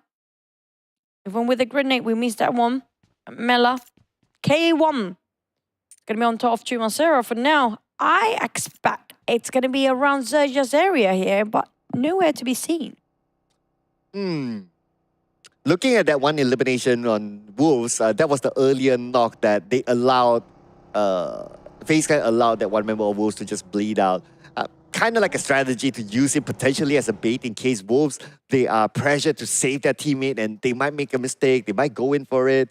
But Wolves still with the disciplined gameplay, even though there's only 2 of them, they still stay put. So right now they're still at a stalemate with their opponent. But we move over to BTR. El Clasico, Superboy, aka U-High, takes out Misery. St. Martin it is. BTR, PERSIJA, EVOS. Having a bit of a pause in between there. For Tianba, they didn't drop around, they dropped Puerto Paraiso's second drop spot in their PEL finals last time. It's going to be vacant for them for now. PERSIJA, EVOS, despite they're not dropping around as per usual, Los Leones southern side, but this time taking St. Martin, it just shows that they really want to push the numbers up. It's doable for PERSIJA, EVOS even. Yes, I would say 108, 132. So they need to hope that, okay, all the top teams above them goes out without a point or maybe very, very minimal point, maybe 1 at most. And then they must score the chicken dinner with a lot of elimination points. Then they can overtake. Is that going to happen? Well, anything can. But anything can happen now. Now that Pick Feet, he's forced to move because of the smoke, but he's still in the right position. Thought it was a nade just now. I was scared by that as well. The moment it just dissipated as a smoke, Pick Feet go back to his old position, holding the stairs by himself, but wasting a lot of ammunition on top of that. Not enough for his reserve. But on the side of FaZe Clan, those rifles will not last long either. Dartron, on the other hand, AKM running last magazine here. Don't have ammunition anymore. We're down to a fist fight between these 2 teams. Oh man, 39 bullets on his AK is starting to be scary to him. And we can see that FaZe Clan, they're moving like floor by floor by floor. And now they push Wolves to pretty much the top floor. There's nowhere else for them to go except for jumping out of the window. But circle-wise, it moves towards the right side. And Picado is obviously not in it. So this fight, yeah, no longer can be a staring contest. Yep. It's going to be around Minas Generales and between Junkyard. Alter Ego already got himself in the saddle part, even got himself a bonus airdrop for Alter Ego. But for FaZe, this has been going on for the entire stage 1 to 2. Wolves now barely hanging on to the ledges of the window. Pig Feet trying to hide himself around the corridors and the hallways. Here comes 3v1. The spray was hard for Pig Feet to hold by himself, tanking it out alone. Well, Dutch one on the then have 2 first 8, and that's it. I'm not sure how many bullets he got left. Okay, looks like he still has an abundance of bullets, so that's a fine. But he does not have an extended mag together with his UMP. So without an extended mag, with that amount of players, it's going to be hard. But he still takes that preemptive approach. He goes down. But speaking about going down, thank you so much, Wolves, for playing today. Hopefully, we'll be able to see them in the future. TEC versus PERSIJA EVOS next. Zuxi creating them out with a UMP spray. The moment they try to pull over, Luxy got knocked down instead. Suki going all the far flank side, but Zuxi and the rest of PERSIJA EVOS wiped clean by Team TEC. The Titans really want to fight for that #1 podium spot. Well, you talk about the potential about PERSIJA EVOS getting the #1 since they're eliminated now, so I guess the chance is 0. But with the elimination points given towards TEC, now they are at 121. They are 11 points behind Morph GPX. They have to make sure, TEC have to make sure BTI Morph, that's going to be 2 teams to go down early. And that's not an easy one as well, because we remember how Morph's so great at defending the compound. Yeah, that's going to be a tricky one, right? Even if somehow TEC bumps into Morph GPX, to take them down is not going to be that easy. The different philosophies of the 2 regions do not favor that kind of approach to TEC. But we do have another knockdown. Morph GPX hoping to secure that elimination point, but it's all the way on the other side. Ambitious, but still doable. The moment we mentioned about them, they start taking actions here for Team Morph, sorry for that. And Boo Boo Hoo going on the low grounds, while the others are going on top of those peak view, taking themselves a quite horizon up here. I'm not sure who's there. Quite far, but they tried. Hopefully it's not wasting all the resources altogether. But the circle will shrink. It will be Junkyard, definitely will. Thundertalk already got himself in the center. TeamPAI and TEC, LGD, all taking on the northern side of the circle. Morph, XERXIA, and BTL will be gatekept by so many PEL teams. That's going to be interesting because PEL teams, so far from what we see, they like to hold their ground as well. Especially if they have this sort of circle advantage. But defending is going to be another question. Defending it, probably the C teams will have an advantage. But we'll see if BTR decides to really crash in, because they could use a couple of points, but they are also aware of the fact that Morph GPX is still alive.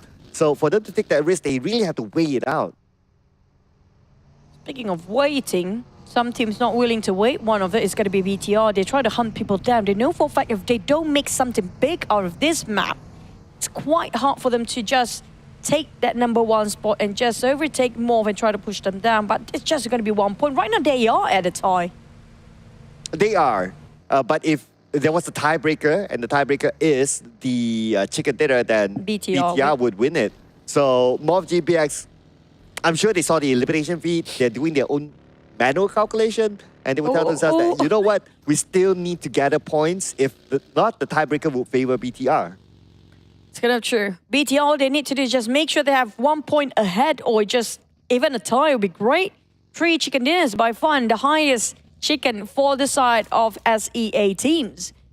But back to STEC, there's another triple chicken. 3 chickens they have in their record for TEC. 7-9 spot at Weibo Gaming.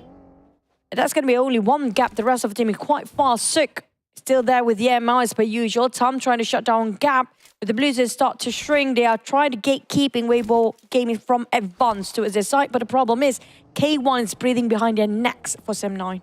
Yeah, and the rest of Weibo Gaming, I guess they're deciding on whether they want to save their teammate or not, but that decision led them to Kenny getting another knock. At the same time, Alter Ego takes out Field from K1.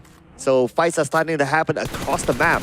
Lucky for Sam9, K1 right now busy with Alter Ego. Now they're trying to go in for the rush and finish off the job. Sook, on the other hand, trying to find any sort of loophole you can find to find just one opportunity, shut down one playoff. Sam9, but Sook got knocked down instead, spotted out by Tom indoors. Mika tried to go in for the rush and flush. Meng holding his ground, but that's the last one as Weibo Gaming being taken out at 14. Thank you, 3 teams, for joining us in the PMRC, but we're down to only 13 here. Well, circle time.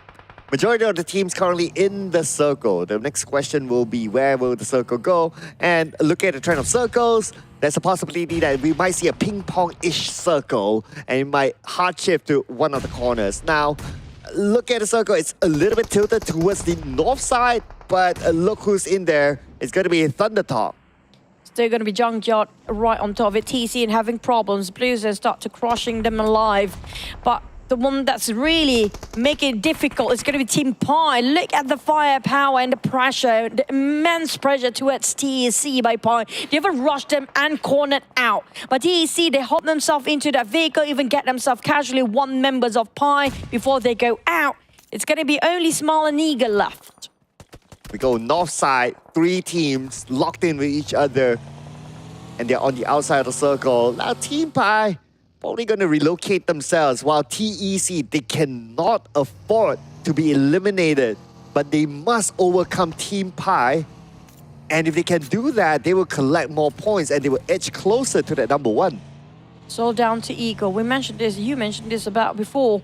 TeamPAI heavily centralizing around Eagle's playstyle, how he actually approached the fight. If he goes down, TeamPAI will have some difficulties to actually last long enough.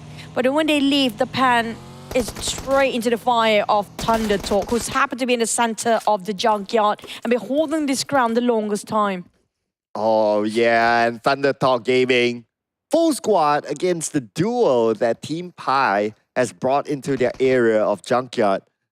And from here, we can see that Smart together with Eagle, they are circling around trying to gather information on where exactly the members of Thunder Talk Gaming are at before executing the nade onto Smile, tossing it in. Oh! That is a nade that brought a smile to his face. A big one straight in the face of that, but FaZe also start firing on Sam9. 2 teams make it 4, fighting each other at the same time. Eagle shutting down on Adair. There's going to be trouble spelling out for Thunder Talk. K1 taking on FaZe Clan, while FaZe Clan busy against Sam9. A 3-way war for the teams on top of Minas Generalis. And Sam9's on the other side though. Kenny together with Tam. Oh, Tam almost naded down. Kenny's kind of low as well. And Mela follow up with a nade to knock down Tam.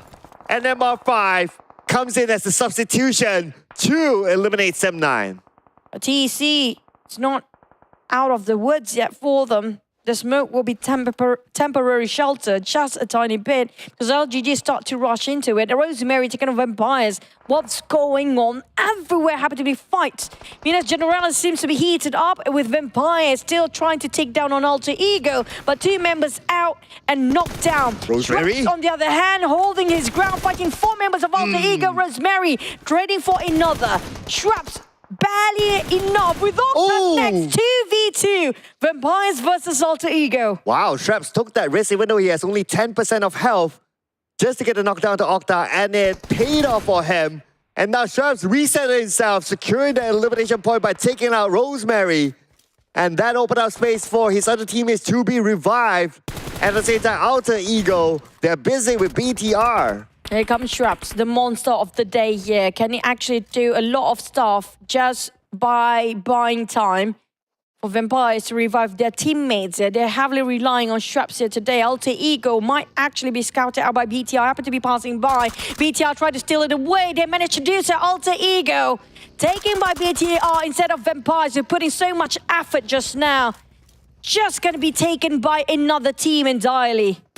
Here we go, Shrapps in action, nade across the room, but nobody's there.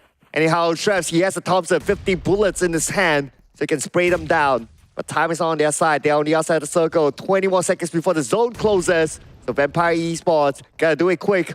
BTR not willing to let this go. But let's not forget about Potato on the other building. Speaking of Potato or not, it's going to be Shrubs this time again. Vampire is back up their feet with 4 members still alive. He managed to revive all of them with what just happened to Alter Ego. Unfortunately, Alter Ego is down to only 1 players left. Morph being eliminated next. This is a huge news for BTR. All they need to do is just defend, making sure they didn't die. But Alter Ego is still having a fight against Vampires. Vampires trying to shut down that last member of Alter Ego. This is going to open up 3rd and 4th space here. Oh, to the right, Tony K to the right. That's going to be an F4 spray. And you can always count on Tony K to win it for Vampire Esports. And now he has the time to pick up his teammates. But then again, it's going to be difficult for them to move on since Satar is still there. BTR not only going to hang on for points, but they want to make sure that TEC don't catch up. Not just that, they need to finish off this job. Vampires now being closed by the blue, pressured. Nowhere to go, no options that go through and through against BTR. And BTR, this is the opportunity for them to take the numbers up, to open the stretch between TEC and them move further. Will TEC stay quiet? Not so much. They're fighting as well. They scored themselves 5 eliminations, and that's going to be Vampires eliminated. The top 7 has been shut down, except for the number 1 and number 3 spot. Well, BTR, they have the opportunity to gain more elimination points, but it's going to be difficult as they need to get across. FaZe Clan will try to stop BTR as well. At this moment, both BTR and TEC have 5 elimination points, so they are on the same amount of points this round as of now. That means that BTR still has that significant gap against TEC. The biggest difference is going to be their placement points, where this is the crucial time that matters most for placement. LGD taking on TEC. This is not great. TEC being surprised by XERXIA and LGD at the same time. LS Lingsa actually founded out the rest member of TEC. Now Blessing is there to wrap around. The moment TEC stands down, this is a definite champions for PMRC, and that's going to be BTR. It will be headline news if LGD eliminates TEC. And looking at this, it's not potentially only them, but also XERXIA who's on the other side, but it's going to be Shadow knocking down onto Blessing. The other 2 members of LGD on the other side. Shadow knocked down. Looks like a trade between the 2 of them. As Suki now tries to find his next target. CC from the long range, trying to put pressure onto TEC to allow the members of LGD to reset. Chengxi advance forward, down to only Suki. Can Suki clutch against LGD? The entire team still there. 4 LGD players back alive. Oh, this is going to be 1v4, but Suki, one at a time, getting on Chengxi. He's on the ground, but Suki being bombarded by bullets. TEC stands down. They have to settle because BTR is still alive. Well, and it came from LGD to wipe out TEC. Now, personally, I'd like to see LGD getting the chicken dinner, but let's see if they can do that. So far, so good for them. They will reset as a 4, but they need to face off against XERXIA next as Chopper comes in. Surprise, yeah, from the backstab by Chopper. RNJ on Cat. And this is going to be tough. Blasting managed to revive Lingsha or LFs. But the problem is he doesn't have the space to revive or reset himself. BT on the hunt with FaZe Clan. FaZe Clan scored 10 eliminations. Yeah, they want to go for the scores as well. Emerald 5 taking a fight against Satar. But BTR down to the last player. And that's done. BTR and the top 7 in place. Nobody's budging. Yeah, it's locked in right now, ladies and gentlemen. But let's see what's going to happen at the bottom. Blessing, 10% of health. FZ wants to finish him off. He will take out his teammate CC first, and now he will move in. Frontal approach, and that's going to be LGD bowing out. Now, feels a bit anticlimactic by the end of the day, but FaZe Clan at 11 eliminations. They want to break another record themselves. Well, yeah, MR5, he wants to show why he's the super sub coming in to replace Torres. And so far, they are doing well. However, they're playing with 3 players. Now, Tianba, who's being shot at by Thunder Talk at this moment. 4 players still at full squad. And speaking about Tianba now, they're facing off against FaZe Clan. And FaZe Clan now losing players against Tianba. FaZe Clan, Mela down and out.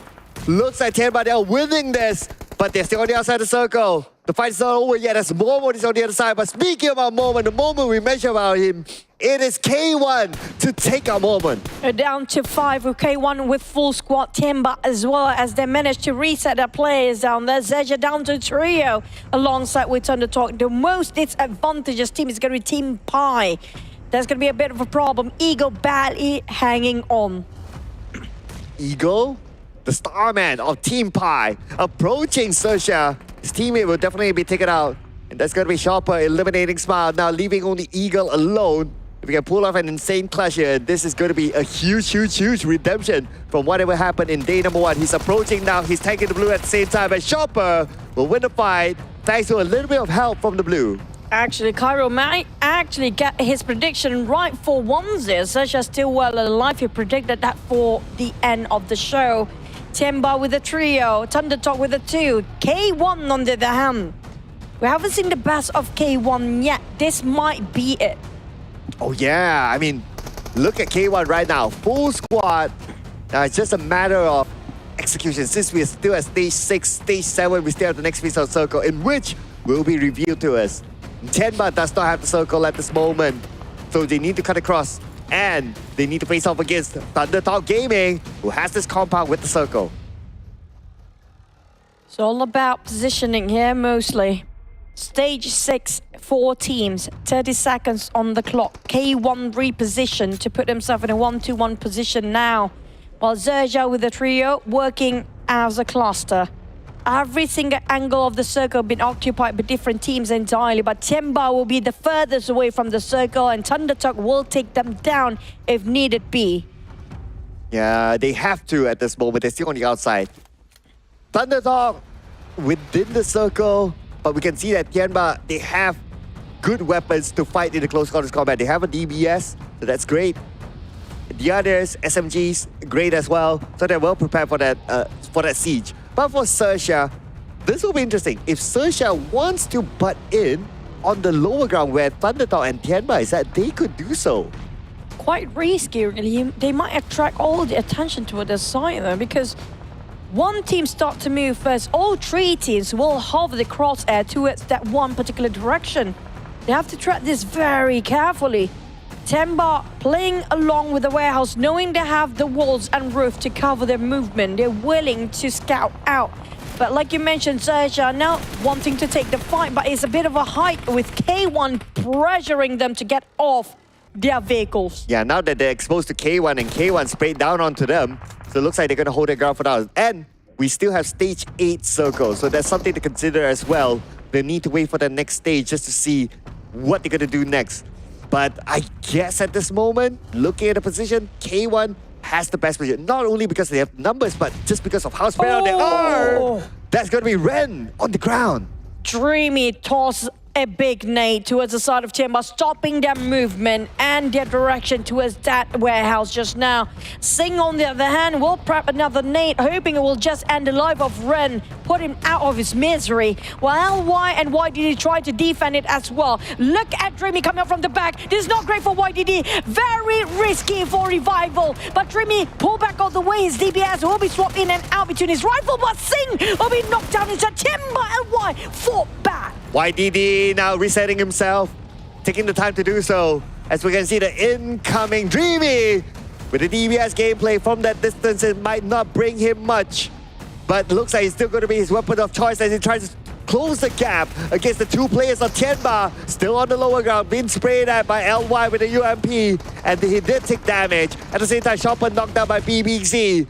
YDD waiting for the right moment. Everyone's taking the time now. K1 is actually rushing to the side of XERXIA. They do have those elevation, but XERXIA in trouble. They have very small shack. Back to the side of Tianba. Run just shotgun away into the compound. K1 won over the rush towards the side of XERXIA. It's going to be Tianba versus K1. The PEL have spoken for the last chicken of the PMRC. Yes, it is a confirmation right now. The final chicken dinner will go to a PEL team. The question is whether it's going to be Tianba or K1. And at this moment, K1, they not only have the numbers, but look at the spread. Look at the control that they have within the circle. They have the advantage against Tianba. And they know exactly where Tianba is at. Whereas for Tianba, they might not know exactly where all the members of K1 are at.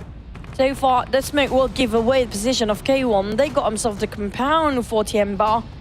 But if the next stage, the blue zone happen to shrink on Tianba's side first, that's going to be troublesome. They have to push towards the side of K1. Their backs is just too close towards the zone. YDDLY and Ren right now is trying to discuss how to push forward.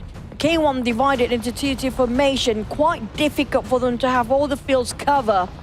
K1, they're waiting that 5 seconds on the clock to wait and push towards Tianba, like how they did to XERXIA before. Okay, and speaking about the clock now, the clock will start to count till we close entirely, and this will be the ending for the PMRC, ladies and gentlemen, as Passion gets a knockdown onto LY, and 2 more to go on the side of Tianba. One of them half-life at this moment, and in a space where Passion can spray him down, his vehicle protected him. BBC tossing the molly to barbecue the rest of Tianba. This is going to be the confirmation of K1 to be official last chicken dinner winner for the last map of PMRC. Can they find out Run and BBC K-Tron move on different angles? They close in the crossfires and K1 secures the last chicken in the PMRC run. And that's going to be at least 10 eliminations for K1. Congratulations to them for taking on the final chicken dinner for today, representing the PEL teams. And with that, ladies and gentlemen, we'll tabulate the scores, but we'll leave it to our analysts there to make the official announcement. At the same time, unfinished business for you since LGD didn't score any chicken. Same goes for Wolves. Unfortunately, a lot of teams down there didn't manage to get any chickens because a lot of teams repeating their chicken run, including K1. That's going to be their 3rd chicken in the entirety of PMRC. Yeah, true enough. Even some of the top teams did not score a chicken dinner, more GPX. So that's one as well. Yeah, and I think that's also because of like the repeated chicken dinners by a lot of teams. So you cut down like the opportunity for the other teams to get the chicken dinner. The hungry champions didn't feed by chickens, no KFC chickens for them, but they get number 1 anyways. More. Incredible run. Are they number 1? They definitely, I mean, like, we saw that one. They got quite a number of elimination, but, you know, that's going to be, is that the first time we're looking at the champions without any chicken? Yeah, well, I wouldn't dare to announce Morph as a champion as of now because... Oh, we're going to have to wait and see. Yeah. It's a BTR. I'm sorry for that. Yeah. So, let's not make Morph, you know, be sad, okay? I mean, be excited or sad. Yeah, well... But you have to give credit when it's due. The only team without any chicken but in the top 3, that's going to be Morph. That's incredible, by the way. But you know what? We got to give credit to our amazing viewers. This will be the finale for us at the Casters Desk. Thank you so much to the viewers who have followed us since the PMSL. We see you, Moise, Alwin, and a lot of other names that we cannot possibly say out, but we know you guys are out there. Thank you so much for being with us. That is it from me, Sir Cloud, as well as Choo Choo. We're passing it back to our handsome analysts, Cairo and Contra. Thank you so much, Choo Choo and Sir Cloud. 18 matches done, and K1 sealed the deal to wrap up the game with the last chicken dinner of the tournament, and there they are at the number 1 spot with 22 points. Yeah, it was a thrilling battle because it really came up to the maximum intensity of who exactly will be the champions by the end of it all. But on the first half itself, you see half the pool of the teams have been wiped out. K1 by the tail end of it sees K-Tron really slowly sniping everybody down, and not only that, they have basically booked Zhongyard from the get-go in order to triumph here with a big win. The very last play of the match for the tournament with 5 eliminations, 1,050 damage coming out from him. And looking at the overall rankings, BIGETRON Villains are on top with 137 total points with 3 winner chicken dinners at the very end, pushing down MORPY GPX to 2nd place. Congratulations to them as they basically got this by the skin of their teeth. Only 5 points ahead of MORPY GPX. Meanwhile, TEC was also deteriorated by a couple of teams that were cornering them without any other options. They had to take those fights. Tianba, by the end of it all, have pushed and advanced into the top 4. You still see a good balance of teams from PEL as well as SEA reigning supreme, and Travs how else could I put it? This player today has been in the best of the best form. Yep, phenomenal. Just everything that came up from him for today is just crazy amount of firepower. For sure, Schweppes is very happy for his performance for today, but then he is as well as the MVP of this time around for PMRC 2023 with the total of 33 eliminations, 5,942 damage coming out from him with 35% of average team contribution. And ladies and gentlemen, BIGETRON Villains is your champion for the 2023 PUBG MOBILE Regional Clash SEA versus PL. Give it up for your champion. The Villains will reign supreme as they are the best of Southeast Asia and the entirety of the PL region in this clash itself. Kudos to their effort because we saw how hard they fought from day one to the tail end of it. They finally picked up the pieces from day 2 onwards and now are your best team from across the board. So with that being said, of course, this has come down to a close, but there's no other way that we could basically get any sort of better entertainment than to have them to be the best team performing. Yeah, just imagine we were talking about TEC, Morph GPX at the very start of the day who will be crowned champion, but we missed out on BTR. They were climbing up the ranks slowly but surely, and at the very end of the last match, they have proven themselves to be the best this time around. Yeah, and back in day 1, they did manage to at least hold on to around the top 5 region or even the top 3. But on day 2, you see a little bit of shakiness coming out of BIGETRON Villains. And not only that, today, the first 2 games, they went out too soon.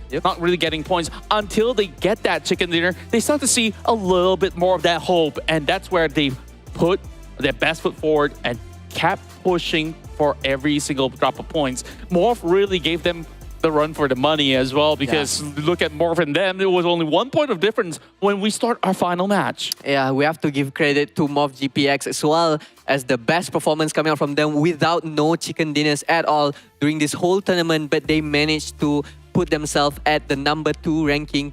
And this is, can say that it's a big miss for Morph GPX, but all in all, they still did very well. And I feel like we are about to see more of Morph GPX in PMGC. I definitely hope to see a lot more of them because they definitely fought like a top-tier team. I mean, they are one of the top-tier teams, but most people have counted them as the underdogs because they got promoted on the very tail end of their league. And then not only that, they made it into the PMSL and still make it into the top 5 or top 6 scenario. And now, lo and behold, they are your champions. Well, not first runner-up of the PMRC. Yep, and I feel like we are at the end of our show for this time around for PMRC 2023 SEA versus PEL. I'm Khairul alongside with Contra. We thank you so much for watching from day 1 up until day 3, joining us with a lot of action-packed fights from the